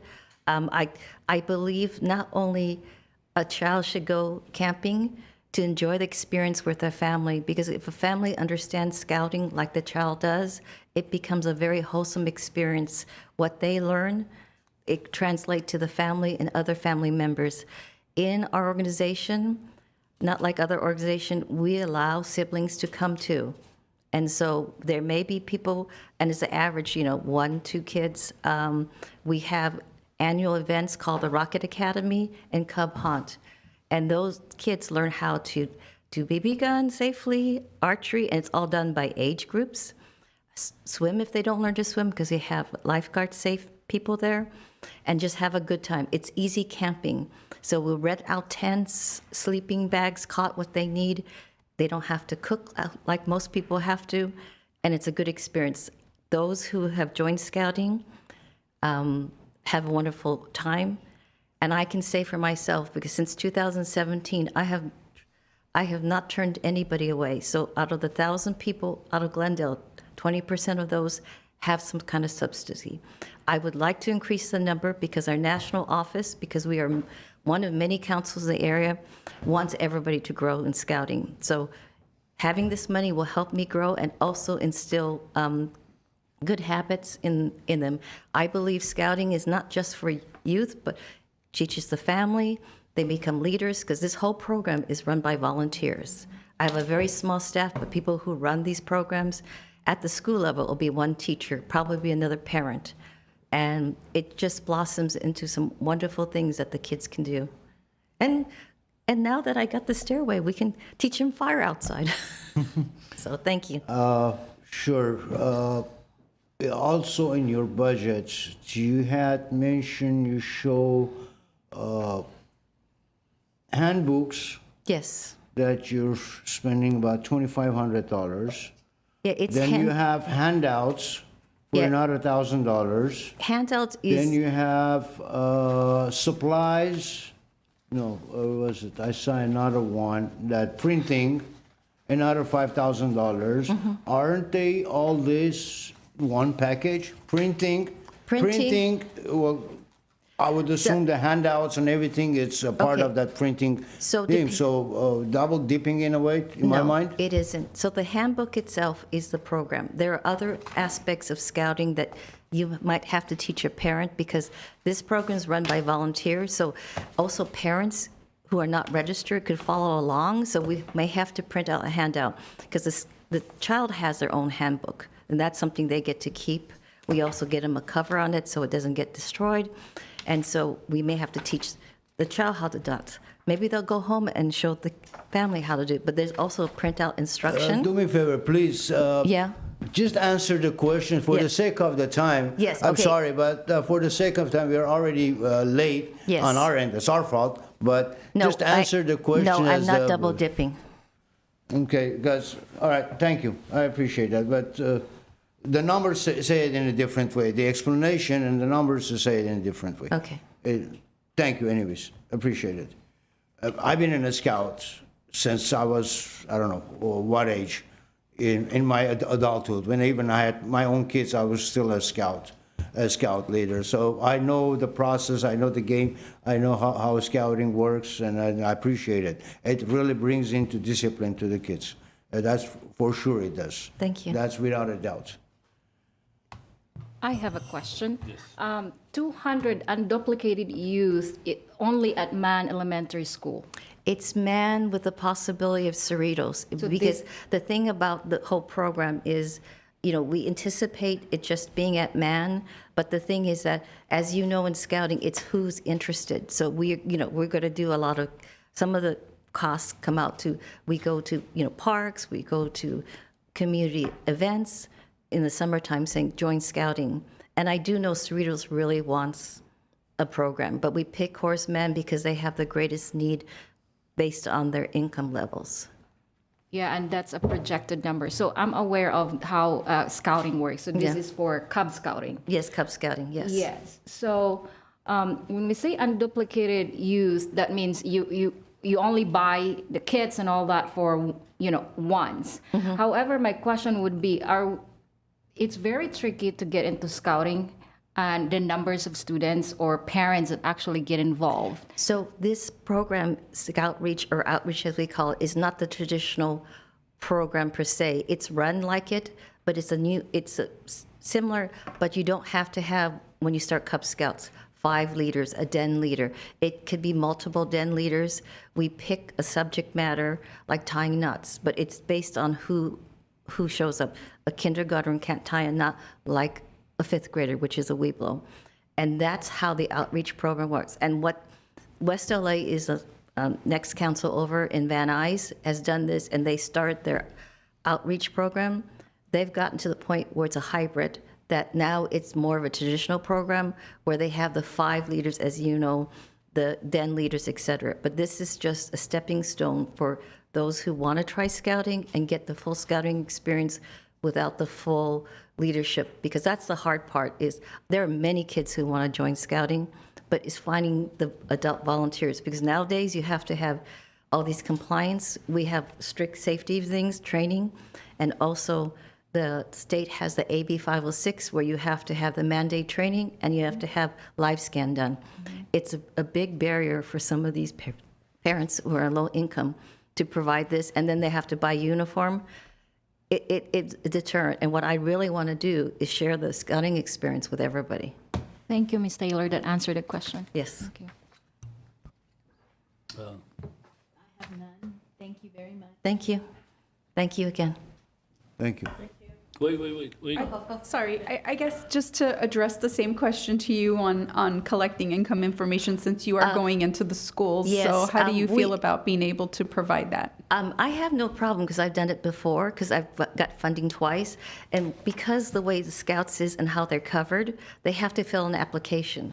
We also, at that time, give them this form, say, if you want to do this free program, please fill it out. You fill out the form, your child will get the book, they'll get their first, we do the first event with the Bobcat, and parents like, okay, we'll sign up. So it's a little bit different for me versus the dental clinic because there's medical things, but for me, on a emotional, social aspect, I have no problems collecting the applications. I've done it twice. It's not as easy as it says, but it's doable, okay? Thank you. Appreciate that. So pretty much, I'm going to follow what Mr. Avedisian said. Times have changed. Me and him, we served scouts together 40 Yes. plus years ago. We're just a bunch of kids running around. We didn't even have license to drive. But nevertheless, so yeah, we experienced at scouts, but times have changed. I'm sure the booklets what we used to have versus what's out there now has changed, and I'm sure it's multiplied by different booklets of the parents and everyone else. So, but what he's trying to say, which I saw the same thing, I think it's a most probably it's a technical issue. Maybe you duplicate it by using the words, because we had another agency earlier doing the same problem. We Yeah. had, I think, YMCA had the same issue. So look into those technical issues, make sure it is not a duplicate because of wrong verbiage. I agree. I'm assuming by your last names you did scouting with Homa Netman. It is totally different. Yes. It is a wonderful program. It parallels with Scouting America, but it's different because you have different groups, which are similar. But in Cub Scouts, depending on the age, the requirement, they have different books. What I'm trying to do is still, it's not the whole cover, because we don't charge the books ourselves. It is a national organization that sends it. Right. And I've been there since when books were like $15. Now they're $25, and they don't give us a discount. So I don't remember if our days were charged, and if they did, my parents paid for it, yeah, so I don't know. even And so- remember if that was the and case. I appreciate because Ararat, Sipon, LA, and Masis. We've been to 4 of them. Yeah, they are a part of Verdugo Hills Council. Thank you so I much. know. I started a SIPON chapter Did you? Okay. back in 90, whatever year. Thank I don't you. want to put the date on it. We had a couple 30 years ago. We He's have a older than couple me. of and we have I a couple started of that Eagle chapter. Scouts that turn in their binder. A male and a female they got reviews last night, and they passed their board of review. Thank you. Thank you so much. I appreciate it. All right, who do we have next? Next is Essentia, for Essentia. Essentia Mental Health Program.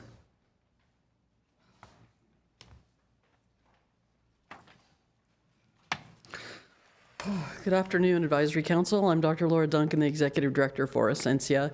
I've been with the agency since 2014, and the agency has been in existence since 2006 and partnered with the City of Glendale. We are a comprehensive homeless services agency, and we have been providing mental health services, specifically trauma therapy, to our unhoused and housed clients since 2006.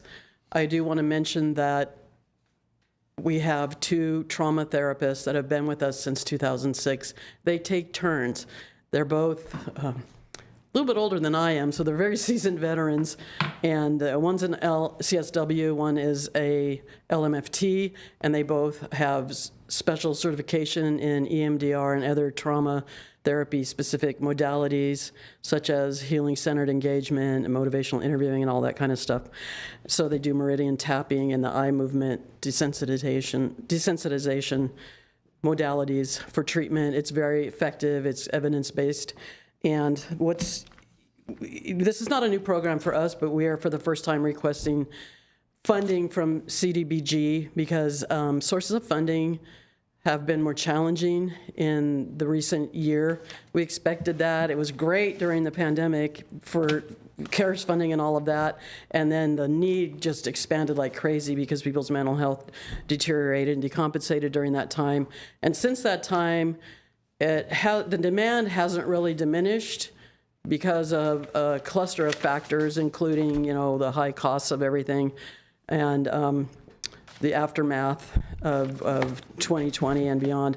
And so we have had to scale back down with the funding available. We're trying to augment and maintain the current level. That's why we requested this from CDBG this year, to try to augment and fill in so that we can continue to provide that service. It's essential for people to be able to recover from their traumatic experience, and oftentimes predated by adverse childhood experiences, which is a predictor of continuing issues throughout one's life, poor health outcomes, poor mental health outcomes.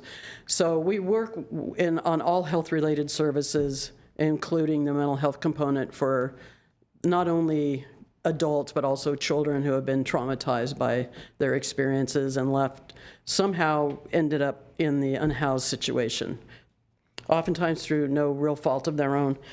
And that's the reason that we're here. That's the reason that we requested it.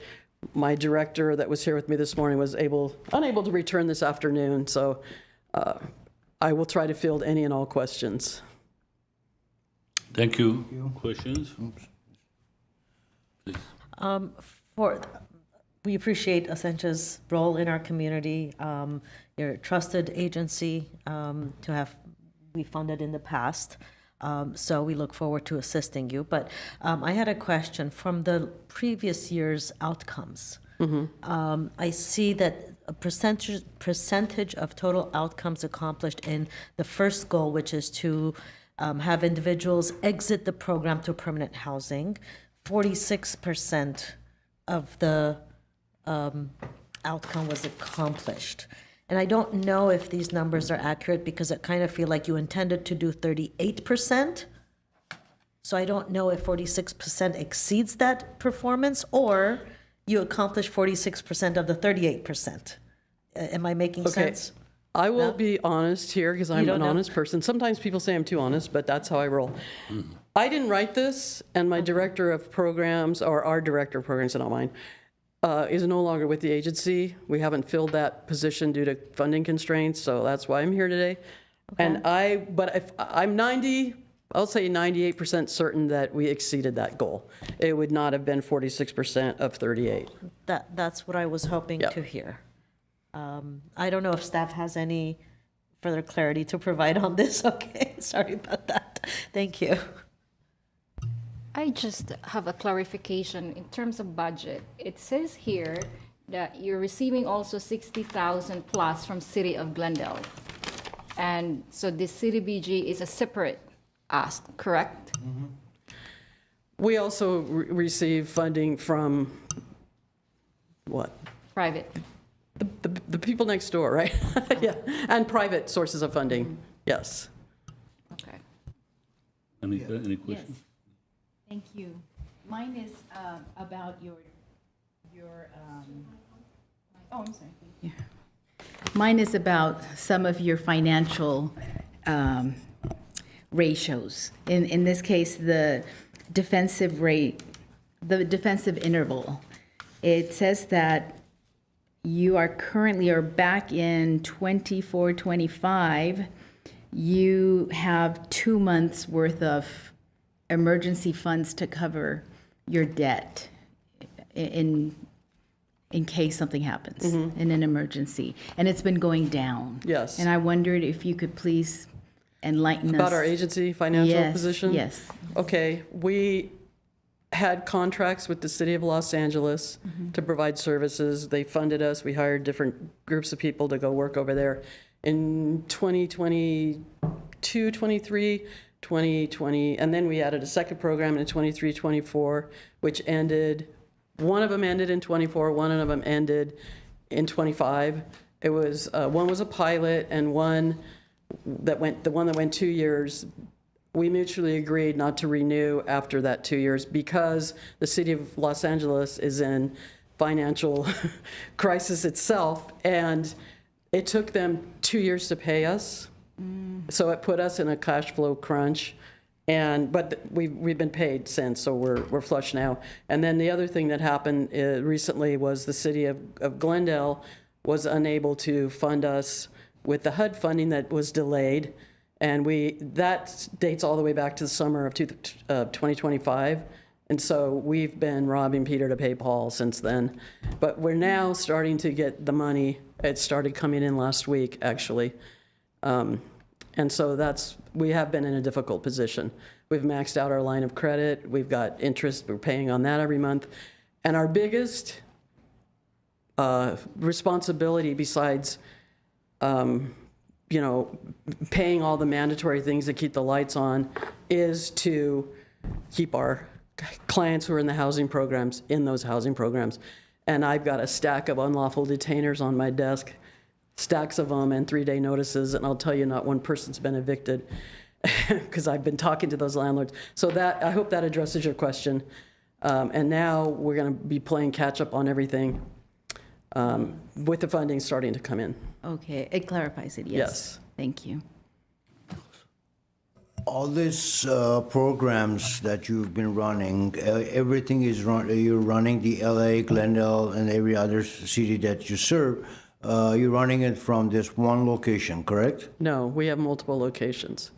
The only programs we run out of Glendale are the Access Center, the shelter beds, and we have one housing program in Burbank, and but they're 100% funded by Burbank. And then we do have some shelter beds available to the city of West Hollywood, but the staff that come and case manage those clients are strictly paid from the city of West Hollywood. They pay for the beds and the costs, and they also pay for the case management staff, which we have a separate interim housing program in the city of West Hollywood, and that just opened last year. But everything is city specific, and there's no crossover, no commingling of funds or anything like that. No, that's not my intent. I was just wanted to make sure that, or understand, and the public know that you have multiple locations. We do. That you run your programs. There's nothing, everything is not run from one Glendale location and all that. We know what you guys do. I think everyone would agree that Essentia and every other organization that at least has come forward to this committee asking for funds, regardless of their level and what kind of financial background they have or not, everyone is a very worthy and doing a just right job for whatever the clients or people that they're serving at. So when we ask those questions, please, everyone, don't think that we're trying to hammer you, we're trying to, put you down or anything in that sense. We're just trying to understand, and we have an obligation that we have to follow, and of course the community needs to know too. I appreciate that. Okay, so thank you. You're specifically applying for the mental health program. Yes. This is what the funding is for, Yes. nothing else, right? That's right. Okay, just to clarify, again, I'm going on record, as my colleague said. Yes. Just to be clear, Just for this is. that, for people in Glendale. Right, people in Yes. Glendale, right. So because when you mentioned what Glendale serves, you did not mention that in your statement, what Glendale offers. So I want to make sure we clarify mental health is one of those programs Glendale offers, and this is what the funding is for. But as far as your budgets, your finances that we have, it's for the entire, not just for this mental health program budgets and finances. It's Right. Total, okay. We have, yes. So that's why some of the variations could be in different departments, not necessarily this particular one you're asking for, Correct. where the shortfall is. Now, the shortfall, you said, City of LA and all that stuff, you're getting, less and less fundings. In this specific program, or general speaking? I mean, as far as a mental health The program. mental health component that we provide, the services occur at Tyburn in Glendale. So the clients that we're serving in West Hollywood or in Los Angeles or in other parts of the county, they don't come here. Unless sometimes they come from West Hollywood for the beds, but it's a small portion. We had to contract with other entities to pay for the beds in the shelter because we can't afford to operate it otherwise, and we didn't want to close it down. Right, yeah. I know the mental health funding a few years ago was just huge. I mean, it got flooded with money. Yes. And I guess it's all gone for now. The fires really diverted a lot of private money last year, all year. Yeah. Thank you so much. Who's it? Yeah, if I may. Did anyone else have a question from No, go the ahead. committee? Okay. Just to clarify, under the budget, I know one of the committee members asked you, but you currently are getting $60,000 from the city from homeless services for the same program? Our wellness, the enhanced care management, director of enhanced care management / hospitalizing / wellness program manager is partly funded through the CES, which comes from the city of Glendale. Okay, so that's essentially like a staff Yes, salary position staff, that yes. also is overseeing a portion of this Yes. program? Yeah, the wellness services, which this falls under. Okay. And then also to clarify the outcomes that you have, if you could maybe help clarify on the outcomes, I think you say that the 100% of the participants will access one mental health service during the program year. Does that essentially just mean that they would come to one therapy and that counts as that one program service? It was clarified further. Yeah, I was hoping you could explain it to me. Like I said, I didn't write it, but I did look at it before. The way it would work is, yes, You have program staff behind you if you want to. Yeah. You want to jump in, Ray? All right. Here comes the guy with the long title. Thank you. Thank you. Hiding behind. Hi, guys. Thank you so much for having us. So it's basically if you have at least one or more services with the mental health, that does consider and constitute. Correct. Okay, so then essentially that would be like one therapy per person. So 30, if you're looking to serve 30 individuals, that's essentially what that would be? No, and usually it's more than one session. I mean, nobody has like just one session, but it does include the one person. But we have, we just count the 30. We have probably hundreds or more during the year that get serviced by the mental health. Okay. And I know that with homeless services, you also have outcomes, and I was just wondering if the numbers you're serving are essentially the same on both sides? So serving 30 individuals? For the homeless services and for the mental health? Because you're also getting homeless services funding. So I was wondering, is the number of people you're serving based on the funding you're getting from homeless services side the same as what you're requesting in the CDBG program? No, that's not the same, correct? They don't overlap, no. They don't overlap. They don't overlap. Yeah, there's different goals for the homeless services versus the CDBG for the mental health. Okay, because I thought the funding pays for this program. It does. The funding pays for that program, but the mental health is kind of separate, basically. I mean, it goes together, but it's kind of separate for the clients that we serve as far as homeless services. It would specifically pay for the one at like each $90 to $145 pays for one therapy session. It doesn't pay any salaries or anything. We have those independent consultants I mentioned, the therapists, that's what it pays for, the mental health specifically. Oh, Mike, sorry. Do I need to repeat that? No, just if you continue. Okay, I was just trying to understand because of in general, if the programs are the same and the budgets are the same, I'm assuming you're serving the same number of people because you do have, you have identified the funding that you're getting through homeless services as part of the revenue source for this program. So that's what I was trying to clarify is, are they the same program? And if so, are you serving the same number of people for both programs? And, you know, right now it says therapy for $20,000 is essentially what your request is. So I'm assuming that's salaries for the therapists or? They're independent consultants, so they contract for 1 hour of therapy and they get a rate. Okay. We have more than 30 people in our programs that will utilize mental health. So, but, I mean, way more, but about 30 of them will utilize the mental health. So there is overlap in terms of who the people are. And I absolutely understand. Yeah. It's just that for program purposes, when we're looking at it, the number of people you're serving with the budget that you're presenting, it essentially is a $108,000 program serving 30 people is how we look at it. So that's what I was trying to understand is, of the 108, the city's already funding 60. So you would be looking for another 20. So the city would be funding 80,000 of the 108 based on the budget you've presented. So I just wanted to make sure I understood that correctly. Okay. I want you to, just wanted to make sure that's the case. If it's not, then I was hoping you could clarify. If you're not familiar with it and you can make a call, you have time to get actual answers. Yeah, I couldn't bring my finance person today because they Is that conflicted person with an available audit by meeting phone? right now. Otherwise, they could have been here, but we didn't. We came back late. Yeah, I don't really quite understand the question, honestly. We're not serving. I'm not sure if the question was. We're not if serving it was 80, 60, or 80 people with this money, this 20K we're requesting.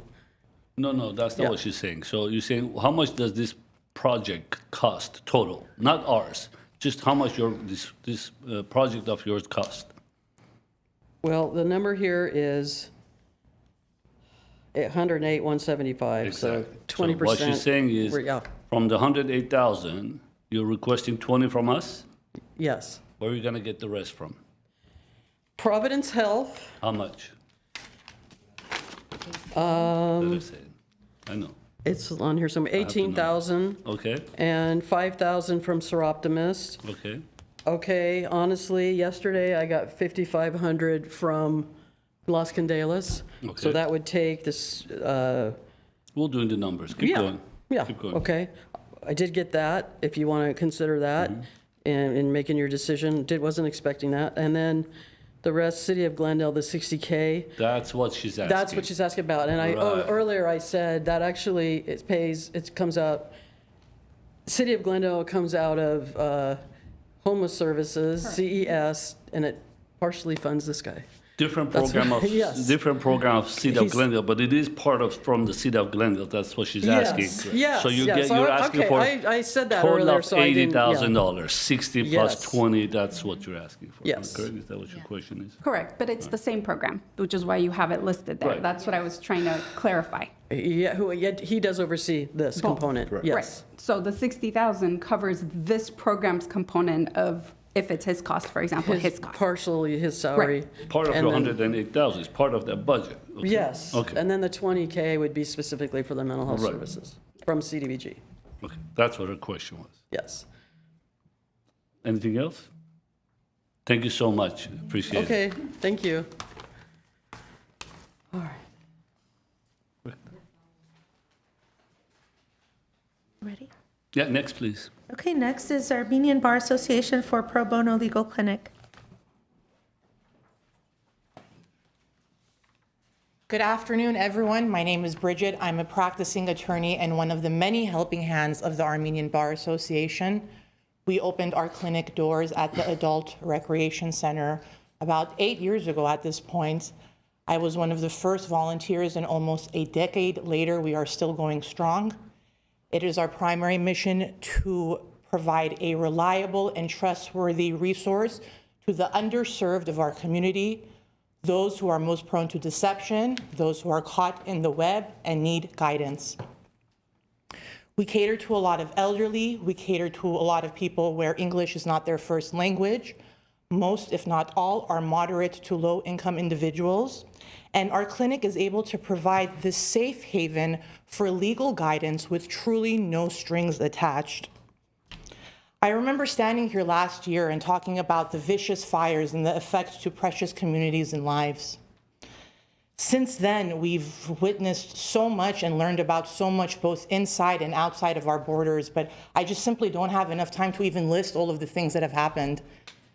And while the politics are handled upstairs in a never-ending chess tournament, it is those who make up the floors below who are burdened by the weight of each move. Two of the biggest impacts that we've seen to our clinic is that of immigration, and because of the increased cost of living, we've seen an uptick in landlord-tenant issues in addition to homelessness. If not for our services, I'm not quite sure, what some of these people would do. It's not only the translation of documents or filling out a piece of paper, which sure, we handle those simple things as well, but sometimes we're dealing with eviction, deportation, domestic violence. Sometimes we're the last resort for a lot of people. And if it's something that we don't know about, we take the time, we do the research. Our clinic has a face, but behind that face is a board of diverse legal minds on standby. We regularly work with the city's Community Services and Parks Department. We just had an expungement clinic a few months ago. We screened 26 individuals. We helped expunge around 20 non-violent qualifying offenses. And we're asking these people, what brings you here? Why do you want to get an expungement? The stated reason is, I want to go to school. I want to be a better influence to my children. I want a better job. I want to be more productive in society. And we are able to provide that service. And the fact that this remains one of our ongoing and consistent services year after year just shows how much of a need it is in our community and in all other communities as well. And until there is some sort of legal reform, this is just going to be a repetitive thing that I feel we have an obligation to address. We've also partnered with the Glendale Police Department in offering domestic violence outreach. We've worked with the Commission on the Status of Women to discuss online violence. We've worked with Catholic Charities. We've worked with the Armenian Relief Society. Whoever wants to work with us, we are willing to extend a hand. We are willing to work whatever we can do to contribute back. At this point, we've been grant recipients for years, and I hope that we've earned our keep. We need your support and the city's support to continue offering the services that we offer. And this is going to be my very awkward transition to talk about my least favorite but most necessary topic, which is money. We need money. We can only exist within our means, and we desperately need staffing. We are currently requesting $66,220. Most of our help currently is on a volunteer basis, but we need a stable foundation so that we're able to sustain long-term growth. We need to hire a part-time attorney to oversee operations. We need a case manager, and we need someone focused on educational programs and advertisements. As reflected in our application, we recognize the high demand of the CDBG funding, and we recognize all of the great organizations who also need funding. And with that being said, our organization is willing to cover about 17% of our ask, but that leaves $54,676 to be exact that we are requesting to be able to get some staffing and continue with our services. And with that being said, thank you so much for your time, and I welcome any and all questions. Thank you. Let's start with my left, if anyone. Okay. Sure. Thank you for your presentation. I just want to make this comment that this is one of those projects that we get the most bang for our buck, because the last year's performance of the two outcomes, the numbers were 300% and 340% completed based on what they had anticipated. So funding this program, to me, gives us a lot of return. That's congratulations for using the money wisely. Thank you very much. Just one quick comment. You know, our application doesn't even reflect all of the people that walks in through our doors because not everyone qualifies for the services and for these services.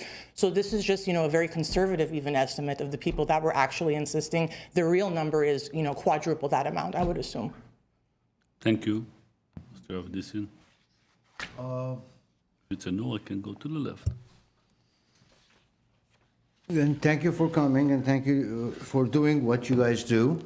I know it may sound very small group of people on the paper, at least, what you serving and what you're asked for, but we know impact of it overall. That's pretty great, especially on a legal line. Every other organization has different homeless services or different services, but legal services is one thing that it's pretty unique itself, and it serves it in a different level. What I have noticed, and I've said this before, first of all, you're asking for $56,676. But first of all, you're saying that you will be able to work with somewhere around, your minimum is like 35,000? Is that correct? That is our listed minimum on the application, correct? Okay. And I've said this before some years ago, last year also, as a matter of fact, that whatever you do, all the organizations, or most of the organizations, I hear their marketing outside in the different ways, either brochures and libraries, this, that, you know, a lot of places. I haven't seen one from you guys. And that for me, it's, I don't know, it's questionable. That why you're not marketing your services that, I know you're already overwhelmed. However, but if the people know, so there is more need, there is more ask. And then down the road, you know, every year, if it's a little bit more and more and more, you know, it gets there. People don't know, a lot of people, if I know you work at the adult center, correct? Correct. So if people don't attend that building, they don't know you exist, correct? Well, pretty much. No, well, that addresses more so of our elderly people that we assist with, but a lot of the other people is from word of mouth from other organization or other individuals. And like you stated a moment ago, we are scared. We're scared to open that door, but that's definitely something that we're going to be looking into moving forward to expand the advertisement and to open the door to assist more individuals from different locations. But the funding has been one of the biggest reasons why we've been very reluctant and hesitant to do so, although we do recognize that there is most definitely a need in the community that still needs to be addressed. So I agree with you. Hopefully next year you'll be more aware of our advertisements and our efforts. Chair Garvey and members of the committee, we also advertise their services in our leisure guide as well as newsletter, the city's website. And also there's a number of residents that staff has referred to the Armenian Bar Association for the clinics. So they do market their programs pretty well. We work closely with them and market the services that they provide at the ARC, only at the ARC. All right, thank you very much. Appreciate it. Research Thank well you. over there. Chair Garabian? Yes, I do have a question. Yes. And that is, so the Armenian Bar Association is the name of it, but does the Armenian Bar Association support this organization from a fundraising perspective? I guess that's what I'm going for, because I see that the leverage is so small. You know, you're asking for 82.57% of the program's budget from CDBG.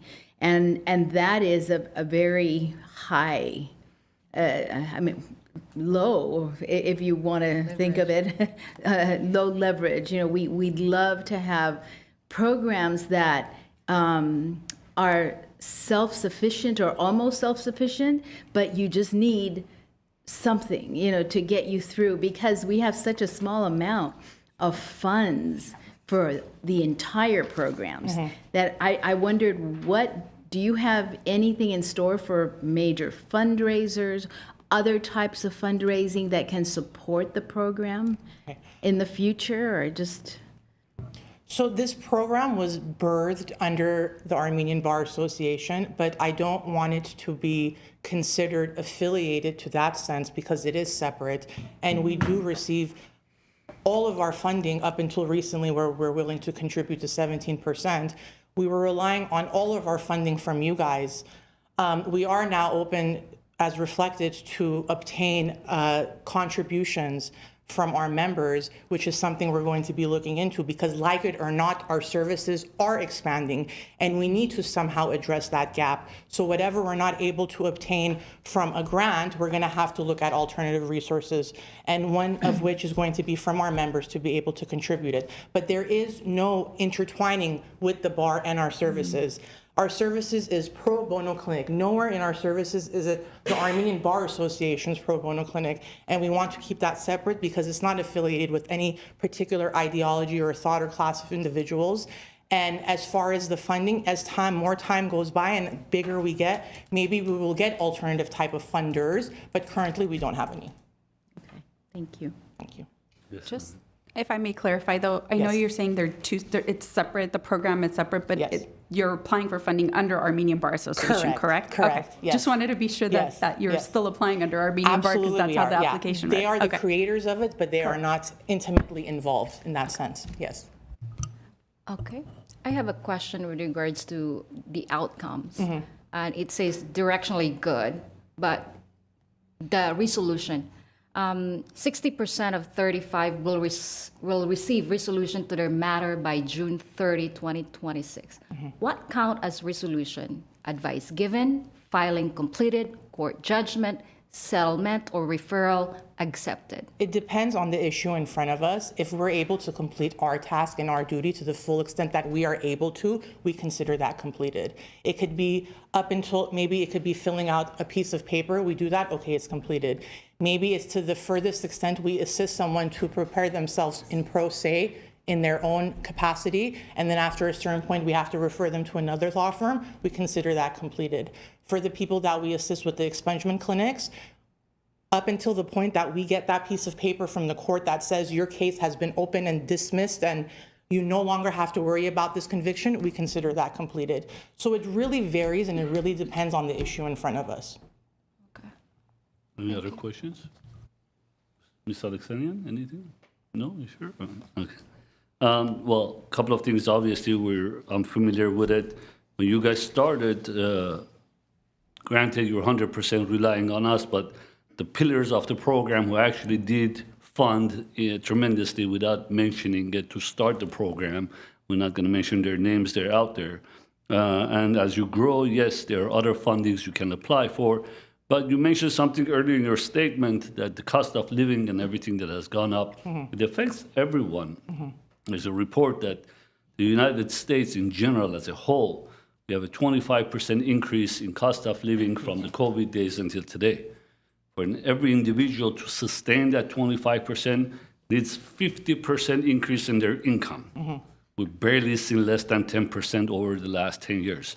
So it is hard for everyone, we understand, but at the same time, as my colleague said, do reach out and try to get more fundings. But there's a lot of agencies that are 100% reliant on fundings, not necessarily ours, but just fundings in general. So thank you so much. Thank you. Thank you. Thank you so much. Thank you, everyone. Have a great day. Who's next? Next is Armenian Relief Society of Western USA, Inc. for Community Outreach Program.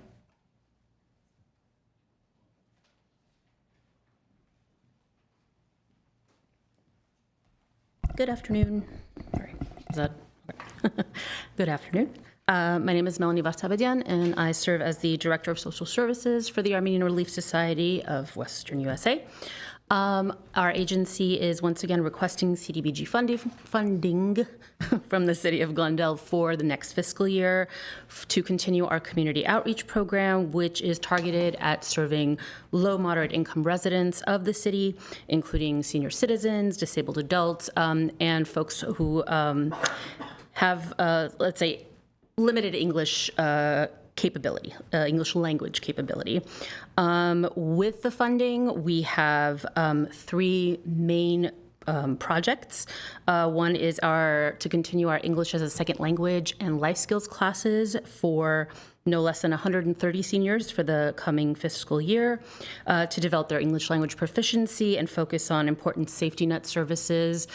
We host, nutritionists, and we'll have folks come in and talk about digital health and safety, financial literacy, things like that. Also, we will do job search assistance, referrals, employment placement for at least 65 clients for the coming fiscal year. And that is to help gain employment, regain employment for those returning to the world of work, or to improve their income overall. And also services for adults with disabilities in the form of case management, access and linkages to public benefits, assistance with housing, transportation, telecommunications, utility issues, and the whole gamut there. Alongside these, our organization will continue the provision of its general social services for additional low-income Glendale residents. And we recognize, again, so many people have mentioned it today, as have you all, that there's just an ever-growing need for these services resulting from lots of challenges, especially to vulnerable populations that we serve. And so the community outreach program obviously meets these priorities in the areas of, for the CDBG, priorities in the areas of senior services, employment services, services for the disabled. And we have lots of wonderful close partnerships with the local community. They continue, they strengthen, and that just helps us continue to serve more of our community. Alongside the city, of course, we partner with lots of folks in the room, Essentia, Catholic Charities of Los Angeles, the Verdugo Job Center, YWCA, YMCA, the Armenian Bar Association, local hospitals and clinics, community centers, schools, and more. We're very fortunate to be able to grow and diversify our partnerships, which just help grow our reach and our extent of service. So yeah, year after year, we kind of enjoy being able to serve the community, and we are just getting more and more inquiries every day. As we all mentioned, the need continues to grow. And yeah, we're really fortunate that our social services program overall, our department has been serving the community throughout Los Angeles, LA County, for about 50 years. And so we can meet immediate public social services needs for this very diverse population. And our primary goal is always going to be to assist our community members, to assist them with their self-sufficiency, to become productive members of society, and just to overall improve their quality of life. But yeah, thank you for your time and your consideration. I'm happy to answer any questions. Thank you. Questions? I noticed that from the last year's expenditures, it says you're the only agency who hasn't expended 100%. You're at 84.21%. Is that accurate? And if so, why? I will honestly say I'm surprised by that information, only because I'm pretty sure it would have been 100%, and it could honestly be some billing issues. Yeah, fair enough. Very frankly. You're using all the funds that were. Yes, absolutely. Okay. Yeah, yes, and again, lots of other similar agencies. We're serving more than we report. I can say that every dollar and more is used. Yeah, for sure. Okay, thank you. Sure, certainly. I do have a concern. Sure. It's 100% funded by CDBG. What will happen if that fund amount? Yeah, no, it's a fair question. I mean, right now, everything we do is, grant funded through various different agencies and foundational support, government support.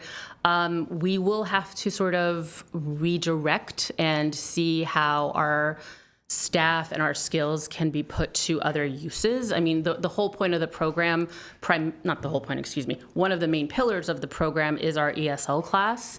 And so that basically might be something that unfortunately would either have to pause or be delayed with, as we search for additional funding. But when it comes to general social services and serving the vulnerable populations, we continue to do that even now as funding has been an issue in this last fiscal year, in this current fiscal year. So we haven't turned anyone away for services. We've experienced some delays. Some folks have longer wait times for appointments and things like that, or longer walk-in wait times. But there's no cut to our services, again, overall.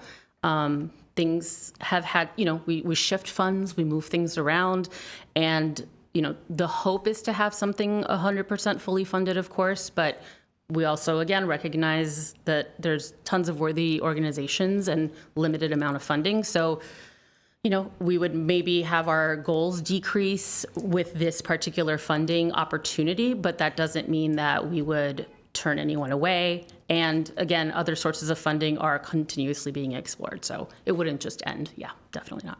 Okay. Thank you. Of course. Just before I get to answer her question, you're not 100% because your last statement was there's other sources of fundings. So just to clarify her question. Oh, sure, of course, yes. 100% funding from CDBG for that program, but you do get other funding, so you're not relying on 100% on us. For this specific program, the hope is the 100% because the ESL This class, program. yes, primarily to ensure that the ESL class can continue. But in terms of general social services and in terms of staffing case managers, it is somewhat diversified in terms of where we come up with our funding. Yeah. Yes. The ESL class would be most at risk. Thank you. That was one of my questions. Sure, of course. And to encourage you to do some fundraising. Oh, yeah, believe me, we are. But your continuous increase in the amount of requests every year reflects the need in the community. And kudos to the Armenian Relief Society for what they're doing. Yeah, I mean, honestly, for us, it's if we can bring in more funding, we will help more people. I mean, that's no, duh. But I mean, in the sense that we also want to, we also have to sort of diversify what we can offer to folks because types of benefits change, and there's always constant shifts, especially again in this current fiscal year with the types of opportunities that people are seeking and that we research to find for folks so that when they do come to us, it's not just one thing that we help them with, it's a list of things, hopefully. And so that's kind of also the reason why we want to be able to do more for folks within one appointment, let's say. Yeah. I do have another question, and it's about your financial ratios. In your defensive interval, you have a little over 1 month of reserves. Yeah, that's. Is there it looks like a trend, and I just, can you put your happy to finger on it, or just enlighten us? There are a couple of factors. One of them is, again, I think we're not exclusive to it. Unfortunately, some funding sources have either sort of shrunk or dried up completely. And we did have one very large program in the last, that ended actually, that ends, today, February 28th. It ended in February, and that was a large source of funding through a different agency through community partners. And that helped us fund multiple positions and do a very large program. But that that grant doesn't exist anymore. So that was one large one. The other one is just the fact that we recognize, and by we, I mean the entire organization of the Armenian Relief Society, not just social services, that there are a lot of programs that the entire organization raises funds for and helps support, but traditionally they actually haven't supported social services. And this year's main fundraiser, which is hosted in March, the main funding will go towards social services for the first time ever. It's never been done before. And that partly is because, you know, they do a lot, but I think recognizing that the community here has such a tremendous need has helped shift the organization's attention and the membership's attention to social services and to our Youth and Guidance Center, which is a mental health service that's also free of charge, that has never received any real funding. So yeah, it actually, the organization's mindset is shifting. And I think, as you mentioned, the trend shows the need because we've had to tap into our own sort of backup to help continue to do these programs because they've been cut in places. And, you know, contract delays and ending programs have really affected social services. So the entire organization's mindset has shifted as well. Yeah. Great news. Thank you. Of course. Thank you so much. We appreciate it. Of course. Thank you. That's it. Thank you. Thank you. Who's next? Is it a question? That I missed. It's not working. Oh. Mine's is stuck on. I can't, it's stuck on. speaks It the doesn't go off now. 3 times who talks the most, cuts the Testing. Is it working? Okay, so next is Catholic Charities of Los Angeles Loaves and Fishes program.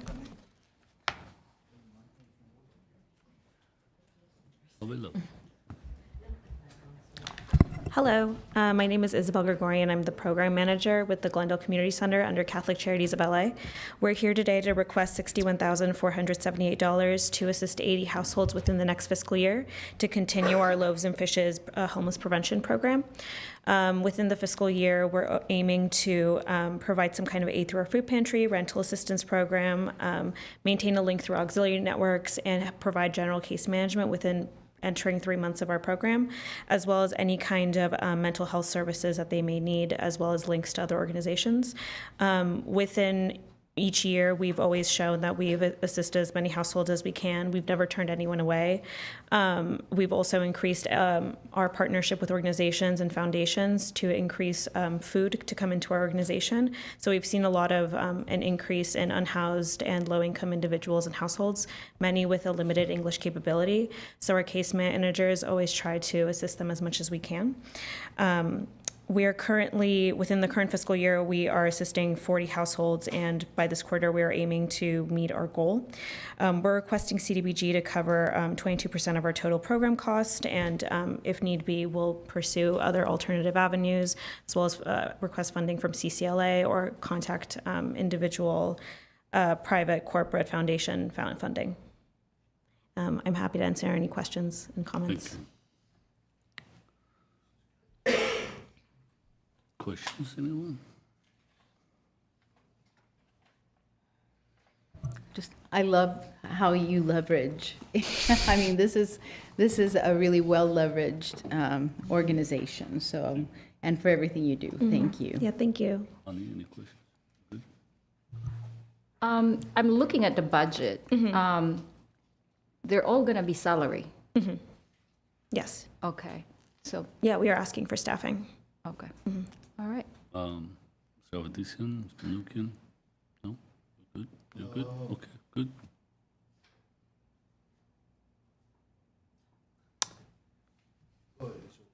Thank you so much. We thank you. appreciate it. Thank you. Who's next? Okay. Next is Committee for Armenian Students in Public Schools for Intervention Prevention Clinical Group Counseling.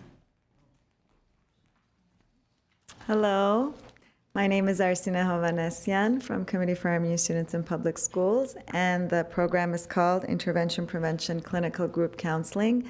Most of you already know me and know the program. We've been fortunate to receive funding from CDBG for many years, and we hope it will continue this year as well, next year as well. And I just want to make a point that more than ever now, with all the cuts and especially for mental health purposes and services, it's really an important program right now for our youth in Glendale. So I hope you take that into consideration when you decide on the numbers. if we're fortunate enough to receive funding again. I think if any of you don't know, it's a pull-out program during the school hours. It is not an after-school program. It happens once a week during school hours. And the students receive play, art, therapy, mental health services. If you have any questions, I'd love to answer them. Thank you. I mean, most of us are familiar with Yes. almost all the agencies that do come through. I think we just have a new member. Oh, Usually she nice needs, to but meet you. she has probably done her studying and work, so they're repeating questions. So, any questions? Quick question. Yes. Hi and welcome. You were serving up to 3 schools, correct? No, currently we're schools. serving 2 schools. Two With the schools. funding we have this year, 2 schools. Okay. We the- always the apply last- for 4, and then we're happy with 2. two. We'll The take whatever 80 we can get. 83,000 that you're asking, that will cover still the 2 or the 3? That's for 4. 4? Yeah. Okay. All right, thank you. Okay. The increase in your request, I mean, is substantial. No. For 4 schools. It's the same as. It is, as last year? Yeah. Yes. We did fund 4. It's We exactly. It's actually funded exactly the 2. same. We funded 2 last year. Yes. Yes. Out of the 4. Yes. But It's the same your- request. Okay. Okay, it's the funds awarded. Yes. That we gave 65. No. We give No, no, no. 49. I'm sorry. I'm sorry, 34,498. Sorry, I was looking at the wrong It's one. okay. No Okay, good. worries. I'm glad it's the same amount. Me All too. right, thank you. Because I was gonna say, with that additional, we may only be able to fund 1 school. No, no, no. Yeah, okay. hope No, not. no. Thank you very much. I stand Okay. corrected. Okay, no worries. Hi, I have 2 clarifications. Sure. It's mentioned here 10% sampling of income verification, and a CDBG, we need the verification of the income, right? Yes. As documentation process. That I have a clarification on that. And second is, you said there's no overlap with school-based mental health landscape. With the same exact program. I mean, there's no other program like this one. Of course, there are many programs the school district offers, but nothing like this one. Can you elaborate further on that? Because in a school setting, there's psychologists, there's counselor, you know. Well, this is elementary school setting.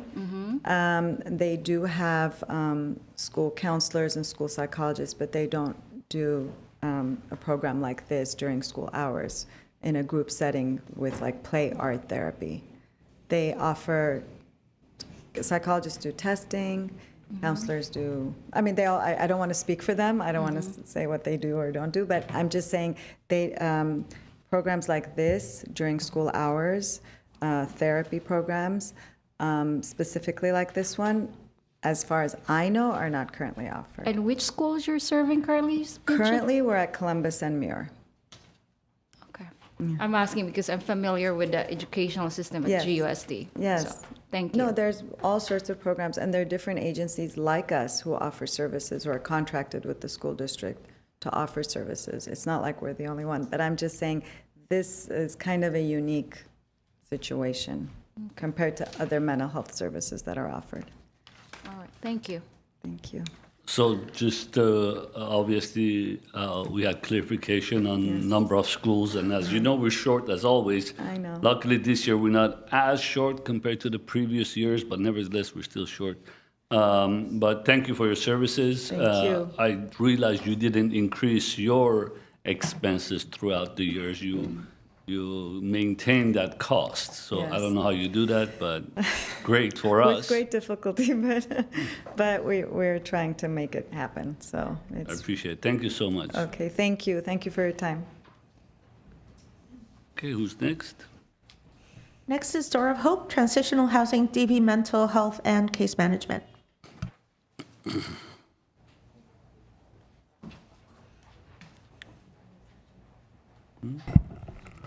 Good afternoon, everyone. What is it that you guys are reading We'll catch up. Shall I jump in? Yes, please. Okay. Hi. Hello. Megan Welcome. Katurgian, thank you. I was just mind our own business. No worries, no worries. I'm Megan Katurgian, CEO of Door of Hope. I have my colleague Carolyn Shankweiler in case you stump me with any data or budget questions.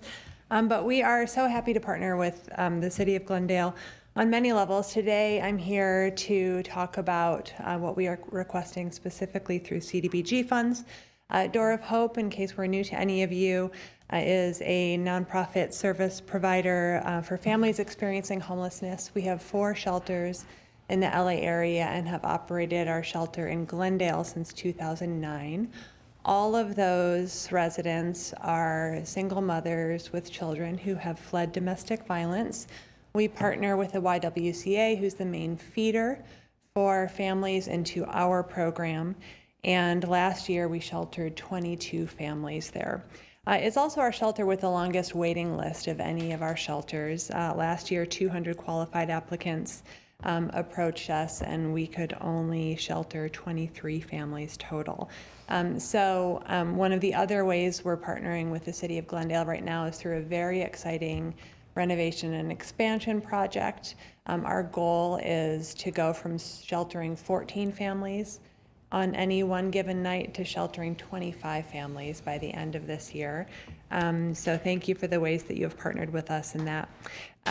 Today, I want to talk about what makes our program successful. 96% of the families who graduate from our shelter into permanent housing are still successfully housed 1 year later. And at the 5-year mark, 86% of those families have never fallen back into homelessness. That's because of the holistic services that we offer, and essential to those are therapy or case management. And so that's what we are seeking funds for through this CDBG grant. It will provide services for 25 adults receiving therapy and case management and 10 children receiving therapy. We're able to provide therapy in English, Spanish, Armenian, and Russian. And we're able to provide case management in English and Spanish, and we offer translation services for any other needs. That is really grounded in a trauma-informed approach, specifically catered to domestic violence survivor parents and their children. It's really successful. With these funds, with these services, we believe that at least 77% of our clients will improve their mental health, and at least 72% of our clients will increase their income or savings. So I'd be happy to answer any questions. I will note that 9% of this program that we're seeking funding for would be funded through CDBG at the $60,000 request level. Thank you. Question. Hi, welcome. Thank you again for what you guys do. Couple of quick questions, maybe reminders for me and maybe public. Most of or all of your residents in the house are Glendale residents, Glendale past residents, or clients, or basically Glendale residents? Over 60% are. Over 60% come directly from the YWCA, the Emergency Domestic Violence Shelter in our community. The others might come from surrounding communities, not immediately Glendale. We always prioritize Glendale residents, and so we would not select a family outside of Glendale if there's a need for a Glendale family. We always approach YWCA as our first feeder for that program. Sometimes because of domestic violence, it's actually more advantageous for a client to be served outside of their immediate city and to actually relocate. Right. And so that's when we would be partnering with other domestic violence agencies in the area to welcome in their families and to refer out families that need to be relocated outside of Glendale. During the housing program, and while they get into the program, once they go through their process and they get into the temporary housing or short-term housing, whatever it's called, how long is that? It's a one-year program? We set a 1-year goal for clients, and we never do a hard exit when they have timed out. We don't. So we work with clients. We pair them with a housing navigator in addition to our case management and therapy services to help them secure housing vouchers, some of which have come through the city of Glendale, and to locate permanent affordable housing in the community. So we set a one-year goal. Carolyn, do you know the average timeline? The average actually is 12 months, but we do see any fluctuations between 9 and I would say 16 months. Thank you. Yeah, and what percentage of your, or most, all of your clientels are domestic violence, correct? Correct, 100%. 100%. Yeah. 100%. Domestic violence survivors, very low income, unhoused. If the funding is not there or you don't receive all you ask, are you going to serve less people, or are you going to continue and find other avenues of funding? We will do our best to find other avenues of funding. We never have vacant units. We're always operating at full capacity. And so the services that we are delivering here are based on who is living in our shelters. So there are some other ways that we can lean on community partners like B.B. Hirsch in the community to provide therapy if we are short a therapist staff. We have about 50% of our funding coming from individuals, which offers us some flexibility to reallocate general operating funds when there's shortages for program funding. Thank you. Yeah, thank you. I noticed here your budget, great work, because you actually have other sources of fundings, and you only need 8.55% from CDBG. My clarification is about your payroll tax verification. Is it, or can you confirm that it's corrected payroll tax filings are for Door of Hope? Because I think it was flagged by the city reviewer that the submitted IRS form was not does not reflect Door of Hope. That's a great question. I do apologize, Council. Our original submission, we work with a accounting partner firm who services other nonprofits in California and elsewhere, and unfortunately they did submit to us the tax filing for one of their other agencies that was not caught by our team before submission. So we, in the review process or the corrections, we did upload our correct tax filing. We are Door of Hope, and that was just a mistake. That's what I thought, because it's a big, okay, thank you. I just have a comment, because Door of Hope is one of the organizations, among several, that I think all of us have visited. And the last time I was there, I saw the therapist there. It was a child therapist, and it came to Door of Hope instead of having to go somewhere else with their parents. And so the parent was in the living room area, and the child was, right there with the therapist. And I think you're doing a great job. And I think your success rates are excellent, especially what you said, 86% never fall back into homeless, 85% never fall back. No, 86% at 5 years, yes. In 5 years, yes. Yeah. That's great. Thank you. Thank you. It's a real, offering those services on site does make all the difference, especially when you have multiple children, limited transportation and resources. So thank you for helping us do that. Just a comment as well. I commend what you do. I've visited the place. I think that domestic violence is a problem in the society, and I appreciate that we have organizations in our community who take care of the victims. So thank you. Thank you.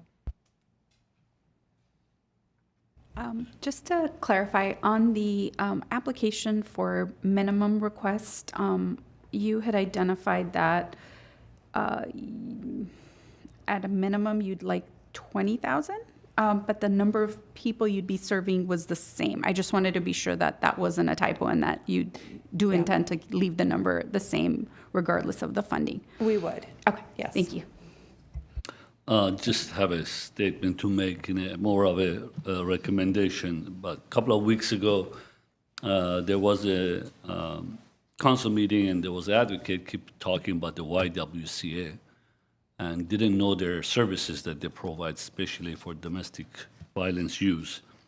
And I had a chat with that person and said, listen, these are very important agencies, that this is the services they do. It is not just a gymnasium for YWCA or just playing bridge, and this is what they do. It's like, well, and I said, there are other agencies, like who? A lot of people in Glendale do not even know about your existence. These are established people. I'm not talking about regular Joes, and they do not know that there's such establishments exist. I understand you get most of your recommendation from YWCA and passes on versus come to you directly, but definitely it's something that I encourage, that let the public know. You might get even more funding for it once they know what you guys do. So.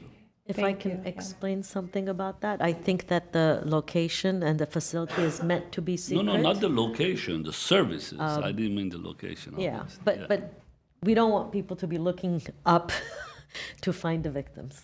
No, not the, thank you so much. I appreciate it. But yes, I Thank you. understand. Yeah, thank you. All right, thank you. Okay. Okay, next is Glendale Youth Alliance for the Youth Employment Program.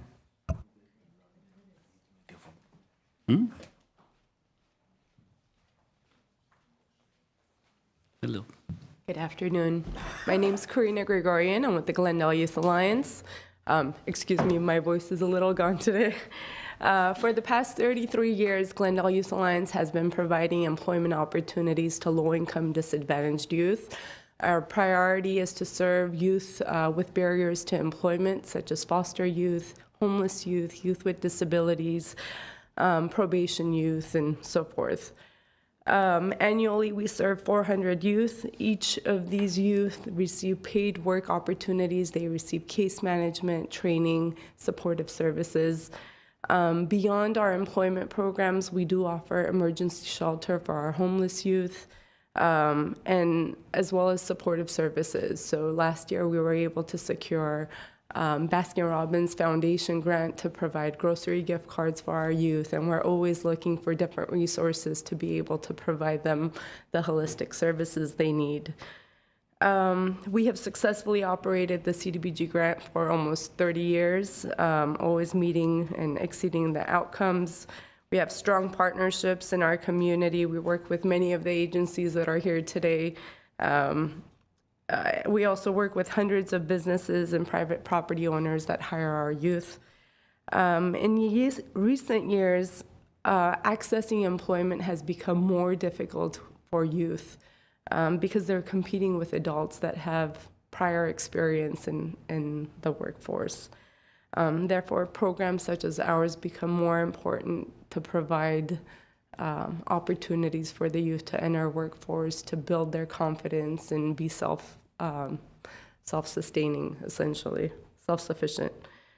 We're kindly asking for $50,000 to support staff salaries. We do understand that funding is limited, and we do appreciate any amount that's provided. If you have any questions, I'm happy to answer. Thank you. Any questions? Another it doesn't work, but another comment to just say thank you. GYA has been around and a big part of our community, and it's so successful that I think you have a lot of your alumni coming back to work for you. And just be a part of hire our youth to work, to support our organizations here in the city. Thank you. Thank you. No questions? Thank you so much. Thank you. There it is. Who do we have next, Iris? Okay, next we have Home Again Los Angeles for crisis aid for homeless families.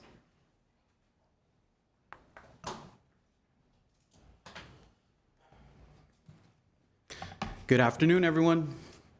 Albert Hernandez, Chief Executive Officer, Home Again Los Angeles, and we're here respectfully requesting funding to support our crisis aid program, which is our intake program for families with children here in Glendale that are experiencing homelessness. Since 2017, Home Again LA has been the lead agency for unhoused families, meaning any entity in our community, whether it's schools, congregations, community development department, housing authority. If they come across any families that are experiencing homelessness, we're the first point of contact for that population. Home Again LA has been successful for the last 16 years in implementing various programs. This program will help offset the expenses for that intake program. So any family that is homeless, they come to us first, and we'll help guide them and navigate them through the process. We'll check and see we'll assess their needs, and then we'll identify what sort of resources we can leverage and provide to those families. One of the most powerful things about the organization is that we're very good at leveraging funds, not just from the city of Glendale, but from the LA County, from the state of California, and federal funds as well. So with that said, we're able to bring in funding for motel vouchers, for security deposits, rental assistance, rental subsidies, and eviction prevention. So this program does support those programs do support this program and help our families quickly get back into permanent housing as soon as possible. We'd be honored if you consider us once again as your partner. Thank you.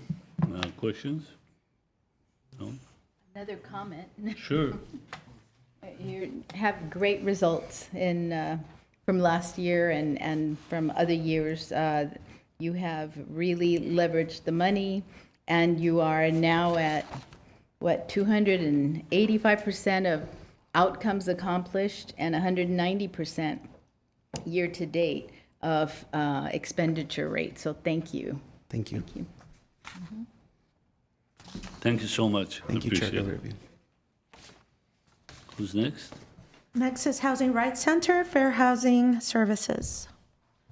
Chair Grebian, members of the advisory committee, the Housing Rights Center isn't here at this time. We can move forward with the next Okay. applicant. We'll just push them out. Okay. Who's next? Next is Armenian Engineers and Scientists of America, ASA STEM Academy. Anybody here? Oh, We're on actually time. running Okay. early, They're like, ahead of okay, time. you guys want to take a recess? We can do that. Can I ask a really quick question on the fair housing right? In the report that you sent us and you emailed us, you have 20,000 there. It's really 10, right? Correct. So just to clarify, Chair Grebian, members of the advisory committee, committee chair Auni, and committee member Quinones Gabrielian. So the Housing Rights Center is a program that's fair housing program that we must have. And it's a mandatory program. HUD mandates that for us. That being said, each year they request $20,000 to do this program for the city of Glendale. They do multiple programs like this throughout all the municipalities throughout Los Angeles County. Half of that funding, 10,000 of the 20,000, is funded through the housing division here at the city of Glendale, and the other 10,000 is funded by CDBG. So this is basically something you're not going to be making recommendations on. It's just kind of set in stone that it'll be $10,000. Thank you. We can, That 10,000 by CDBG and another 10,000 by the housing division of the city of Glendale. I think we go ahead. Sorry, so the 10,000 is from the 255,000 or 20,000 is from the 255,000? 10,000 is going to be from the 255,000. Oh, okay. It's I think we go through this pretty much every year, right? Every year. Yes, I just wanted to clarify it this year for committee member Ani. Yes, thank Yeah, you. and also, usually we see 20 and then another 10, except this one says 20 and 20. Oh, apologies. So we can take off 20 again. We can take off another 10. 10. All right. So I see that from ASA they're here, but they're obviously early. If we do take them on board, then we have to wait for mental health, the rest, YWCA and all that. So shall we just take the break now so we can catch up? So we don't have to keep waiting for others. So let's just take the break for 10 minutes. 10 minutes. Agreed? Okay, 10 minutes break.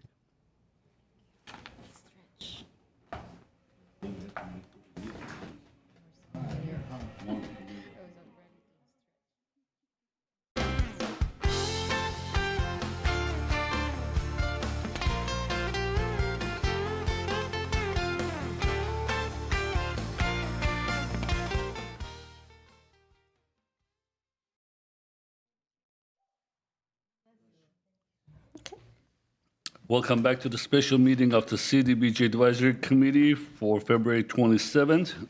We'll continue. Iris, who do we have next? Yes, for the record, we're still on item 6B, 1, and we are conducting interviews.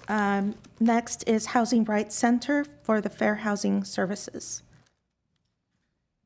Good afternoon. Thank you so much for accommodating my schedule, and I'm very happy to see some familiar faces and a couple of new ones as well. My name is Chansal Mansour. I'm the Executive Director of the Housing Rights Center. We're the nation's largest and oldest fair housing council. We were founded in 1968 when the Fair Housing Act was passed, and we ensure that people who are searching for the housing that they can afford, that's within their means, that they can achieve it without being discriminated against based on their membership in a protected class, basically based on on their race, disability, having children, being a senior, having disabilities, and so forth. We've been providing services to the city of Glendale, not just for fair housing, but general landlord tenant services as well, where we provide trainings to tenants and also trainings to landlords to make sure that they comply with the law and that they understand what their rights and responsibilities are for their tenants. So we've been providing these services for Glendale for a number of years, and we thank you very much for accepting our application for this this 26-27 fiscal year.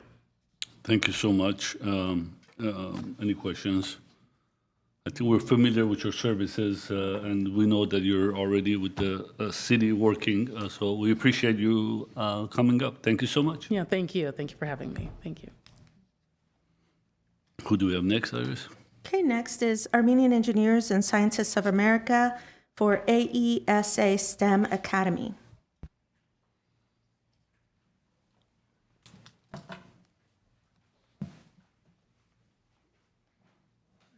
Good afternoon, CDBG Advisory Committee, and thank you for the opportunity to present. My name is Araxia Najarian, and I serve as the director of the ASA STEM Academy and vice president this year of the ASA, which has been headquartered in Glendale since 1983. And for over 4 decades, we have worked to advance science, engineering, and technology education in our community. Today, we're requesting $29,150 in CDBG funding to support ASA STEM Academy for fiscal year 26-27. It represents approximately 23% of our total program budget, with the remaining 77% leverage through ASA resources and partnerships. For every CDBG dollar invested, the city leverages more than $3 additional in program value. Our program serves up to 70 unduplicated youth annually, with at least 60% from low to moderate income households in Glendale. These are students who often lack access to coding platforms, robotics equipment, engineering tools, and AI instruction in their schools or homes. But we're not simply teaching kids how to code. We are teaching them how to think. Through hands-on instruction in coding, robotics, 3D modeling, and artificial intelligence, students work in teams to solve real-world challenges. They build, test, fail, iterate, and collaborate with each other. They develop analytical reasoning, creativity, and communication, the exact skills required in today's AI-driven economy. We're in the middle of an AI boom. It's transforming all different industries, and the question is not whether it will shape the future. It already is. The question is whether Glendale's youth will be prepared to lead in that future or be left behind by it. Early exposure to AI and engineering concepts builds more than technical skills. It builds confidence. It builds problem-solving ability. And this is where the return on investment becomes clear for the city of Glendale.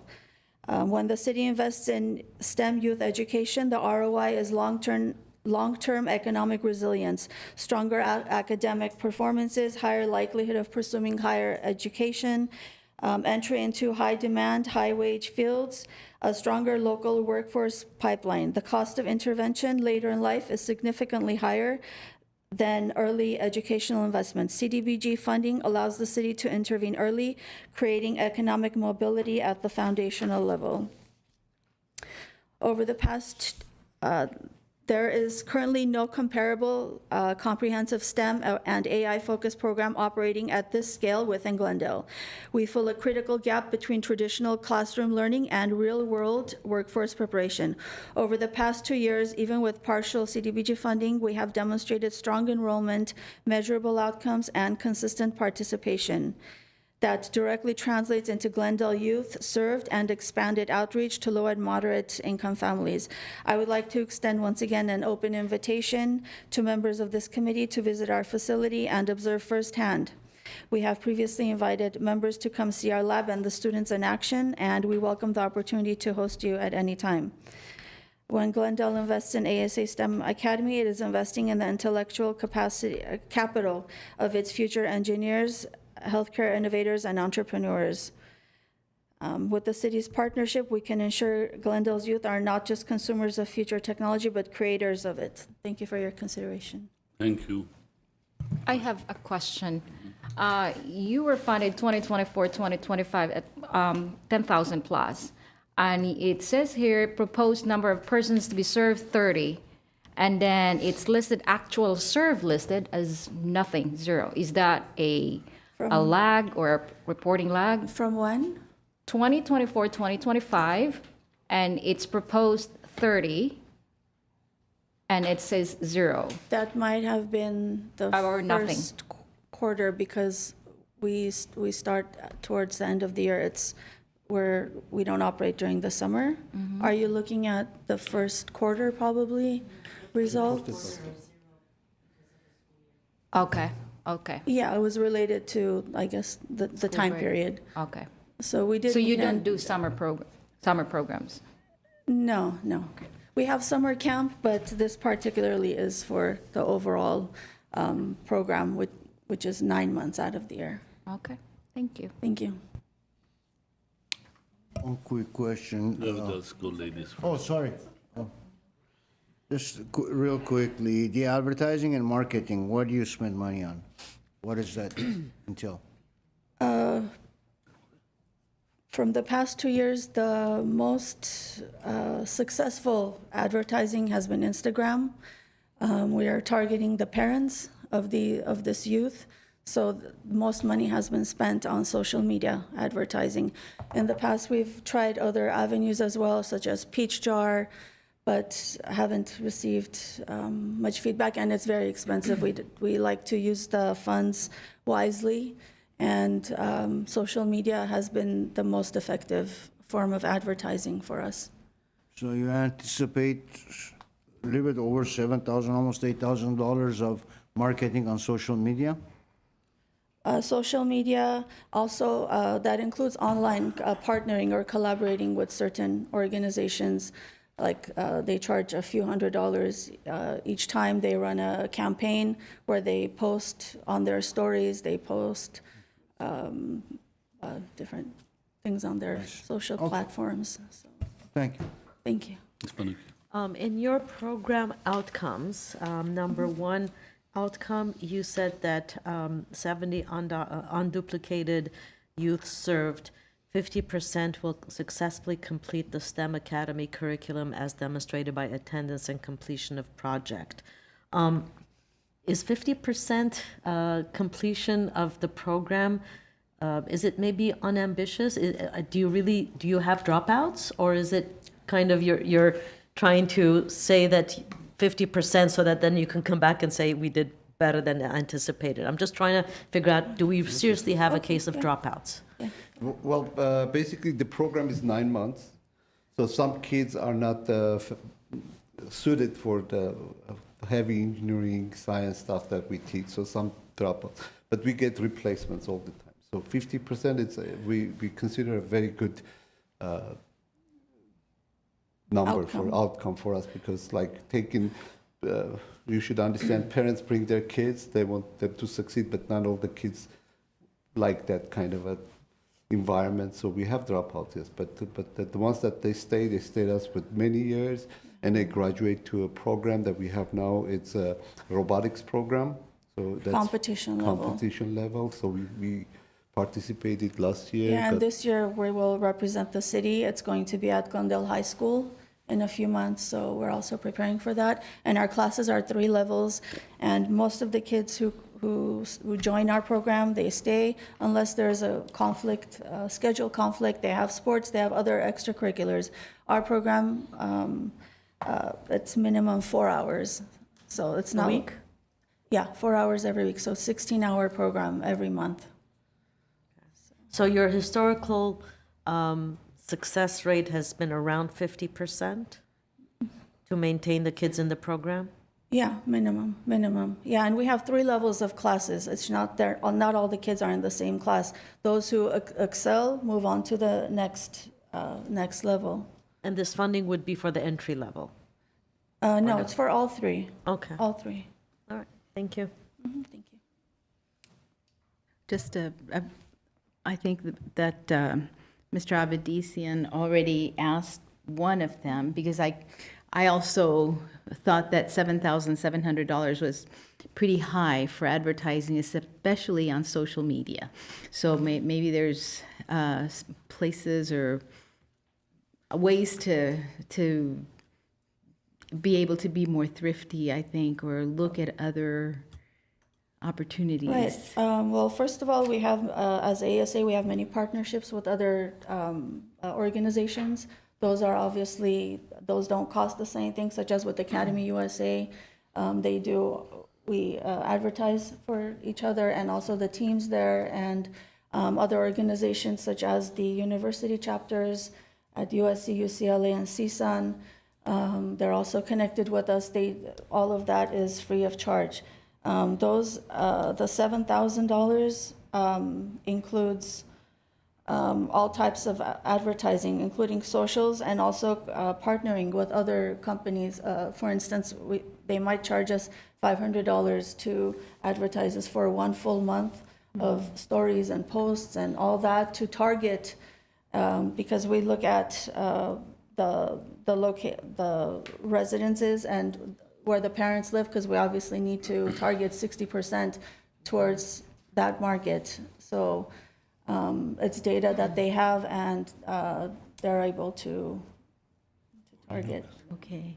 And then second, I wanted to make a comment, because I think AI is going to change our world, and sooner than we all expect. So I'm glad that you are embracing it and changing the curriculum to include AI. And somewhere in I read, and I can't find it, but you're looking at other things that are more important, more analytical thinking, more That's what it is, yeah. logical, more interpersonal skills. I mean, things that are going to be really relevant and necessary once computers can do everything for us. Yeah, so yeah. thank you. Besides having an advanced AI classes, we incorporate AI through all the classes, starting from even the first class. So even the robotics, software development, everything. So everything is done with AI based, which is the future now. We also have advanced AI classes, but we incorporate AI throughout all the program. Thank you. And it also aligns with the city's pursuit for technology to be with like Glendale Tech Week, which we have events every year. We moderated a panel this past September or October. So we're preparing the kids to stay in the city and to invest, and it's a good investment for the city. Good. Just to follow up 2 of my colleagues' questions, I want to help you to help us, okay? So this is the 50% drop. Is that norm in the industry, or is it just you? It's probably way better than industry. If you take your kids to engineering schools, they probably 80% will drop out. In our community, the parents, we work a lot with parents. We help them to help their kids to stay with the program. The program is not easy. It's not like a camp or anything. So they sit down, they do programming, they do math, they do engineering. It's like they work with their hands, they build robots and things like that. So it's not suitable for. So we think it's way better than any industry standard. So I just want to make sure, go on the record. So 50% is, as you said, normal, if not actually better than what the industry is. That's what you're okay. For this comprehensive kind of program. Right. The second question, again, my colleagues brought it up, the 7,000 that you mentioned, you team up with other organizations, sometimes maybe $500. Can you give us a sample? Who? U.S. Armenians. Who's U.S. Armenians? The U.S. Armenians. They have a huge following. Is that an app or a TV program you talk about, U.S. Armenians? No, they're online on Instagram. Oh, there's an Instagram. Instagram group. I don't know how many 100,000 followers. I'm not familiar with it. Okay. They have a few 100,000 followers, and same with the Armenian Report. She has even more. So she these has are a very good following. online follower Like, or not influencers or whoever they are. Okay. It's big organizations where we also analyze and get the demographics of who their followers are to make sure none of the dollars are wasted, to make sure it's targeted for Glendale residents, for those who have kids in that age range, 8 to 18. So every dollar is well spent. No, I know. I just And want to also go on we- the record on And who also you we are. advertise all year round. It's not like 9 months. We advertise 12 months. So if there's like comes about $550 per month kind of thing. It probably sounds a lot for whole year 7, but actually it's still like as Araxia said, like those sites with a lot of followers, they charge us for.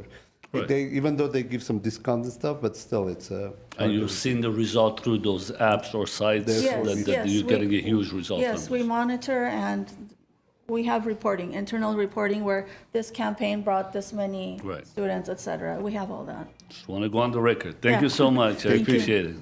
Thank you. Thank you. Thank Oh, you. Thank you. Have a nice day. Okay, Irish, who's next? Yes, it's the last agency, YWCA of Glendale and Pasadena, for the Mental Health Services for Survivors of Domestic Violence program. Hello. Hello. Good afternoon. Must be a long day. I'm Deborah So. I'm the CEO of YWCA of Glendale, Pasadena. And I just want to invite you all to our reception coming up on March 25th. We're celebrating 100 years in Glendale. We've been an institution in the community supporting women, youth, and since 1978, survivors of domestic violence. And we have everything from a crisis hotline where they can call in anytime, 24/7, in different languages. We have it in Armenian, Russian, Spanish, English. We're always looking to expand, but that's what we're offering currently. And when they call in, they can get anything from immediate assistance to come into a shelter if they need it, or if they are still kind of struggling to figure out what they want to do next, they can come into our counseling services.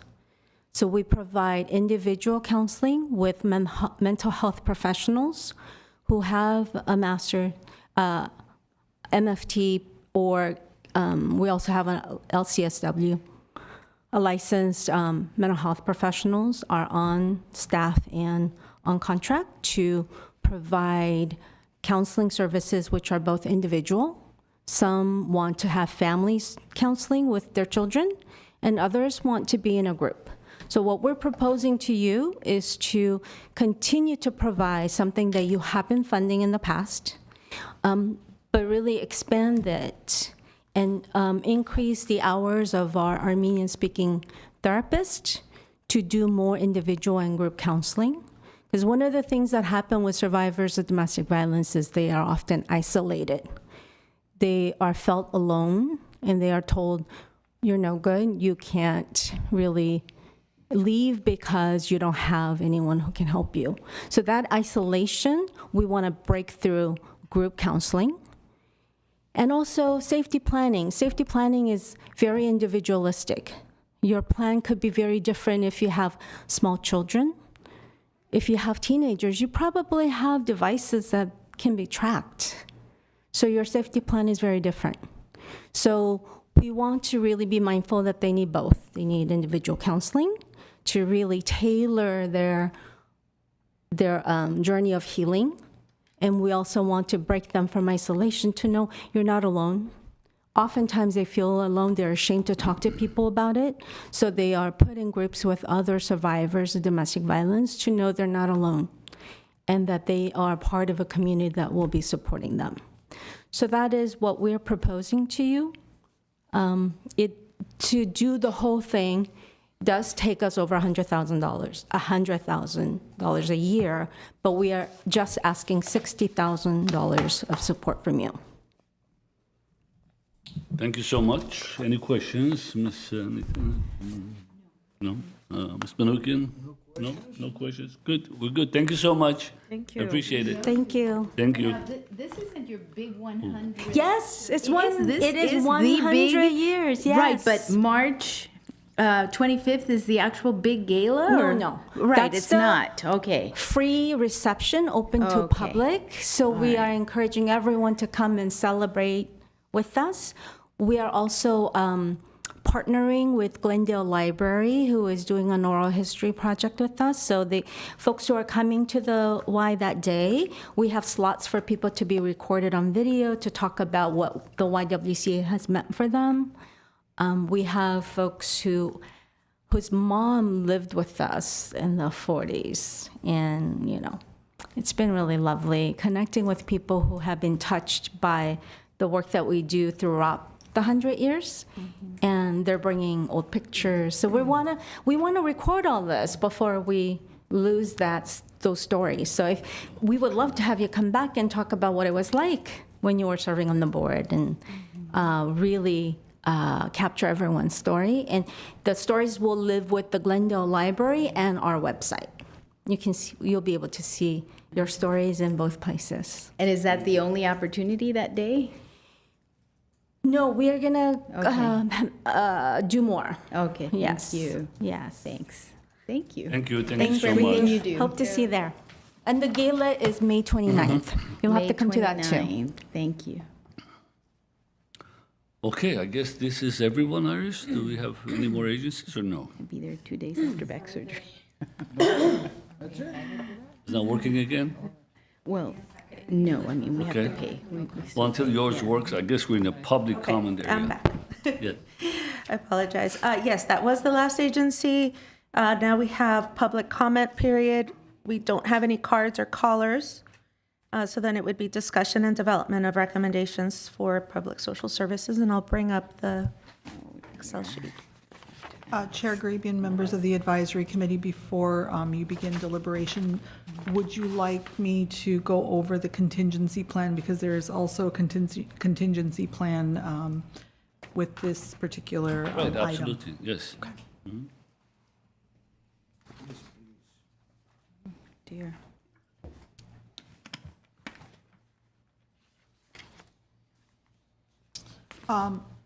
This is exactly like we had gone over earlier this morning.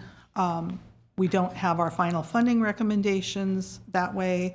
Final funding allocations. Therefore, after recommendations, we ask that the committee decide how they want to consider funding that should be either in excess or a reduction in allocation once it's available to us. Our screens aren't working, just so you know.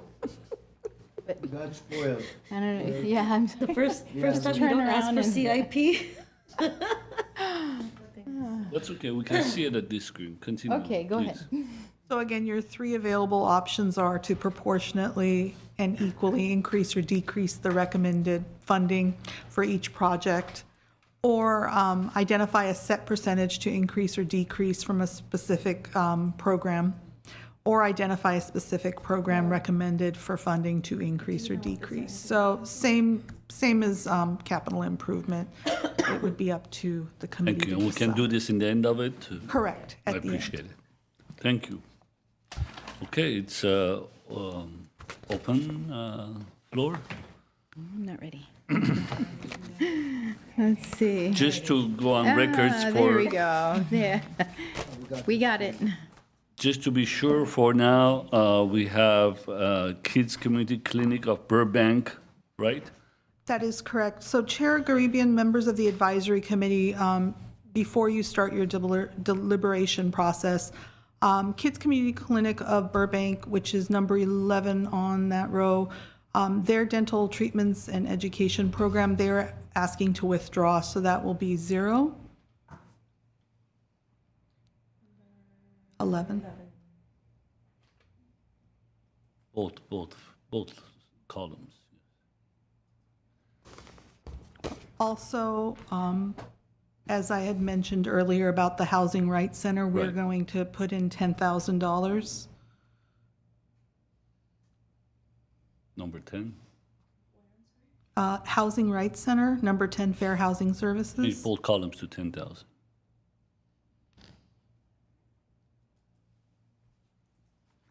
And then as an addition, you had mentioned, Chair Garibian, you had mentioned having program priorities as a column. So it is up there for the committee to look at. So if you are interested to see what services or what priorities each agency serves, they're up there. Some of them have multiple priorities, so it's something for the committee to look at as you deliberate. Just to be on record, so right now if we go with the minimum funding, we are 128,000 short, and if we go with the full requested funding, we're 412,000 short. That is correct. Okay. Just to go on record, because small fonts, I mean, my eyes, I'm getting.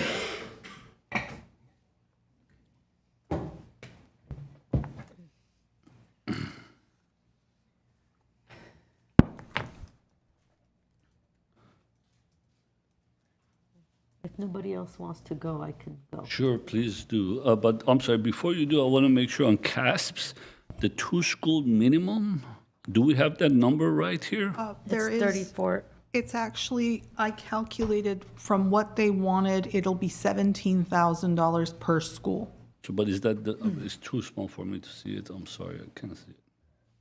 So 34 for 34. two schools? Yeah, the number will be 34,993. Which right now does not reflect on the minimum, the agency, right?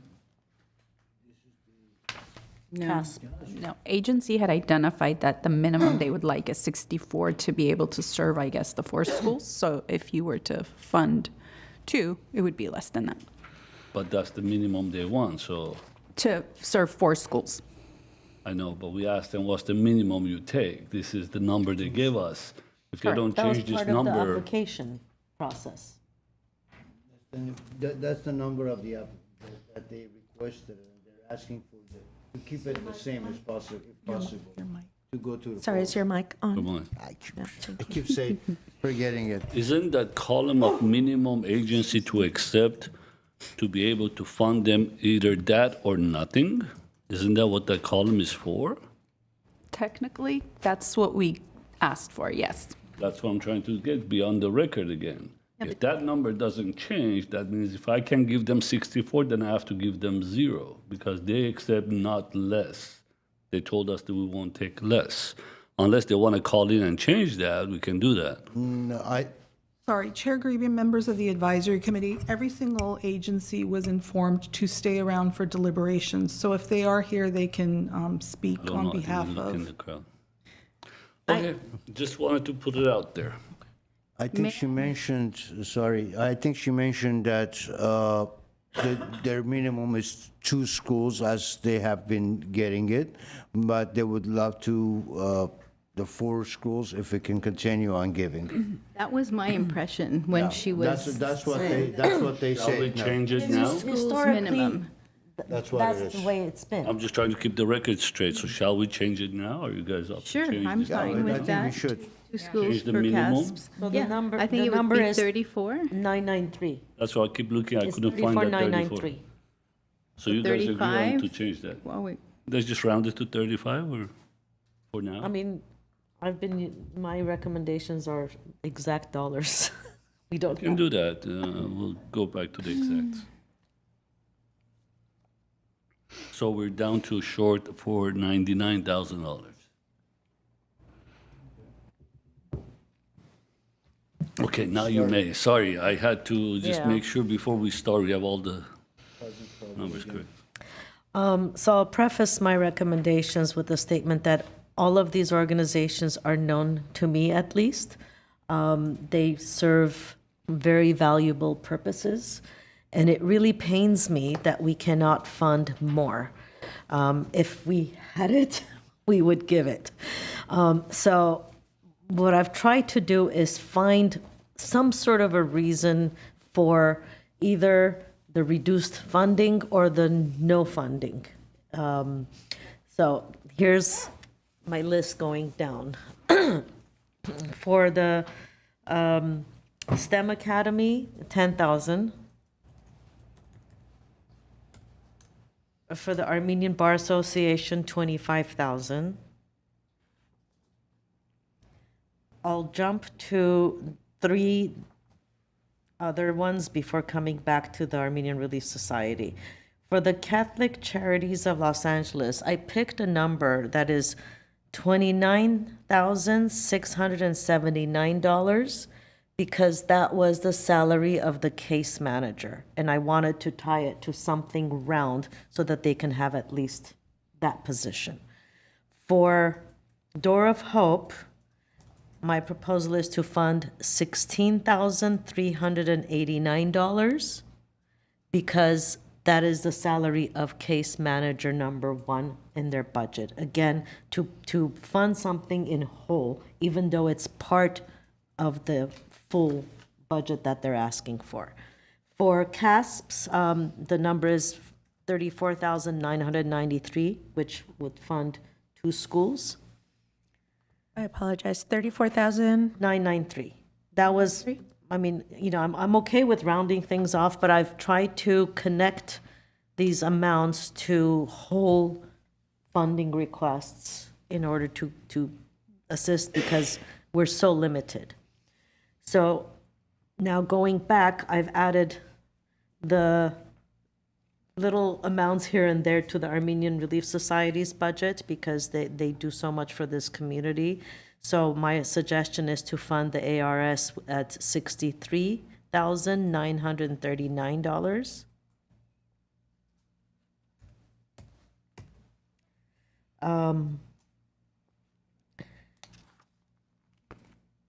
The next one, and this is where I have trouble. Essentia is a very valuable organization in our community, but because they're getting funding of $60,000 from the city, and we're so limited, my recommendation is not to fund. But I am open to find money elsewhere if my colleagues can make some proposals. What have I not? Fair housing, I think we have to stick to that 10,000. The Glendale Youth Alliance? Housing Rights Center. Yeah, I thought that was there already. Well, just Yeah, plug it in. the housing rights for 10. Sorry, I'm jumping around. The Glendale Youth Alliance at 10,000.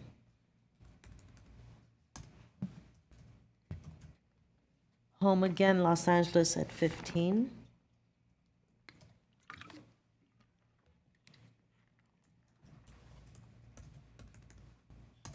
Vertigo Hills Council would love to fund more. It's a new effort.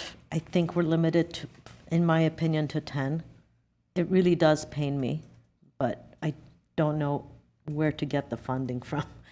And the YWCA at 30.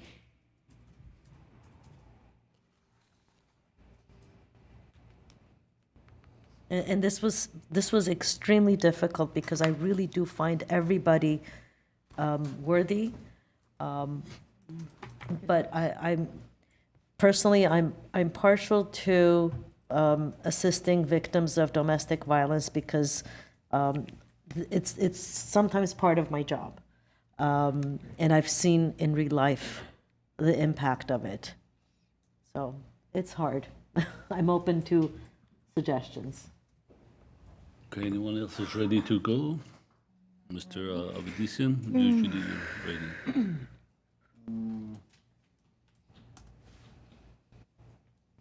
I think we can start somewhere. I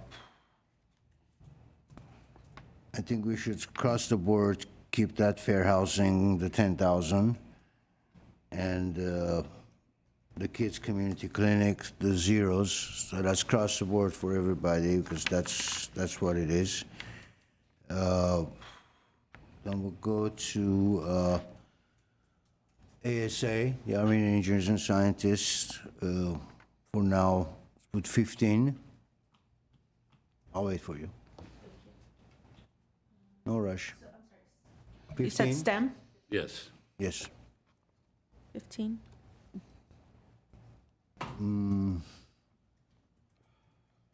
Catholic Charities, 35. I agree with my colleague with Essentia, 0. this moment.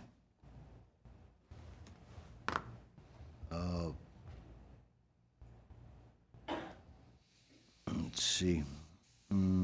Door of Hope 20.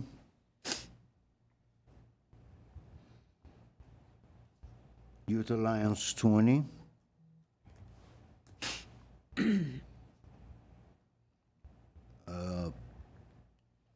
Who's this? Home Again 15.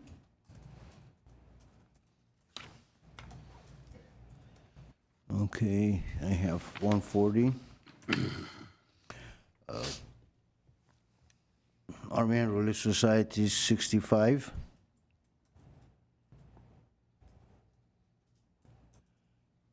The CASPs, let's put that 34, 35. 35? 35 to cover one school. So we got 40 there. And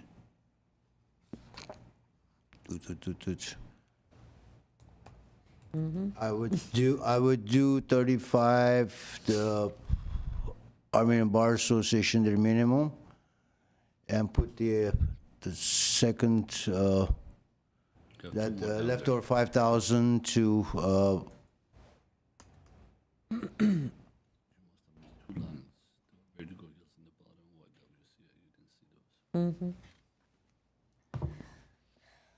Oh, I still got YWCA there. Oops. Okay. This is why it's so hard. Yeah. Oops. Okay. Okay. In that case, okay. Let's do the Armenian Bar Association 30.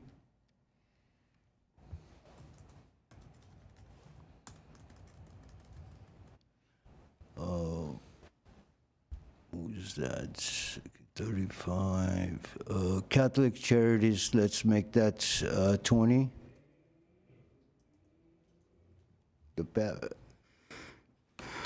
That's 25. The balance goes to YWCA. Verdugo Hills at this moment 0. Thank you so much. Ani, are you guys ready? Yes. Okay. I'm going to, Okay. I don't know if I have it right. My math might be off, but Iris will fix that. yes, so we'll fix it as we get there. So the first one, Armenian, first of all, I wish I could give everybody at least their minimum, but you all do excellent work in our community, and I know that you're tired of hearing it. Give me the money, show me the money, but we're doing our best here, so I will say I will leave the Armenian engineers and scientists at 10, which is pretty much what we gave them last year. Armenian Bar Association, I am increasing them to 25. The Armenian Relief Society at 60, and I want to remind them that for the very first time in their history, they're dedicating their major fundraiser to this particular program. So I think they're going to net a lot of proceeds from that fundraiser, and that's why I'm keeping it at 60, and I recommend that. Ascensia, I feel the same as everyone else. We are already, as a city, supporting the same program with $60,000. So I'm recommending 0. Catholic Charities of Los Angeles do an amazing job with seniors, employment, legal services, food shelters, and I will recommend strongly that we give them the minimum that they requested, $49,000. CASPs, 34, Door of Hope, 20, Glendale Youth Alliance, 10, Home Again LA, 15, Housing Rights Center, 10, Kids Community Clinic, 0, Verdugo Hills Council, and I absolutely want to give the Scouts something, but we've given them capital funding this year. So we've got a very, we're funding their backstairs and their project from the capital point of view. So I'm giving them 0 from a social services, and the YWCA 25. I don't know, I think I'm over. By 3,000. Sorry, you're over by 3,000. Okay.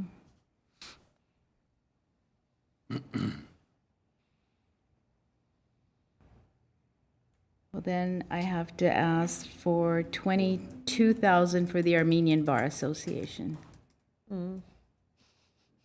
Sorry. Thank you. Thank you.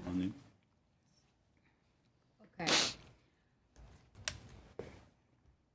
Again, I'm hoping that this reflects the my personal work and the needs in our community, obviously. But we have limited budget, as my colleagues here have mentioned, and so therefore these are my numbers. Housing rights, 10,000. We already have that.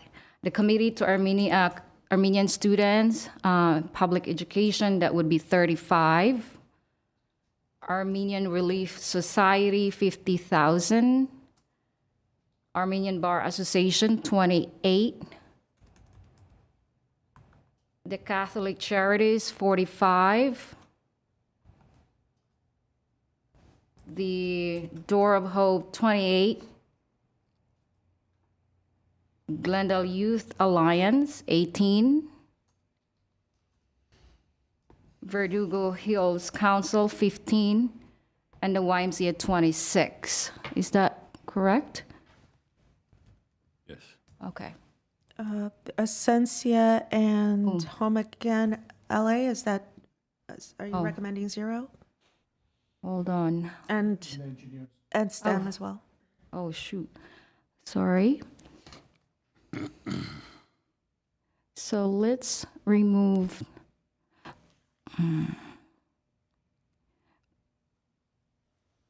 Put the Essentia to 10,000.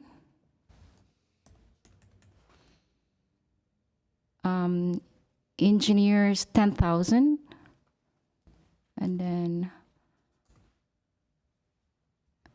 the homeless again would be 12,000. It's hard. So that means I have 32. Yes. So let's, the charities, the Catholic charities to 22,000. And 18,000. Lower the Glendale Youth Alliance to 15.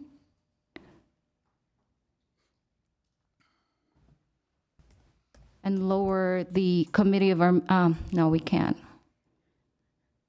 So that would mean lower the Verdugo Hills Council to 10,000. And 25,000 for the WYCA instead of the 26.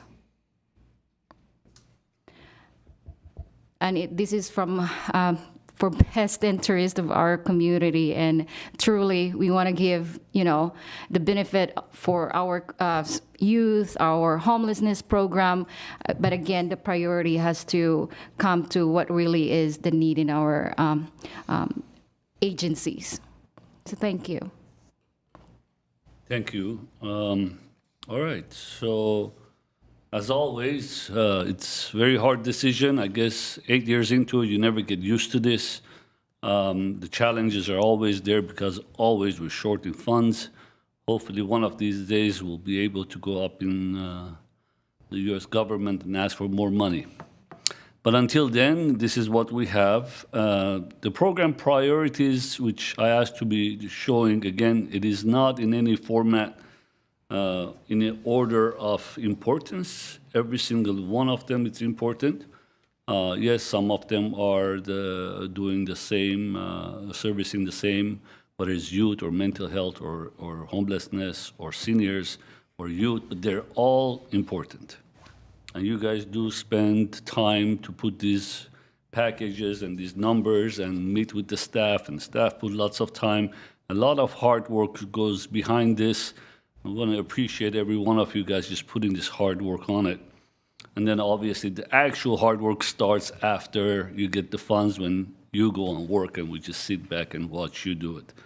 So you do all the hard work. But nevertheless, it is a bucket, it's a pie that has to be divided, and we try to keep everyone happy. At least in my case, I try to keep everyone happy as much as possible, and that's been my approach every year, to make sure I get everyone funded as much as I can. In this particular case, I guess Essentia, there was, even though we asked multiple times straightforward, that you are getting $60,000. It's written in black and white. I had her to even read it backwards to us that they do get $60,000 funding from the city of Glendale in addition to this $20,000 that they asked for. So it will be pretty much overfunding them.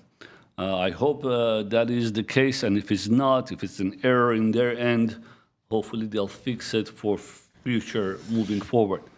So for today, I'm going to give them zero from the CDBG funding, since they're getting $60,000 from another Glendale program. As far as Kids Community Clinic of Burbank, obviously they withdrawn, so zero there. Verdugo Hills Council Scouting America, as my colleague did mention, they are receiving the CIP, and I would say it's good. At least we're helping them in one way or another. It is a good amount of money they're receiving to upgrade their facilities, and hopefully next year we'll have a better opportunity to help them with this program. So for this year, I'm going to say zero, not because, again, just only because we're funding them through another program, nothing else except just that. So I'm going to go zero with them. Housing rights, we have that $10,000 minimum, which we do give them. And Glendale Youth Loans, they're always been consistent. We've been consistent. Sometimes maybe they should just raise their voice, say, hey, you keep giving me the same amount, maybe you should raise it next year. But they've been quietly accepting every time we give them the minimum that we do give. So for also this year, I'm gonna, for now, put at 10,000, but I might be able to increase it further once I go through the entire lines. Door of Hope, as I mentioned earlier to them, that it's very important what they do. I have a personal, I've been saying it every year, domestic violence, there's no way acceptable anywhere at any levels. And it's, as we visited your site years ago, it has affected me, and I will definitely give you your minimum $20,000 that you asked for.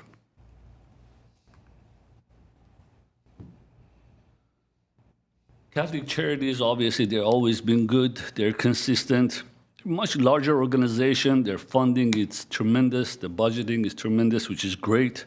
It's one of those organizations that they're very known, and in the, not just Glendale, everywhere. I am happy that they can stand on their own 2 feet. For now, I'm going to just give them $25,000.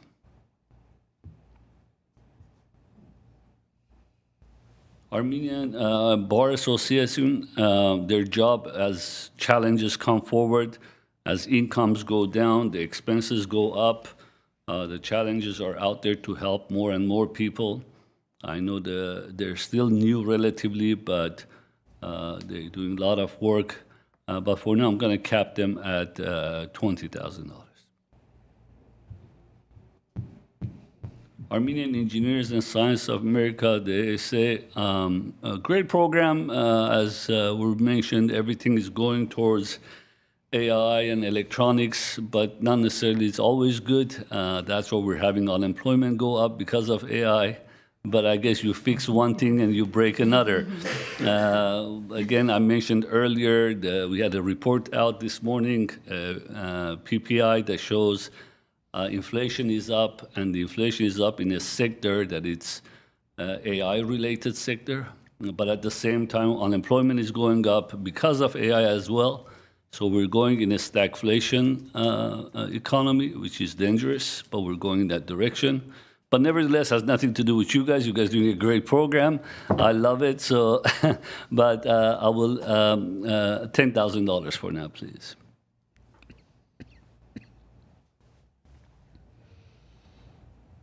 That brings me to Home Again Los Angeles. Am I right? It's too small, my eyes. We're gonna stick to 15,000.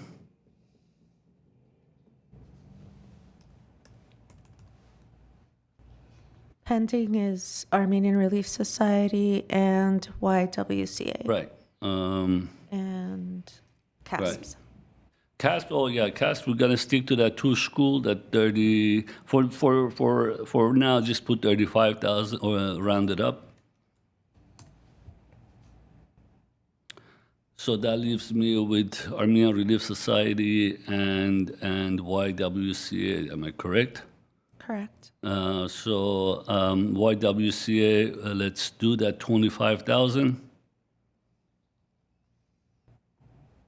On the Armenian Relief Society, let's keep that. You know what? I'm going to help my colleagues. So to make it easier going down the road, let's make that 65,000.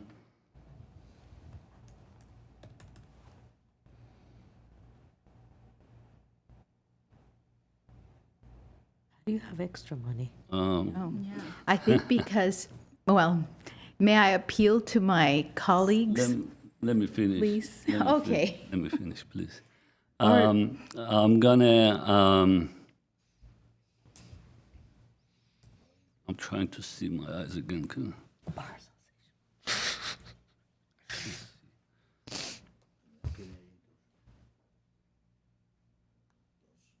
I'm trying to find, again, it's so small I can't see Glendale Youth Alliance. I'm trying to see where is that line. Oh, there it is. Okay, thank you. So please add 5,000 to Glendale Youth Alliance. As I mentioned, we'll come back to you guys, so I did. And Catholic Charities, please add 5,000 to Catholic Charities. And Armenian Bar Association, please add 5,000 to them.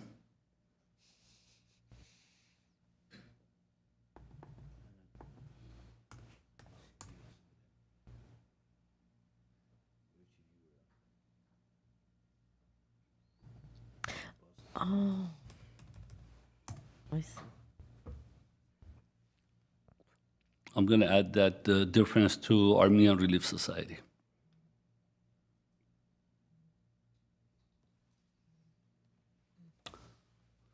The floor is yours. May I appeal? There's two agencies that I'd like to correct because the numbers earlier didn't sink in. I noticed that the Door of Hope, they can accept 20,000 and I put in 28. So let's do that consistently at 28,000. And since my colleagues here with the view of Essentia agency, as a recipient also of the city of Glendale. So let's remove that. And that becomes 0. So now we have 18,000 left. So let's do the YWCA to 30,000, please.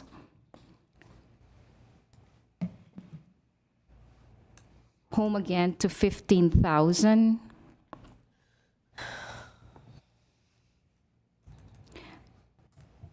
and 60,000 to the Armenian Relief Society.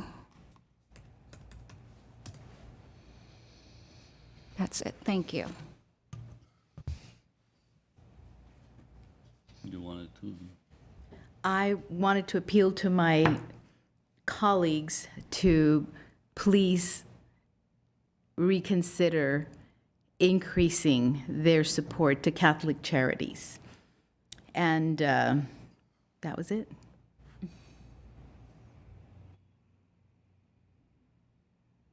Okay, so at this stage, if anyone wants to start changing numbers, please do so.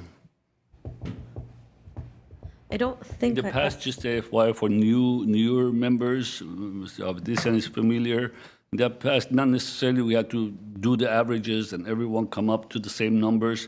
There was times that we will agree on one person's recommendation and we will also put that out there and take a vote on that as well. So just was there are different ways to do so. So you don't have to I was really- going to say, I don't need to change my numbers, but I do see a path to approving my colleagues' numbers. Because I think we don't have to put Iris through making the change, especially because my numbers were too specific but tied to, certain budget items. But You can put in nominations. yeah, given a majority's opinion that although Vertigo Hills Boy Scouts Council is a valued member of our community, they are getting CIP funding.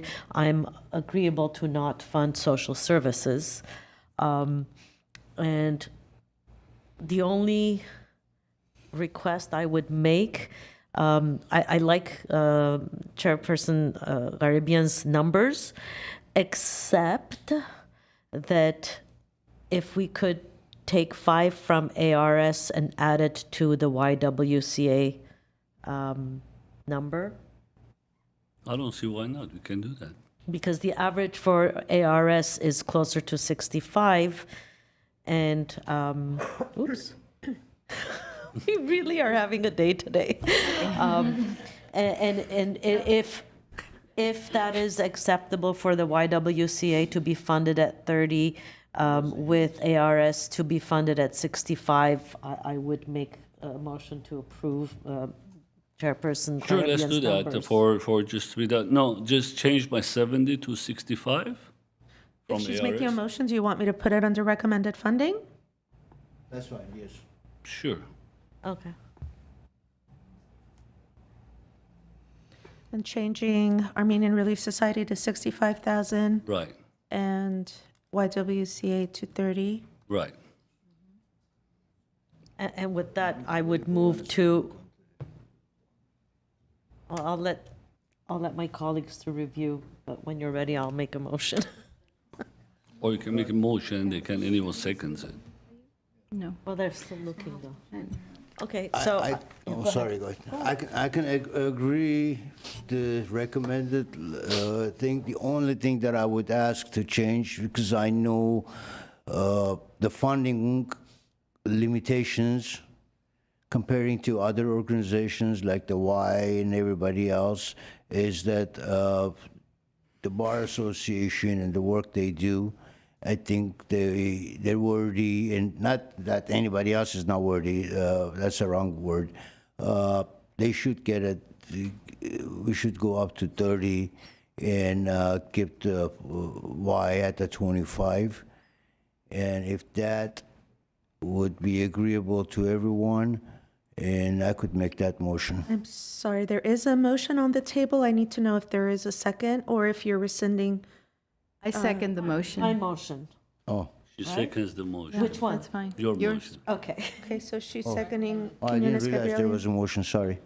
Okay, My bad. and then we'll take a vote and we can decide whether, yeah. Okay. Okay. So, you want me to take roll call then? Yes. Okay.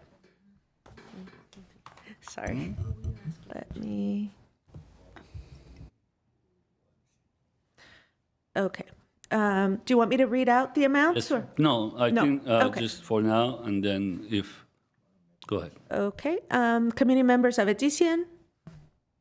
No. Okay. Ani? Yes. Quiñones Gabrielian? Yes. Vice Chair Manukian, Yes. and Yes. Chair Caribbean. Yes. Okay, motion carries. Thank you. Now you can read out if you want for the record. Sure. Okay, Armenian Engineers and Scientists of America, 25,000. No, sorry, 10,000. Apologize. Let me move this. Okay. Armenian Bar Association, 25,000. Armenian Relief Society of Western USA, 65,000. Asensia, 0. Catholic Charities of Los Angeles, 30,000. Committee for Armenian Students in Public Schools, 35,000. Door of Hope, 20,000. Glendale Youth Alliance, 15,000. Home Again Los Angeles, 15,000. Housing Rights Center, 10,000. Kids Community Clinic of Burbank, 0. Verdugo Hills Council Scouting America, 0. And YWCA of Glendale and Pasadena, 30,000. Thank you so much. Contingency, yes? Chair Garibian, members of the advisory committee, usually there will be, and I don't want you to hold me to this because I don't know what the final allocation is, but there might be an increase of $5,000 or possibility of a decrease of $5,000. With that being said, the committee should also consider a contingency plan for that money. And could you put up the contingency options one more time so we can have everyone look at it?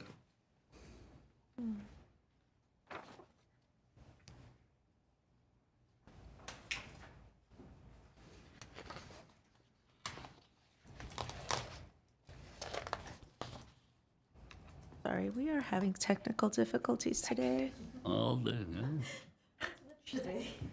Maybe we should apply for CDBG money to upgrade their That's what system. I'm saying. First year, the city doesn't ask for CIP money, and the council chambers is breaking down. Okay, there we go.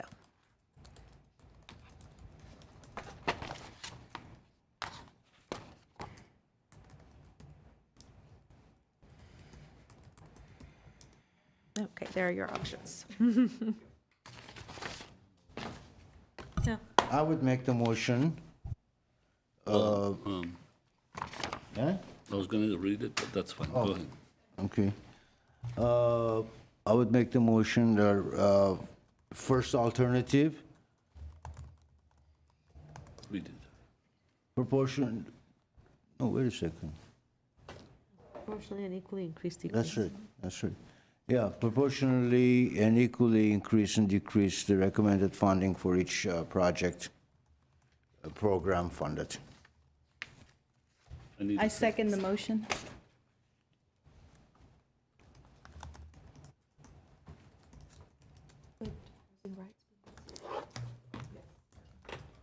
Chair Caribbean, members of the committee, in the past, we have made an exception for the Housing Rights Housing Center, Right. whose minimum is 10,000, and I believe that others who are at 10,000, they won't go below that. Is that But we something need that you would want to yeah, consider? amend it, please. I amend the motion. And I approve the amendment to the second. You have to read it. Okay, which is the exception of the housing rights. Yes. I read it. The exception to the housing rights, And any amount less than 10,000. and any other organization that has received 10,000, that would stay the same. Everyone else will go up and down as if that funding comes in differently. Who is that? Chair, Up or down. Not up, but down. yeah, I was going to ask for clarification. So for the agencies that have 10,000 right now, if we get more funding, you still want to keep them at 10 or you want to increase them? You just don't want to decrease them, I correct? don't want to decrease them, Okay. correct, correct. So the motion would be proportionally and equally increasing or decreasing the recommended funding for each project or program funded, except for those agencies that are that have minimum $10,000 funding if we have a decrease. That's Correct. Correct? Correct. Okay. No, you can say. And the That's my housing motion. rights district. And excluding housing rights, even if there's an increase. Yes, Wants to second that? I second that. All in favor, say aye. Aye. Anyone opposed? Any abstentions? Okay, motion carries. Now we have, I guess we're at the staff comments. Yes, Chair Garibian, members of the advisory committee, and agencies in the audience. I wanted to explain that on April 8th, we have a tentative community meeting regarding public comment. So we encourage everyone to attend, and your clients and households that are part of your programs, that they attend this community meeting because it is important. That'll be on April 8th. And then also, we are anticipating, if we are going to get the HUD released allocations, the first Tuesday, May 5th, if the allocations are ready to go. If not, it'll be pushed back to June 2nd. Both are on Tuesdays. It'll be an afternoon joint session with the Housing Authority. Thank you. No other comments? Anyone else from staff? Colleagues, comments? I'd like to say something. First off, I want to thank every organization that applied this year. And the quality of work being done in our community is extraordinary. But unfortunately, the need far exceeds the $255,000 available for us. So there were difficult decisions, as you saw here in the dais. So when resources are limited, increase somewhere requires a reduction elsewhere. So our responsibility as commissioners is not to fund everything in full request, but to steward our federal dollars carefully and lawfully and strategically. So we reviewed each proposal using the approved CDBG scoring rubric that were provided to us, evaluated documentation, and considered national objective compliance. So this year's reflects that principle. So thank you to the staff that really put it out together. And it is about impact, compliance, and responsibility. So I appreciate the work that everyone contributed to this, to my fellow commissioners, thank you. And to the agencies who continue to serve our city with dedication, we all share the same goal, strengthening Glendale's most vulnerable residents in the most effective way. So thank you for the chance to review all the applications. Thank you. I don't want to repeat myself to the agencies. I said it earlier a little while ago about the hard work that you guys do, but I want to dedicate mainly to the staff, that they really are our backbone. They make our job so much easier, even though the final part of the recommendation, the hard part, they leave it to us. So they go all the way and then they stop and they say, no, it's up to you to make the recommendation. But thank you to the staff for everything you guys do, keeping us informed, remind us of everything that we need to know. So thank you so much for all of you and my colleagues.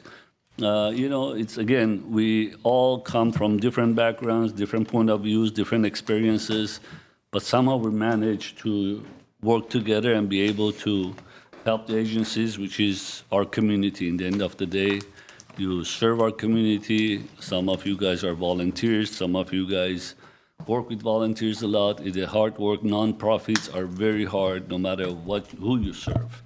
It is a hard work. It's something that it's not 9-to-5 job. And thank you for all of you guys. Thank you to my colleagues and thank you to the staff. We are officially adjourned at 4:11. Thank you. Thank you, everyone. Thank you. Thank you for making me wish. Thank you. Arış çok hoş. Oh,